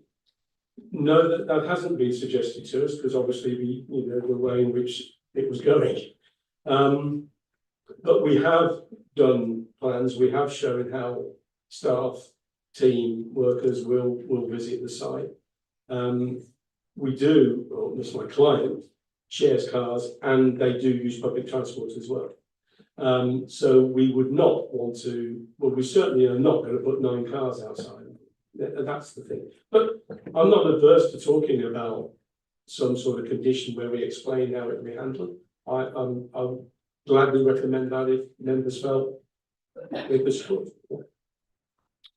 Councillor Cartwright? Thank you, Chair. Just confirm these children don't go to school, they're homeschooled and they don't access the community independently. Correct.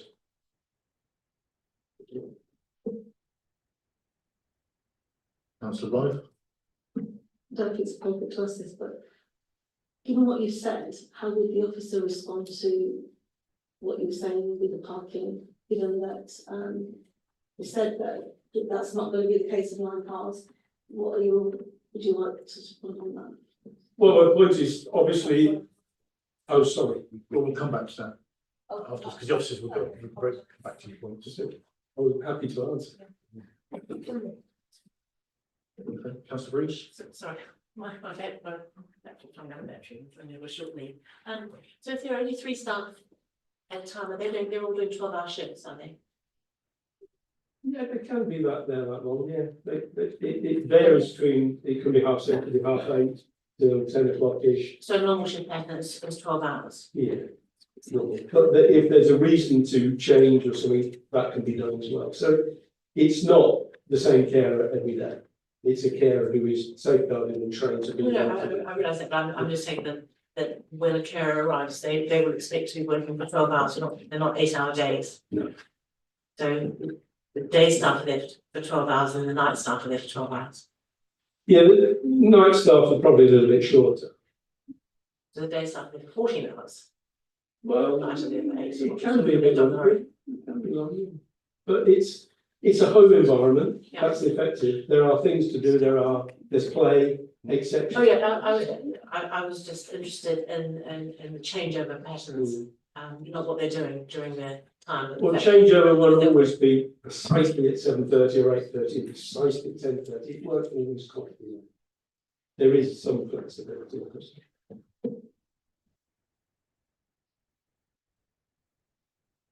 Any further questions from the committee? Okay, so I'll now ask officers if there are any points they wish to come back in.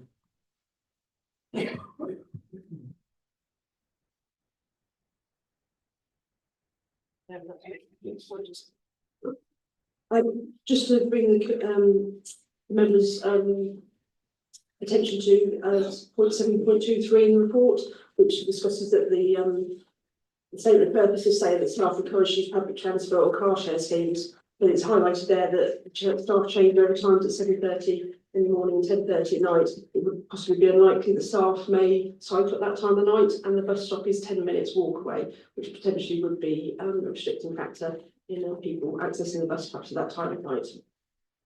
And also my report did state that it's the maximum numbers of staff that could be using the property, not definitely that there'd be 9 members of staff using it.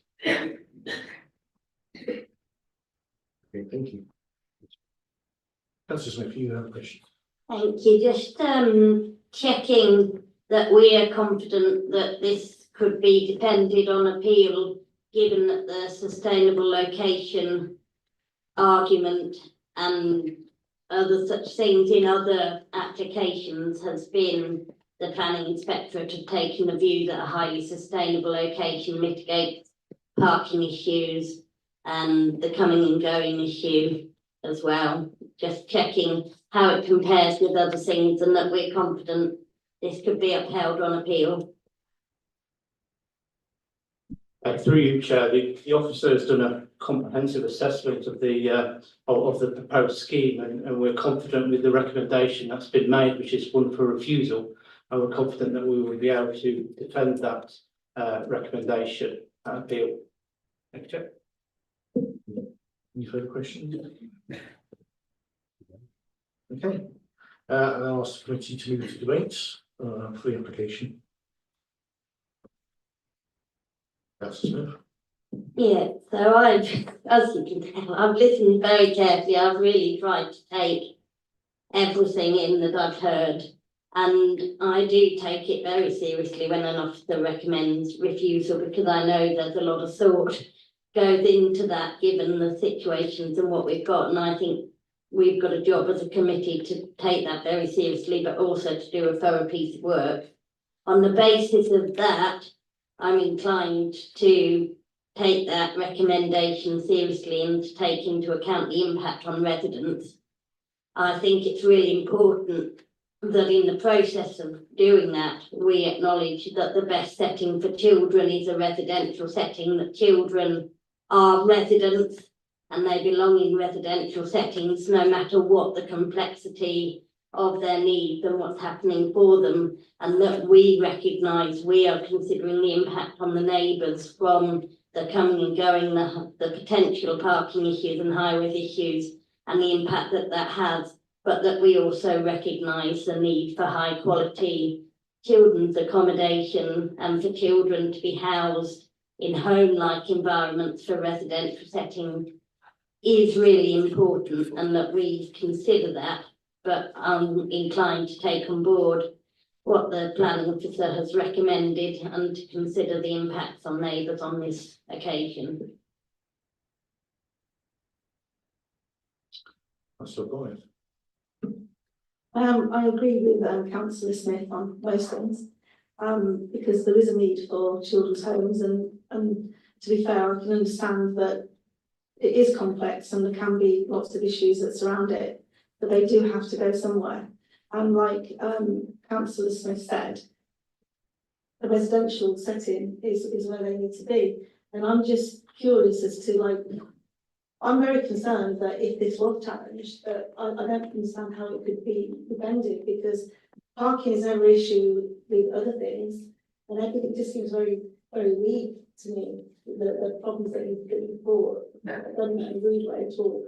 I'm just saying that changing over times at 7:30 or at 10, it's reasonable that somebody on shift patterns will do that.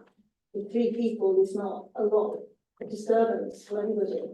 And parking, there's already room for 2, aren't there? That's, I have to say, anybody else the same?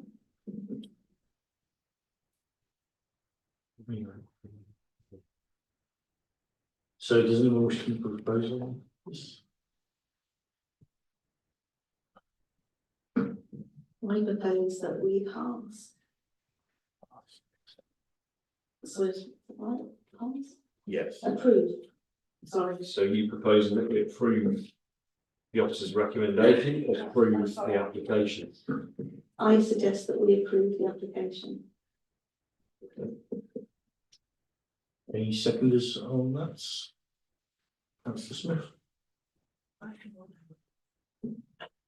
think there's a little bit of confusion because the councillor's just said that she's minded to approve the application, which is not the same as approving the recommendation. So just to clarify then.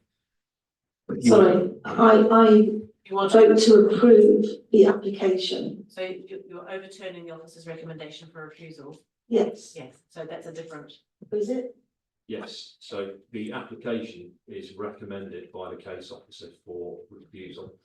So the officer's recommendation is for refusal. So you can either put a motion forward that accepts the officer's recommendation and refuses the planning application, or you can put a motion forward that rejects the officer's recommendation and approves the planning application. And part of that, you'd have to delegate authority to the officers to agree, obviously, a set of conditions for that as well. So it's a case of whether we're accepting the officer's advice and accepting the refusal and voting to refuse the application, or whether we are overturning that and recommending to approve the planning application by overturning the officer's recommendation. So I'll put it back to you. Okay, so I think that the valid points have been made, but I think on balance that we should overturn the officer's decision, because I don't feel that the arguments would really be able to defend it if it were taken to appeal, sorry. Okay, so are any seconders to this? No? Thank you, Chair. In the absence of a seconder, the motion is lost. So I'll put it back to you, Chair, to invite an alternative proposal. Okay, so is there an alternative proposal from the committee? Does anyone wish to accept the officer's recommendation? Councillor Boyd? Yep, seconded. So just to confirm, Councillor Blythe, you are now proposing that we that we accept the officer's advice and refuse planning application in, no? So if I may, for the new chair, Yes. do we have a proposer for the officer's recommendation, which is that we use the planning permission? Councillor Tarman. I'll put that back to you, Chair, for vote. Okay, so I will now move to a vote. So those in favour of accepting refusal, their hands, please. 1, 2, 3, 4, 5, 6. 6 in favour. Okay, and those against, 1, those abstaining, 3. Motion carried. motion carried.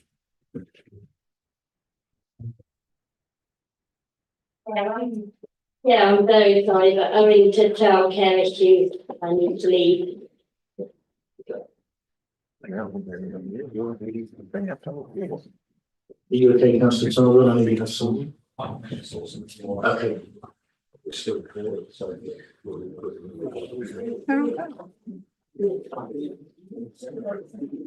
Okay, so we're now moving on to item 12. Which is number 5, Rossack Court.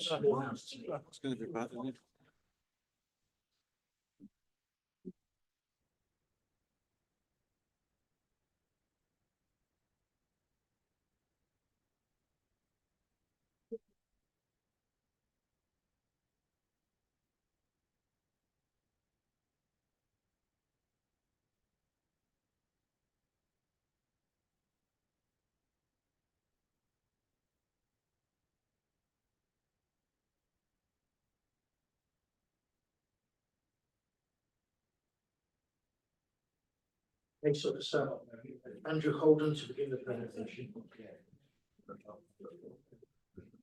Thank you, Chair. Yes, this 5 Blossom Court application. But it says that for changing use from dwelling house use class C through to residential institution use class C2.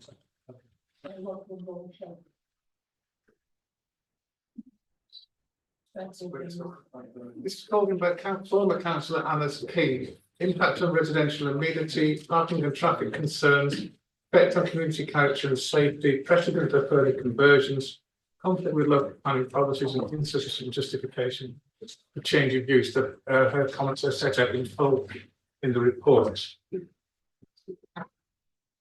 This shows you the site. It's in a residential cul-de-sac in just and this then shows you in an area of use in the context. It's the end of the cul-de-sac, adjacent to an area of green space. The site is 2-storey detached house, as I say, the residential cul-de-sac has 4 bedrooms, with a further bedroom located in what was probably a garage. It's a residential area. Proposal is changing use of the building from a dwelling house to a care home for 3 children between the ages of 5 and 18. The 2 carers on duty at all times on a 24-hour shift pattern, with a change of happening at 10 to 10:30 a.m. each day, other than on Sunday when the staff would stay all day. And you can see there the parking layout. So this has currently there's 3 parking spaces on the side. Proposal is for a 4th space to be added to 4 car parking spaces. And so the 2 staff generally, then there'd be a staff changing period. So the view is that there is adequate parking for that to happen. See the existing and proposed plans. The layout of the building doesn't change internally. It's just the use that changes. Some rooms that were bedrooms become staff facilities. The former garage, which is a separate unit, would be for 1 child in what they call a transitional phase. So about to leave the care system, so we can ease them into that rather than abandoning them at the end of the time. Here, the first floor again, no change in the layout, just in the use. And you see the building is detached, as I say, the end of the cul-de-sac. You can see 3 cars parked there. To the left of that photograph, from what is currently part of the garden, would be a 4th car parking space provided. This condition recommends that that is provided before the use commences. See that the rear of the building and it has a mitigated sized rear garden. think that's all I need to say at this stage, Chair, unless there's any, Okay, thank you very much. Thank you, and I now invite the committee to ask the officer any questions. Anything? No. Councillor Breeze? So just to confirm, unlike the previous application, we're not expecting that this one house children with additional needs. no, this is not the proposal, but it would be approval for a children's home. There'd be nothing to say we couldn't have children with particular needs. Well, I'm thinking mainly the sort of staff input that's. Yeah, I mean, that, what we're recommending here is a limit on the number of children, number of staff at any one time. So it wouldn't say you can't accept children with any needs, but if you needed more staff than is proposed by condition, you'd have to come back and say we need more staff. We'll have to consider the impact of that. Councillor Blythe? So are you recommending this or not? Yeah, this is recommended for approval.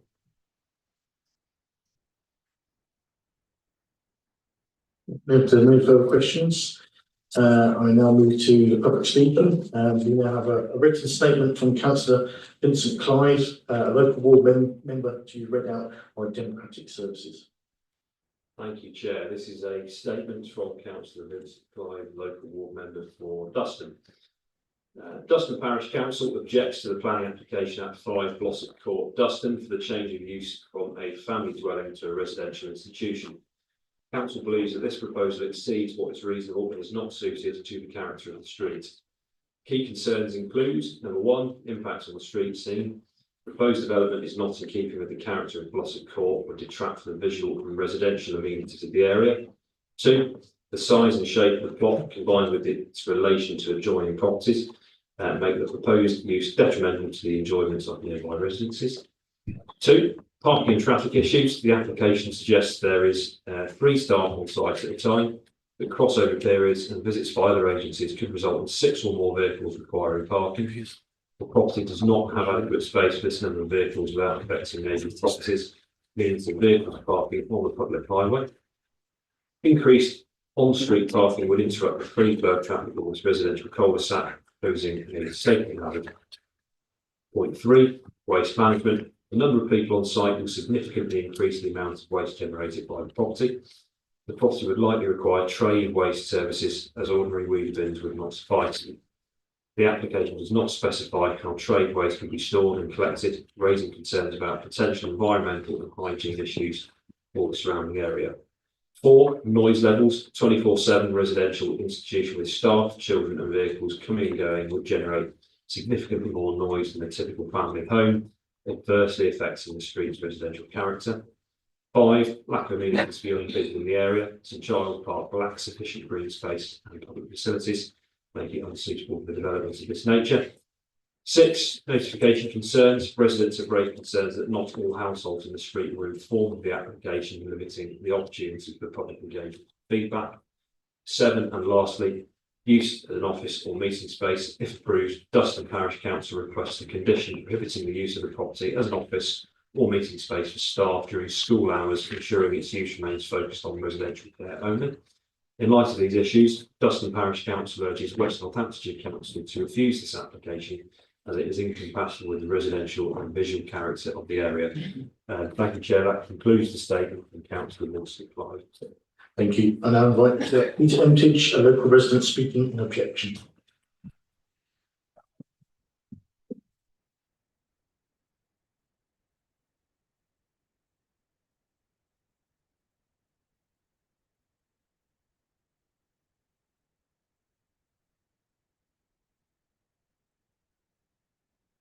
Okay, so I live directly opposite the property and speaking on behalf of the adjacent neighbours, the cul-de-sac and the neighbourhood. The planning application was for the front garden to support a car park for 5 cars. Obviously, the business needed 5 parking spaces. Suddenly, at the last minute, it's 4 cars. There are no raised curbs in the cul-de-sac, so there's no surface parking. Any cars that park tend to park on the path. Now, as far as I'm aware, that's not legal. The council have got lots of notices around about parking on paths. The planning summary is deliberately misleading.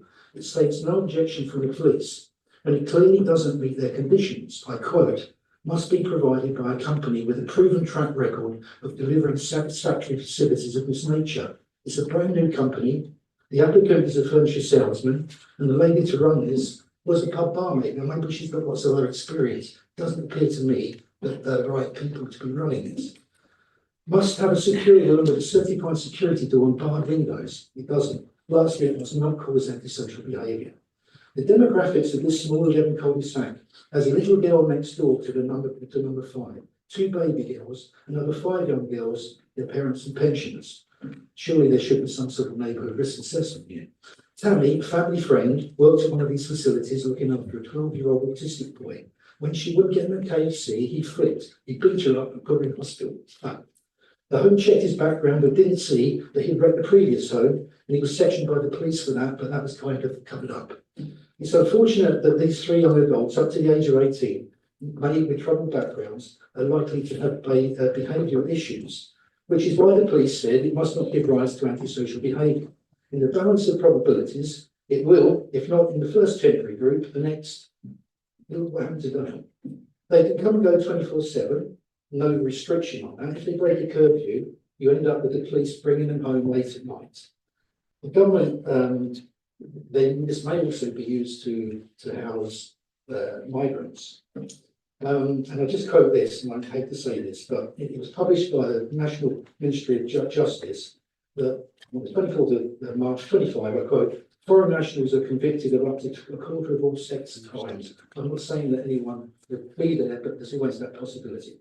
Just to conclude, 4 families have told me they have to move if this goes ahead, helping their children safely play in the cul-de-sac, never mind all the children that walk to school, the dog walkers and the public who walk on the path next to number 5. I implore you to reject this application on the grounds listed by the parish council, who know this neighbourhood, it's their job, along with the police consultation response that was misrepresented in the report. There's a lot of worried people out there, and I hope this doesn't get approved. Any questions from the committee at all?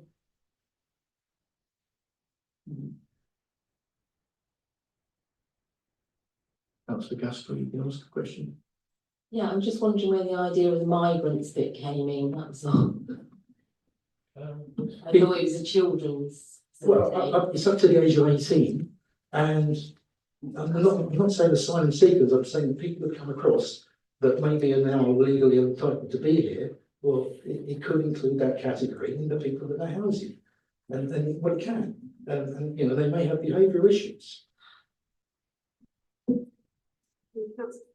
Through the chair, I was just wanting to remind councillors that material planning considerations and the applicant or anybody who uses it, whatever you choose to grant, it is not a material planning consideration, and I just wanted to make everybody aware. Thank you very much. Thank you. Okay, any further questions? Okay, thank you, speaking. We return to the seats. And I invite Neil Verlander and Kelly McFadden on behalf of the applicant speaking in support.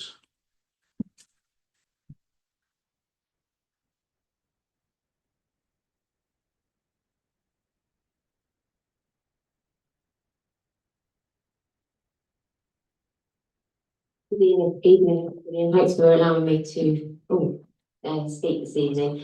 I would like to introduce myself. I am a qualified social worker. I have been a barmaid though in the past.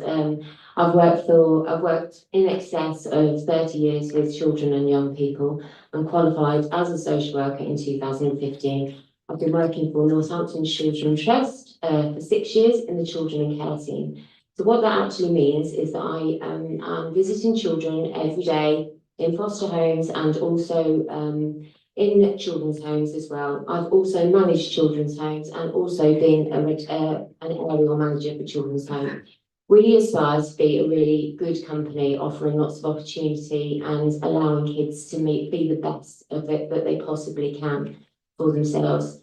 I found it really helpful to have the other gentleman up before me because there's a couple of questions that I thought might be suitable to bring into this presentation. We will be looking to get all of our young people and children into school on a daily basis. Just today, I had a children in care review and we took that meeting to the school, so all the professionals did have the meeting at the school. Similarly, when children have professional support, so such as counselling, therapy, that kind of thing, we would be requesting that that is off-site because it's the children's safe space at home and really they don't want to be thinking about what they've just been talking about in therapy. So we would be looking to have lots of off-site meetings, so that's not going to affect the lots of people coming and going. As a social worker, I can confirm that my statutory responsibility is to visit a child every 6 weeks. So there's not going to be a social worker coming every single day. Obviously, if there's an emergency, then that would happen. We've designed our shift pattern in the view that we want least traffic as possible. So we are looking at staff coming in at 10 o'clock in the morning and staying until 10:30 the following day. So that would be avoiding the rush hour traffic, and equally at the weekends, the staff will be doing a full weekend. So again, minimising the risk, sorry, I'm a bit nervous. A 3-day shift. A 3-day shift. So really, there's lots, I'm sure there's going to be lots of questions, but I really would like people to push this forward because I'm really passionate about working with children and young people, and I just feel that they deserve a chance. And just today, one of my colleagues told me that they were looking for a children's home for 2 little boys, one of 5 years old and one of 7 years old. And we would like to say, having looked at all the feedback, people are frightened. I do understand that people are scared about who's going to live next door, if they're going to be young offenders, if they're going to bring antisocial behaviour. It's not, you know, okay. We get to choose the young people and children that we offer opportunity to. Thank you. Thank you. Any questions from the committee? Councillor Boyd. So, obviously there's been a lot of concern around, the safety of the children. So you're saying that they're going to be predominantly younger? I'm not saying that, no, I'm saying that we're going for registration from 5 up to the age of 17. So if you know they're not classed as being in care at 18. If you look at the garage on the building, the vision that we have is that we would start with having 2 children in the main part of the house. Currently, I'm working with a young lady at the moment who has absolutely no family and has no idea about how to look after herself. And what we think is unique about this property is that we would like to put a teenager of the age of 16 and train them on how to look after themselves, give them independent living skills with the support of the staff next door. So that's our vision. There was another thing about parking. So if you did need more spaces, is it an option to take away the grass and extend the drive? Yeah, so, I mean, ultimately, I was going to leave the tree in and then just go extend the driveway, the full width of the property, and that's what we put on the plan. I mean, the tree could come out, but, you know, it's, and we could put more, you could physically fit 6 spaces on the front, because the actual property, where it was the garage was converted, that was an area cars were parked in front of the garage when it was originally a garage. But so you could have a driveway the full width of the property, but you know we don't actually need that many cars on the drive anyway. The truth is, you know, we've got that 24-hour shift pattern. The staff are doing 24-hour shifts, so their handover is at 10 till 10:30, and what that means is most people are going to be at work when there's going to be that changeover period. It's not like the previous application where you've got comings and goings in the evenings and early in the mornings. It's a shift that takes place in the morning when most people are at work, or there's a reduced traffic in the area at that time. Councillor Cartwright. Hi, can I confirm these children will be accessing the school system and will it also be accessing the community independently? I didn't catch the last part, but yeah, we would be looking to get all of the children into local schools, yes. Yeah, and the second part was, would they be accessing the community independently, or would they have a member of staff with them if they were out and about? Yeah, in some cases they'll be accessing the community independently. At the end of the day, the children, and they've just had disadvantage, you know, poor start in life. So You know, it's no different if there is, I know there is a gentleman in here that's a foster carer, it's absolutely no different than fostering children, but you've got a qualified teams, staff team looking for them that we're highly governed, everybody's trained, so they're going to be treated like children and there's going to be rules and boundaries in place. Further question, councillor Rainbird? So my understanding is, so there's 3 staff members at all times, on a 24-hour shift pattern. So Sorry, there's going to be 2 people on site at all times. Oh, sorry. And then there's a manager who will be on site during the daytime. Okay, understood. So the picture we're looking now, it would be no different to that. As in 3 hours on the drive. Largely, no. I mean, there will be a changeover in the morning, Oh, so it will be different at that time. But yeah, there will. It's the property really. I mean, you know, it's 5-bed. It's an executive 5-bed house. You know, I've lived in the property personally. You know, I've got 3 kids, and you know, if they've had their partners living with them, you know, my boys. You know, there's been several people living in that house at any one time. You know, while I've lived there. So yeah, it's going to be no different in terms of the amount of people that are in the property and the amount of vehicles that would be there anyway. Understood. On the planning application, on the left-hand side of the tree, am I right in saying that there's could be a designated car spot there as well? Sorry, what? Sorry. On the left-hand side of the tree, is there possibility of more parking? Yeah, that's what we're proposing to do. We're proposing to extend the driveway. It's a block paved drive, and we're proposing to extend that with the full width of the property, so you can sort of see there's a tree there, and then we're going to block pave.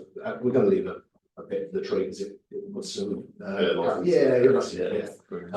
probably be some planters as well around it. You know, just trying to make it as nice as looking as possible. Thank you very much. Any further questions from the committee? No, okay, thank you may return to your seats. I'll now ask the officers if there are any points they wish to come back in. Just one point, it was mentioned by the first speaker about the comments with the police and crime prevention, that is in the report. At paragraph 7.25, 7.26. The management of the home is a non-planning matter that's covered by the Children's Homes Regulation 2015. So who is operating it, as has been said by the legal advisor, is not the planning consideration. That is covered by other legislation.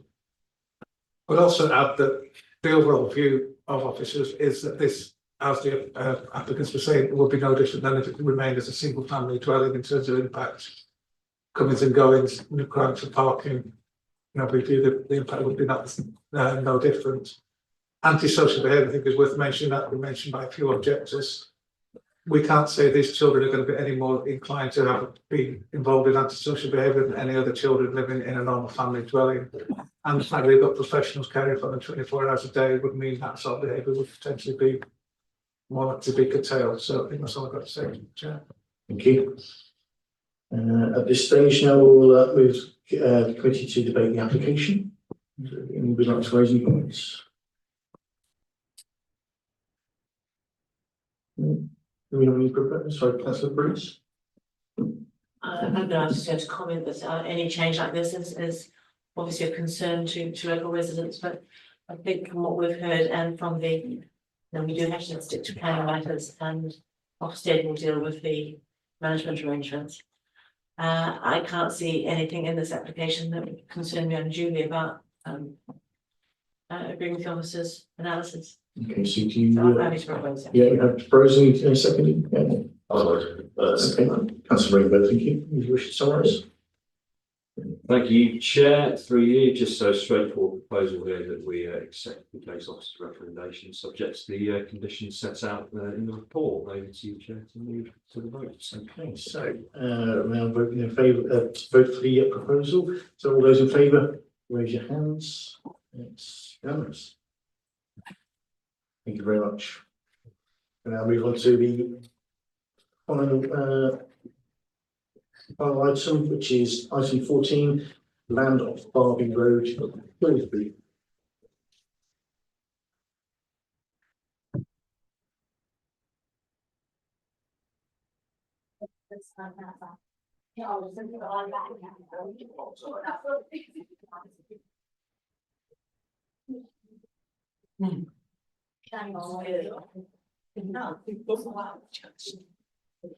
We'll now hand over the case to the case officer, Amy McDowell, to begin the presentation.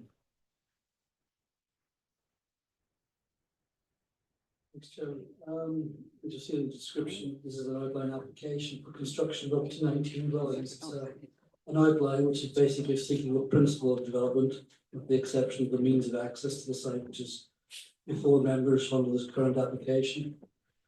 As you'll see, the reason for bringing it back to committee is the application previously was considered by the North Area Committee, where a resolution to approve the application was voted on, and the Assistant Director given delegated powers to complete a Section 106 agreement, securing the obligations set out in that report.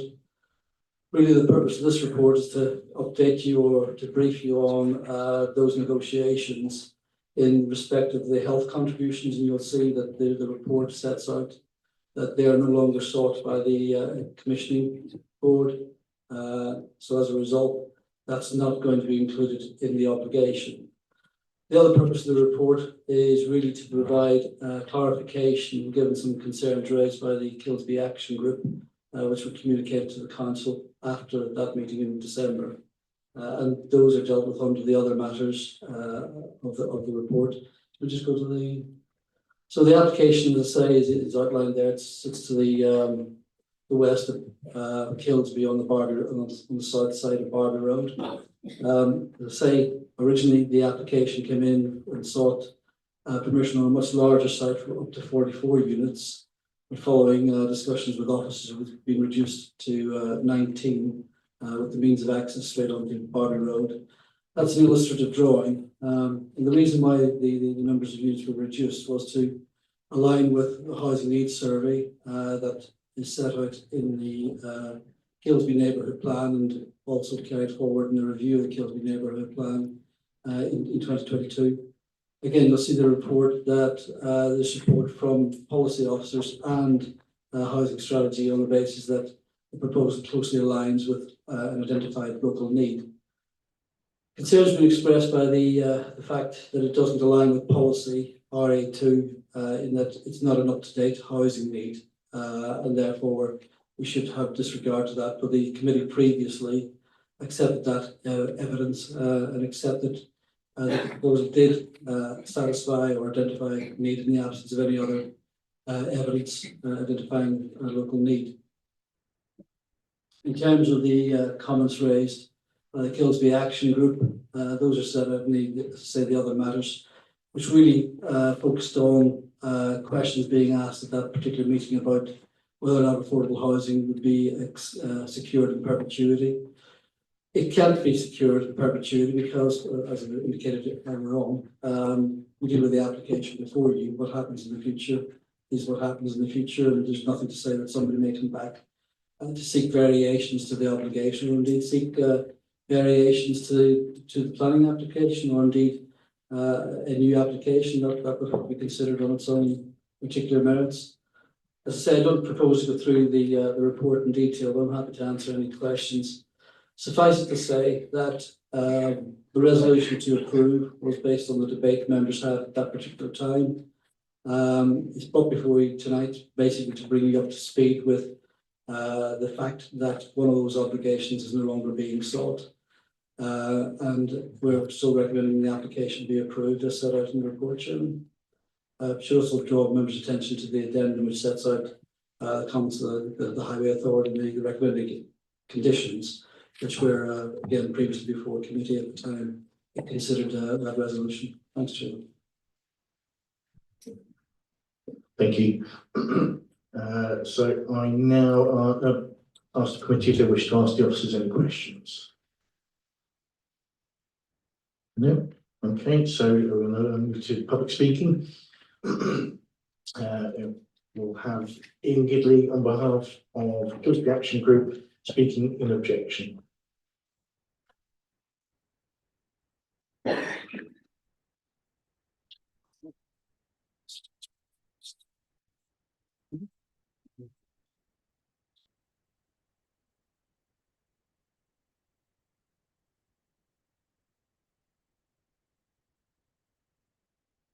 Good evening. My name is Ian Gidley, Director of Land and Planning Consultants Limited, representing Kilsby Action Group. I'm a chartered town planner with over 30 years experience. I'm going to get straight to the point, as I think it was missed last time. There is no credible legitimate basis to approve this application. Simply none.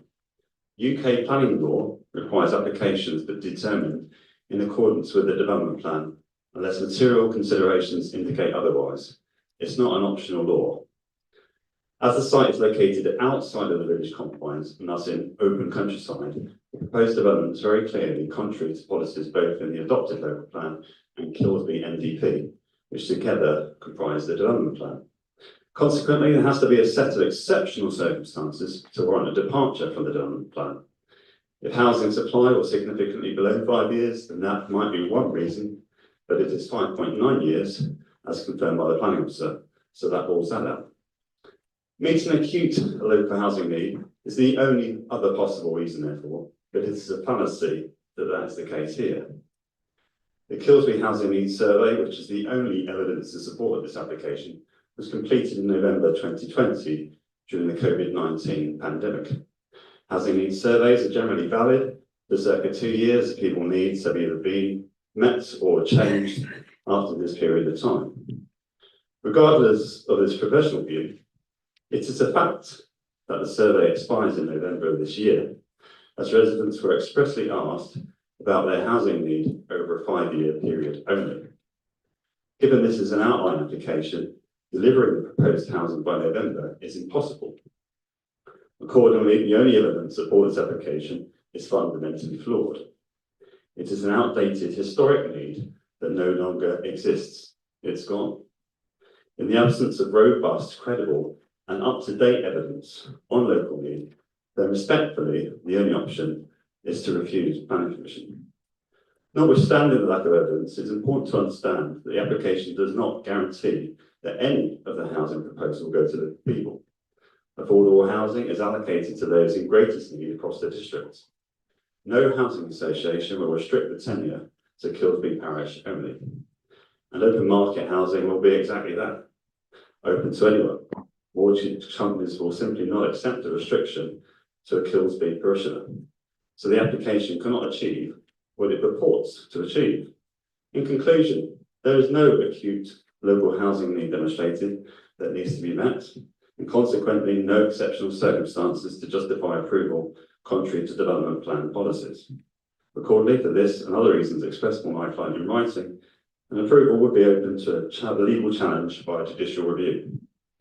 As well as being contrary to policy, my client has grave concerns over highway safety, especially to pedestrians from improving speeding motorists, adverse impacts upon landscape character, destruction of a heritage asset, and an unsustainable location disconnected from the village completely, reliant upon private transport.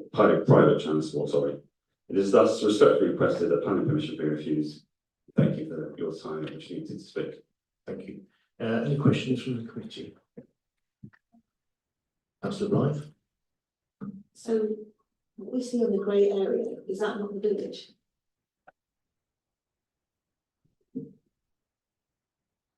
If you mean the non-coloured area. Yeah. Yeah, so the confines of the local plan, it's just that grey area that you're referring to. Everything beyond it, according to the local plan, is within the open countryside, and therefore open countryside policies apply.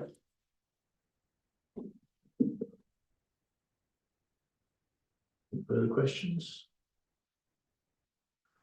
Okay, thank you. Speaking, may return to your seats. Now call Andrew Farrier, a local resident speaking in objection.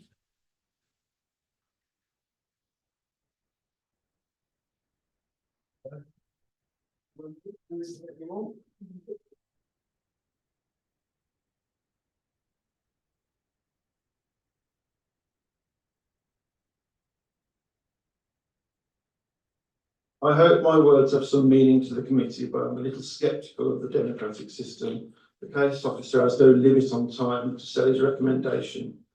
I conducted an aerial video to show the dangers and impact on Barbie Road, but some nonsense does not permit me to use it. The video shows a blind bend and a dip in the road before the entrance. It shows a car's view of what can be seen before the turn, which is basically nothing of the other side, where the entrance is located. Highways have returned a no objection, but a site visit by the committee would have raised questions about the content of that report. Some years ago, Mr. O'Donnell refused my application for an in and out drive on the house that adjoins this land. Highways claimed introducing another entry point onto this road was dangerous. Yet here we are today saying it will be just fine. More than 60 vehicle movements daily will not be an issue. Policies change, but basic laws of safety do not. The application lies outside of the boundary. Kilsby is a secondary settlement village, and as such, it is recognised that infill development within existing communities in a sustainable and planned manner is preferred, rather than expanding into green fields. At the last hearing, it was announced no attempt to explore if housing needs to be met through infill was made, and nobody seemed to know why. The option should be exhausted before ripping up greenfield sites. This is just irresponsible and damaging to the environment. The housing needs survey would not support a rural reception. The developer's hopes rest on a document that is out of date and should not be used. WNC know infill has been built in this time, yet is not taken into account. Richborough are a land promoter only existing to open up sites to sell to builders for profit. At the last meeting, the committee were assured that if the application was approved, it could not be amended to increase the size of the development from 19 houses without bringing forward a fresh application. It can and it will be amended so that a profitable situation can be achieved. It's doubtful that any real affordable homes will ever get built. As one of the members at the last meeting commented, we have seen this so many times before. At present, we can witness the impacts of development on the road with 4 homes being built. The build is taking 2 years. The road has been closed many times to allow services to be installed. Delivery and contractor vehicles have blocked the road and access to frontages, with the local bus not able to get through. Bobby Road is all but a lane and struggles to cope with this type of process. Maybe nobody really cares about Hillsby in the end, but we all do.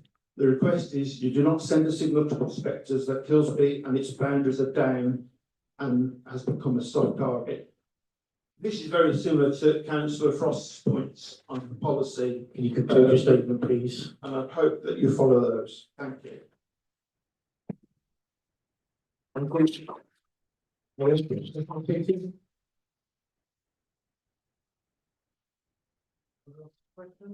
Yeah, for the committee, so if you take a seat for a moment. It's all right. Councillor Blythe? Councillor Blythe, did you have a question there? Okay. I've sat down, you haven't got a question. Sorry. Okay, is that it? I conclude that. Okay, so I now call Councillor Rosie Humphreys, a local ward member speaking in objection. All right.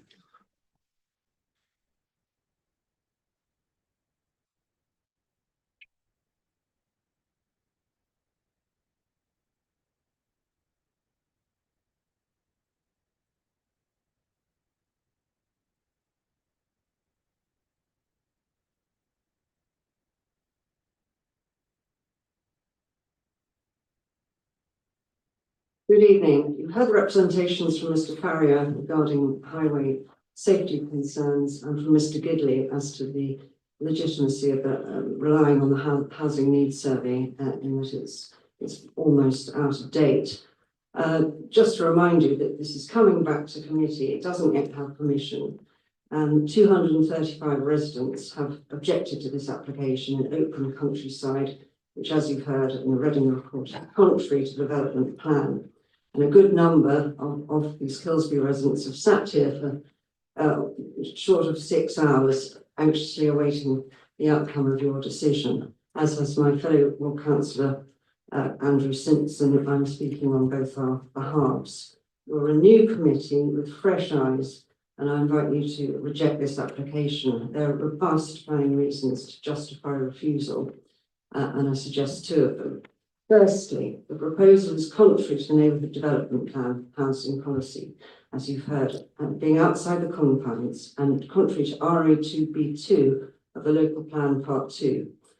The housing policies in the review, while requiring proposals to have regard to the 2020 Housing Needs Survey or subsequent surveys, also require local need to be accommodated within the confines of the village. The examiner stated it was reasonable to assume that there'd be some windfall supply of homes during the plan period. And since 2020, as you've heard, several more properties have been constructed in the village, so infill, so the need for market homes has reduced by 7. So it's not at all clear, as the developer asserts in the planning statement, identified local needs cannot reasonably be met within the village confines. And just because the council's strategic hand land availability assessment doesn't identify any sites within the confines, it doesn't prove that there are not available for development. The developer is proposing 19 homes outside the village confines, exceeding the now reduced need, and has failed to demonstrate that the 14 homes now required cannot be built within the defined confines. Secondly, the proposal is contrary to RAC of the local plan part 2, and it doesn't protect the form, character and setting of the village. The rural landscape surrounding the village provides the wider setting of the conservation area. View 5 from the site at the edge of the village has been identified as an important view through the conservation area appraisal process, with identified ridge and furrow, a prominent feature within the landscape surrounding the village. And 19 dwelling development on this site will cause irreparable harm to the rural setting of the village. This part of the village's open countryside is identified in the neighbourhood development plan as having a significant viewpoint which contributes to the rural identity of Kilsby. And the review... Please conclude your statement. Sorry? Please conclude your statement. Well, in brief, Kilsby residents care deeply about their village and cherish the fact it still enjoys a rural setting despite its proximity to Derft, Halton and Rugby. Their right to feel pride in their village they're stewards of. Please don't stereotype them as NIMBYs, which they certainly aren't. They've supported appropriate development in their... Please conclude your statement. And but will not approve this, as it's not appropriate. Thank you. Thank you.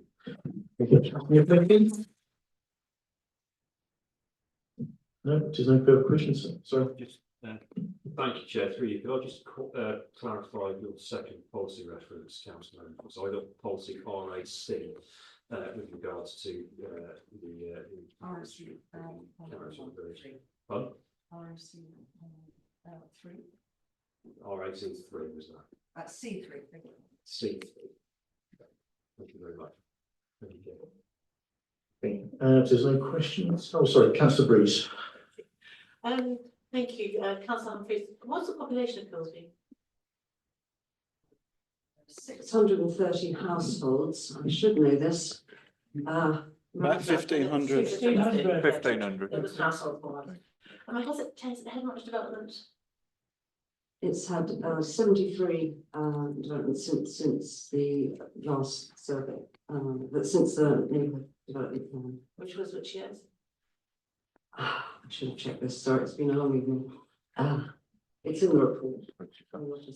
Yeah, that's just the report's 248 pages. I'm sort of confused as to what I read where. And Kilsby is a secondary service. Secondary service. That was fine. Thank you. Any further questions?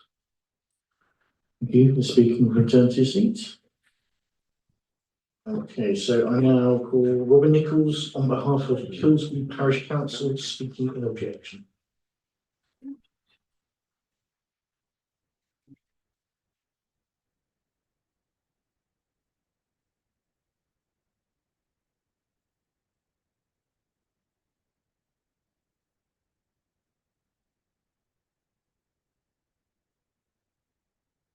Good evening, I'm Robin Nichols, I'm the Parish Councillor in Kilsby. I'm not here on behalf of Kilsby Parish Council to express the overwhelming objections to this application of both the Parish Council and the residents of Kilsby. And to recommend that the application be firmly rejected by this committee. Road Councillor Rosie Humphries' comprehensive survey of the third party and neighbour responses confirms a massive level of objection to this proposal. She spoke of 245 objections to this. Kilsby is classed as a secondary service village, and as such, development should be confined to the established boundaries, other than in exceptional cases. No such cases exist here. The land concerned is an essential part of the green space around the village, which preserves its character and environment, in keeping with the requirement of the West Northamptonshire Core Strategy, the Settlements and Countryside Local Plan for Daventry District, and the Neighbourhood Plan for Kilsby. The applicants claim that this site should be considered an exceptional case based on housing need. For your information, as of today, there are currently 18 properties for sale in Kilsby. There is regular turnover of housing within the village, and the most recent housing survey to which they refer identified no real need, but suggested an aspiration in the village for just 14 market homes. 4 of those have just been completed on the opposite side of the road from this proposed site. In addition, there are hundreds of new homes already being built within a couple of miles of the village over the border into Warwickshire. Bolton has somewhere in excess of 6,000 properties planned within 4 miles. There is an adequate supply of land in the county. Rural quotas have already been exceeded. There is no local housing crisis which can be offered as a justification for this to be considered an exceptional case. Kilsby Village School is already oversubscribed, and the proposed development would increase the strain on already stretched current utilities. Drainage in particular would require a pump to transfer effluent to the local sewage works and a separate balancing pond to cope with surface drainage. It is simply not sustainable. This site will be within walking and cycling distance of the village's limited facilities, but the majority of residents would need to travel for work, shopping, recreation, education and healthcare. The entrance to the site offers potentially dangerous access on a bend at the edge of the village, and the additional vehicles associated with proposed homes would greatly increase traffic both through Kilsby and Barby and the surrounding country roads, which are already inadequate. And that's without mentioning the construction traffic which the development would inflict on both villages for who knows how long. We're all aware that this is only an outline application with all matters other than site boundaries and access being reserved, but we can have no confidence that any subsequent development applications would bear anything but a passing resemblance to the current proposals. Experience suggests that with the number of proposed houses already Conclude your statement. already having been reduced, we are likely, if this application is granted, to see further requests for additional plots. We can't understand why the planning officer recommended approval, albeit with 9 pages of conditions that would have to be satisfied to make the subsequent definitive application remotely accessible. We can equally not understand the amount of time taken to reach this stage, bearing in mind the major objections are on the principle rather than detail. Kilsby Parish Council do not agree with the recommendation. This is a speculative by any recommending it contravenes all established principles of development of local plans and no justification in terms of housing need and offers no benefit to the village. Thank you.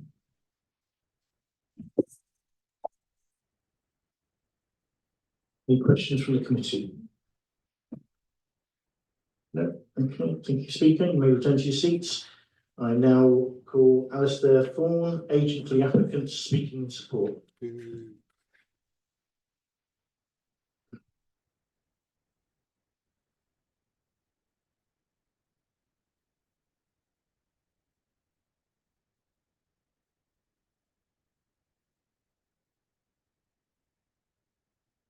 Members, my name is Alistair Thorne and I'm Associate Director at Marins. I'm very pleased to speak in support of the proposed outline application again for up to 19 dwellings from behalf of the applicant. I again welcome officers' conclusions that the proposal represents sustainable development, will meet identified local housing needs, and should therefore be approved in accordance with the previous planning committee's resolution from December 2024.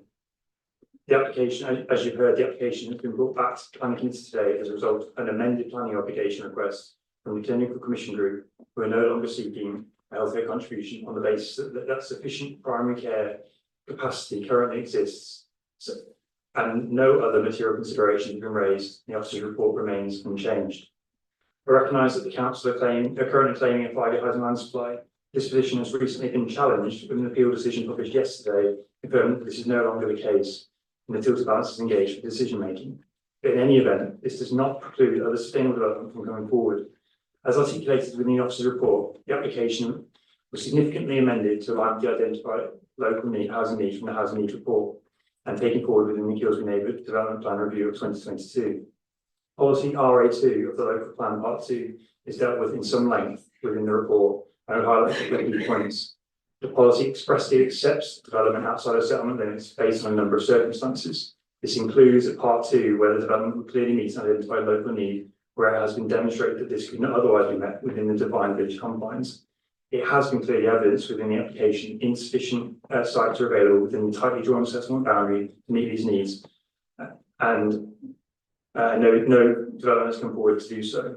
As a result of the application's alignment with the local housing need, there is support from the council's strategic housing team, and the proposed housing mix is set out within the conditions, and a section 106 agreement will ensure that the local connections criteria is applied to both market and affordable homes. This will ensure that the subsequent reserve master application will retain the alignment with the identified local housing need mix, and all proposals will be firstly available to local residents. I recognise there are some local objections, but this directly contradicts policy K4 on the Kilsby Neighbourhood Development Plan 2022 and the evidence within the housing needs report on which the application sought to align in terms of there being a need for such forward development. There are no technical objections from any statutory consultees. The lead local authority has not raised an objection. There's been no objections raised in relation to landscape ecology, heritage, or archaeology. A stage 1 road safety audit has been submitted to the local highways authority, who are not objecting to the application. The proposal will deliver a number of material benefits, including the provision of affordable housing, and the proposal will provide jobs, lead to additional expenditure within the village, provide for biodiversity net gain, and a new footway along a section of the Barber Road, reflecting the aspirations of the neighbourhood plan. The site is sustainable and acceptable as a location for growth and will lead to a number of significant benefits. But statement. I therefore respectfully request members support the officer's recommendation and the request and that reached by the previous planning committee in December and approve the application subject to the signing of the section 106 agreement. Thank you. Thank you. Any questions from the committee? Councillor Blythe. Are these affordable houses? What size are they? It's an outline application, so that's reserved for subsequent reserve master application. We just find the principal development effectively. Is it affordable housing or you don't know? No, so there's affordable housing. So there's conditions which assign a detailed mix of what a reserve master will need to comply with. That's in the conditions. And through you, Chairman, condition 19 sets out the mix of both market and affordable housing. Yeah, and that includes one bed bungalows, 2-bed house, 2-bed bungalows, 3-bed house. That's the mix that subsequent reserve master application would need to comply with, and they'd be available to local people. That's set out. That will be set out through the section 106, which will establish the local connections criteria. So effectively, it would be available to residents, and then cascade out thereafter. Councillor Gaston. How many bungalows are you planning to build? In condition 19, there's 11.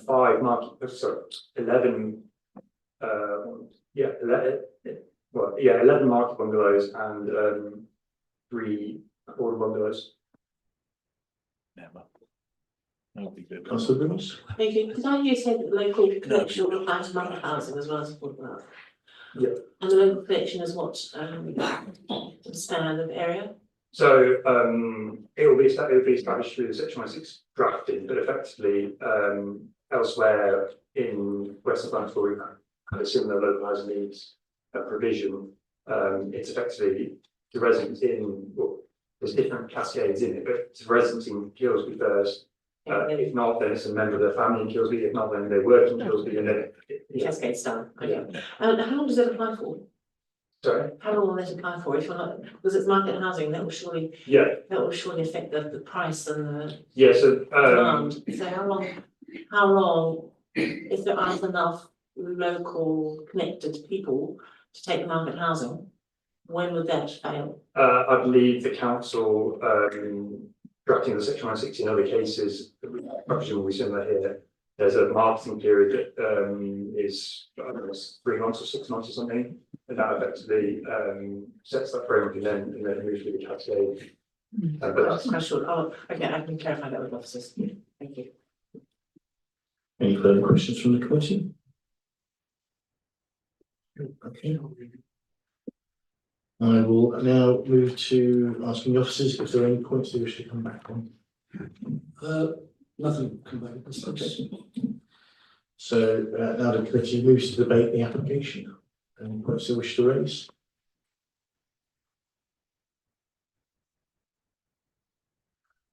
Any proposals for accepting the recommendation?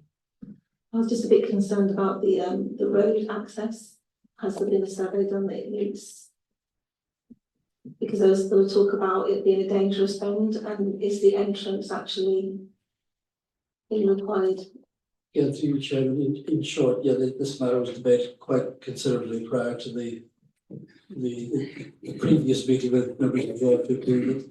There was a road safety audit that was undertaken and checked by the local highway authority, who confirmed with no objections to the application. CAG, the Kilsby Action Group, commissioned a report to challenge that. That was also considered and assessed by the local highway authority. Again, the local highway authority have maintained their no objection to the application, subject to the details set out in the application. Okay, thank you. Wait till someone's killed. Councillor Breeze. Thank you. The local connection, how long does this remain exempt for? It's a good question. The honest answer, I don't know, but I've been led by the advice of our housing officers, who obviously have expressed support for this application, and they would be involved in the negotiations of the 106. Given that this permission is being predicated on the basis that it is satisfying a local housing need, both market and affordable, the purpose of the 106 will be to address that. Yeah, thank you. So that does concern me a little bit about the timeframe and the opportunity for. Again, if it assists to you, Chairman, does the member have an idea of what you're considering? Well, the applicant suggested 3 to 6 months, which I think is no time at all. I would be looking more like a year. They're quite a lengthy time to establish. We could again, through you, Chairman, we could take that away and obviously discuss that with the housing officers. Sorry, when you're drafting a section 106 agreement, your obligations have to not only be reasonable, but they have to be enforceable. So if the negotiations between the housing department and the applicant make it a year and everybody, then yes, it will be a year. But I just want to draw to your attention, most developers think a year is a very long time. I'm sure they do. The housing needs survey was done 5 years ago. What's the normal time for housing needs survey? They're repeated every. I believe every 2 years or so, but we have no other evidence before the council. This is something that the previous committee grappled with. In the absence of any evidence, what you do. And again, it's a case of assessing against that policy and other considerations. I mean, at the end of the day, this is a relatively modest development on the edge of the road, albeit outside the confines of the village. So it's a balancing exercise in terms of identifying harm. Yes, there's a loss of greenfield land. Yes, there's a loss of ridge and furrow, but the benefits in terms of delivering bungalows as sought by this particular application seem to outweigh that. Because it's interesting you say that was picked up by the previous planning committee, because if I was looking at this in December, the housing needs survey seems to be the only thing that you could hook this on. It's outside the confines of the service. Sorry, I can't remember the local vernacular for Daventry. A level 2 service village. in an area that had a satisfactory local housing, land supply. And so I'm completely bemused as to why a housing needs survey that's 5 years old. Is justification for an additional 19 dwellings. Which would be just so fiercely resisted, I know, in South Northants, and presumably was in Daventry as well. Very much so. No, that's a real dilemma to me, and but I can understand what you're saying about the housing needs surveillance. But having heard the local views on it, have heard the local members speak, I feel very conflicted over this one because I all my years on planning, the mainstay has been it's outside the confines. There was no at that time land supply issues. I'm bemused that that it got as far as it did without being refused by officers. And also, I know you're not going to take into consideration the applicants, but this is a company that's known for its identifying sites. Again, through you, Chairman. And I know, yes, I know. You don't need to comment on it. I know what I'm saying. So I'm finding it difficult to square this one away. I certainly won't be proposing an acceptance, just to it's clear. Councillor Wright. So I just wanted to ask, somebody mentioned that that very similar to what Councillor Foss was saying with regards to these, are we looking at something similar there that should be re-looked at, or are we looking at the right information? No, councillor. Again, through you, Chairman, I'm not been made aware that I've incorrectly identified the policy. I don't know if it is. Kilsby is defined, the report sets it out, and it goes through each and every one of the criteria of the policy. It sets out my assessment of that. It sets out the consultation responses, including those of the strategic housing officers and the planning policy officers, who had regard to the housing needs survey and were supportive of the application.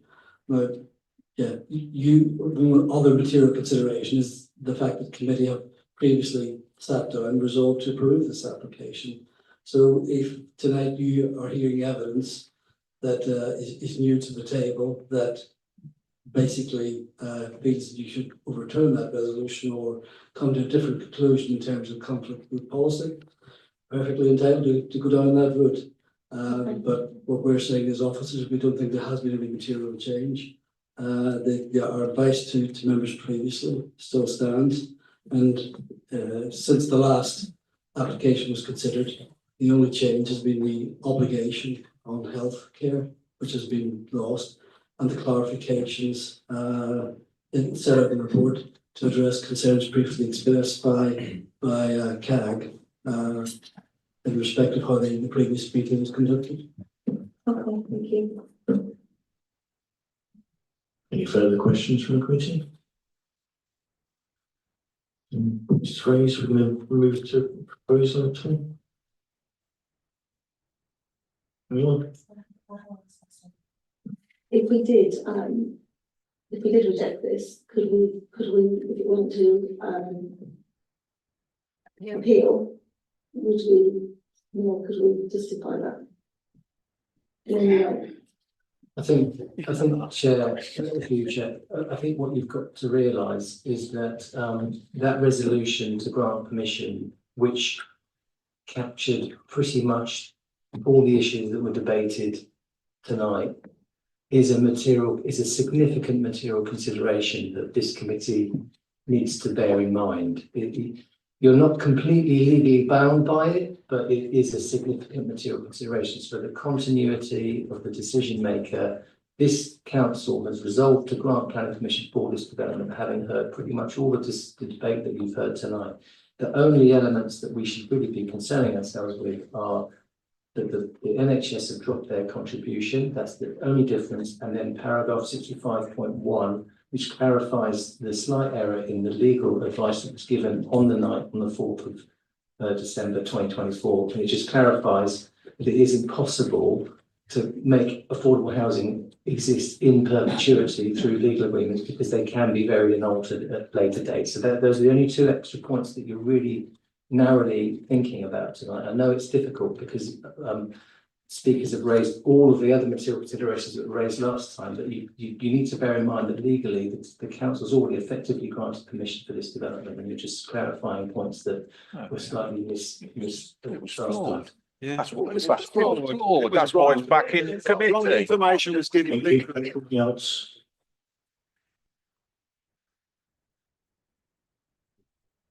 So, panel of debates. Anybody has any further points? I mean, debate wise, I think this is a really tough one, isn't it?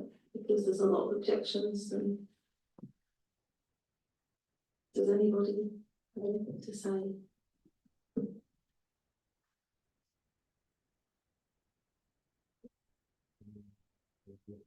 Yeah. Is there anyone that wishes to oppose the officer's recommendation at this stage?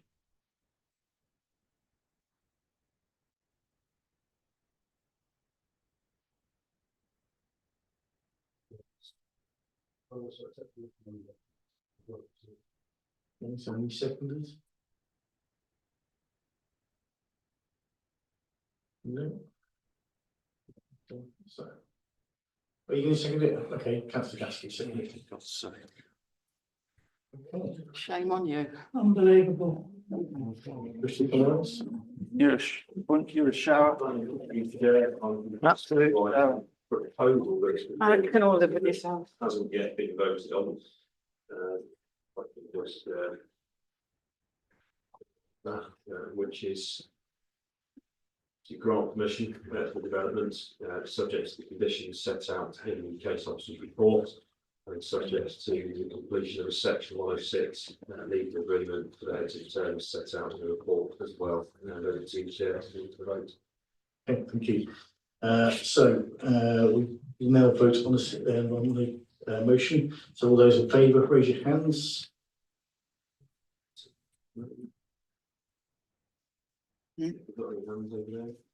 1, 2, 3. And those against? No abstentions. Any abstentions? Councillor Humphries voted. Councillor Humphries voted against. Yeah. So 5 then. Motion lost. That motion is lost, and we require an alternative proposal. Yeah, so can we have an alternative proposal, please, from the committee?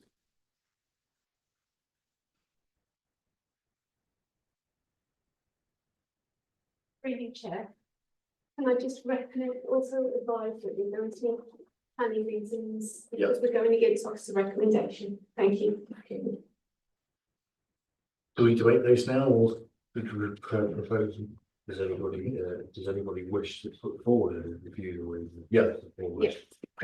In a situation, can we have proposal reasons for refusing?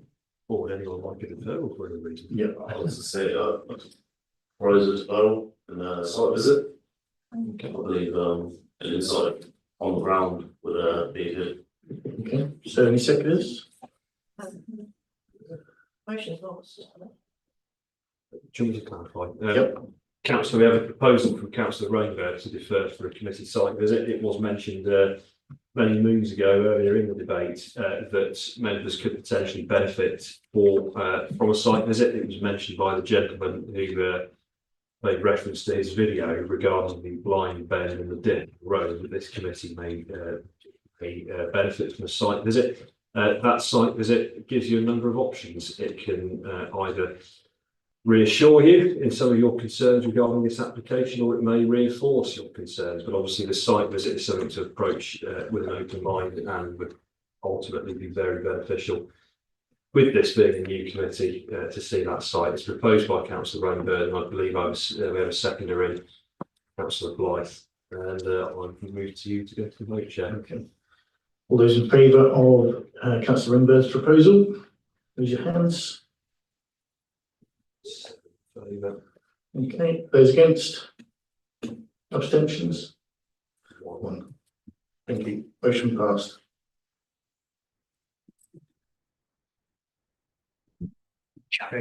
Absolute joke. Item 15, urgent business. There are no items of urgent business. I therefore, I'll close the meeting. Thank you.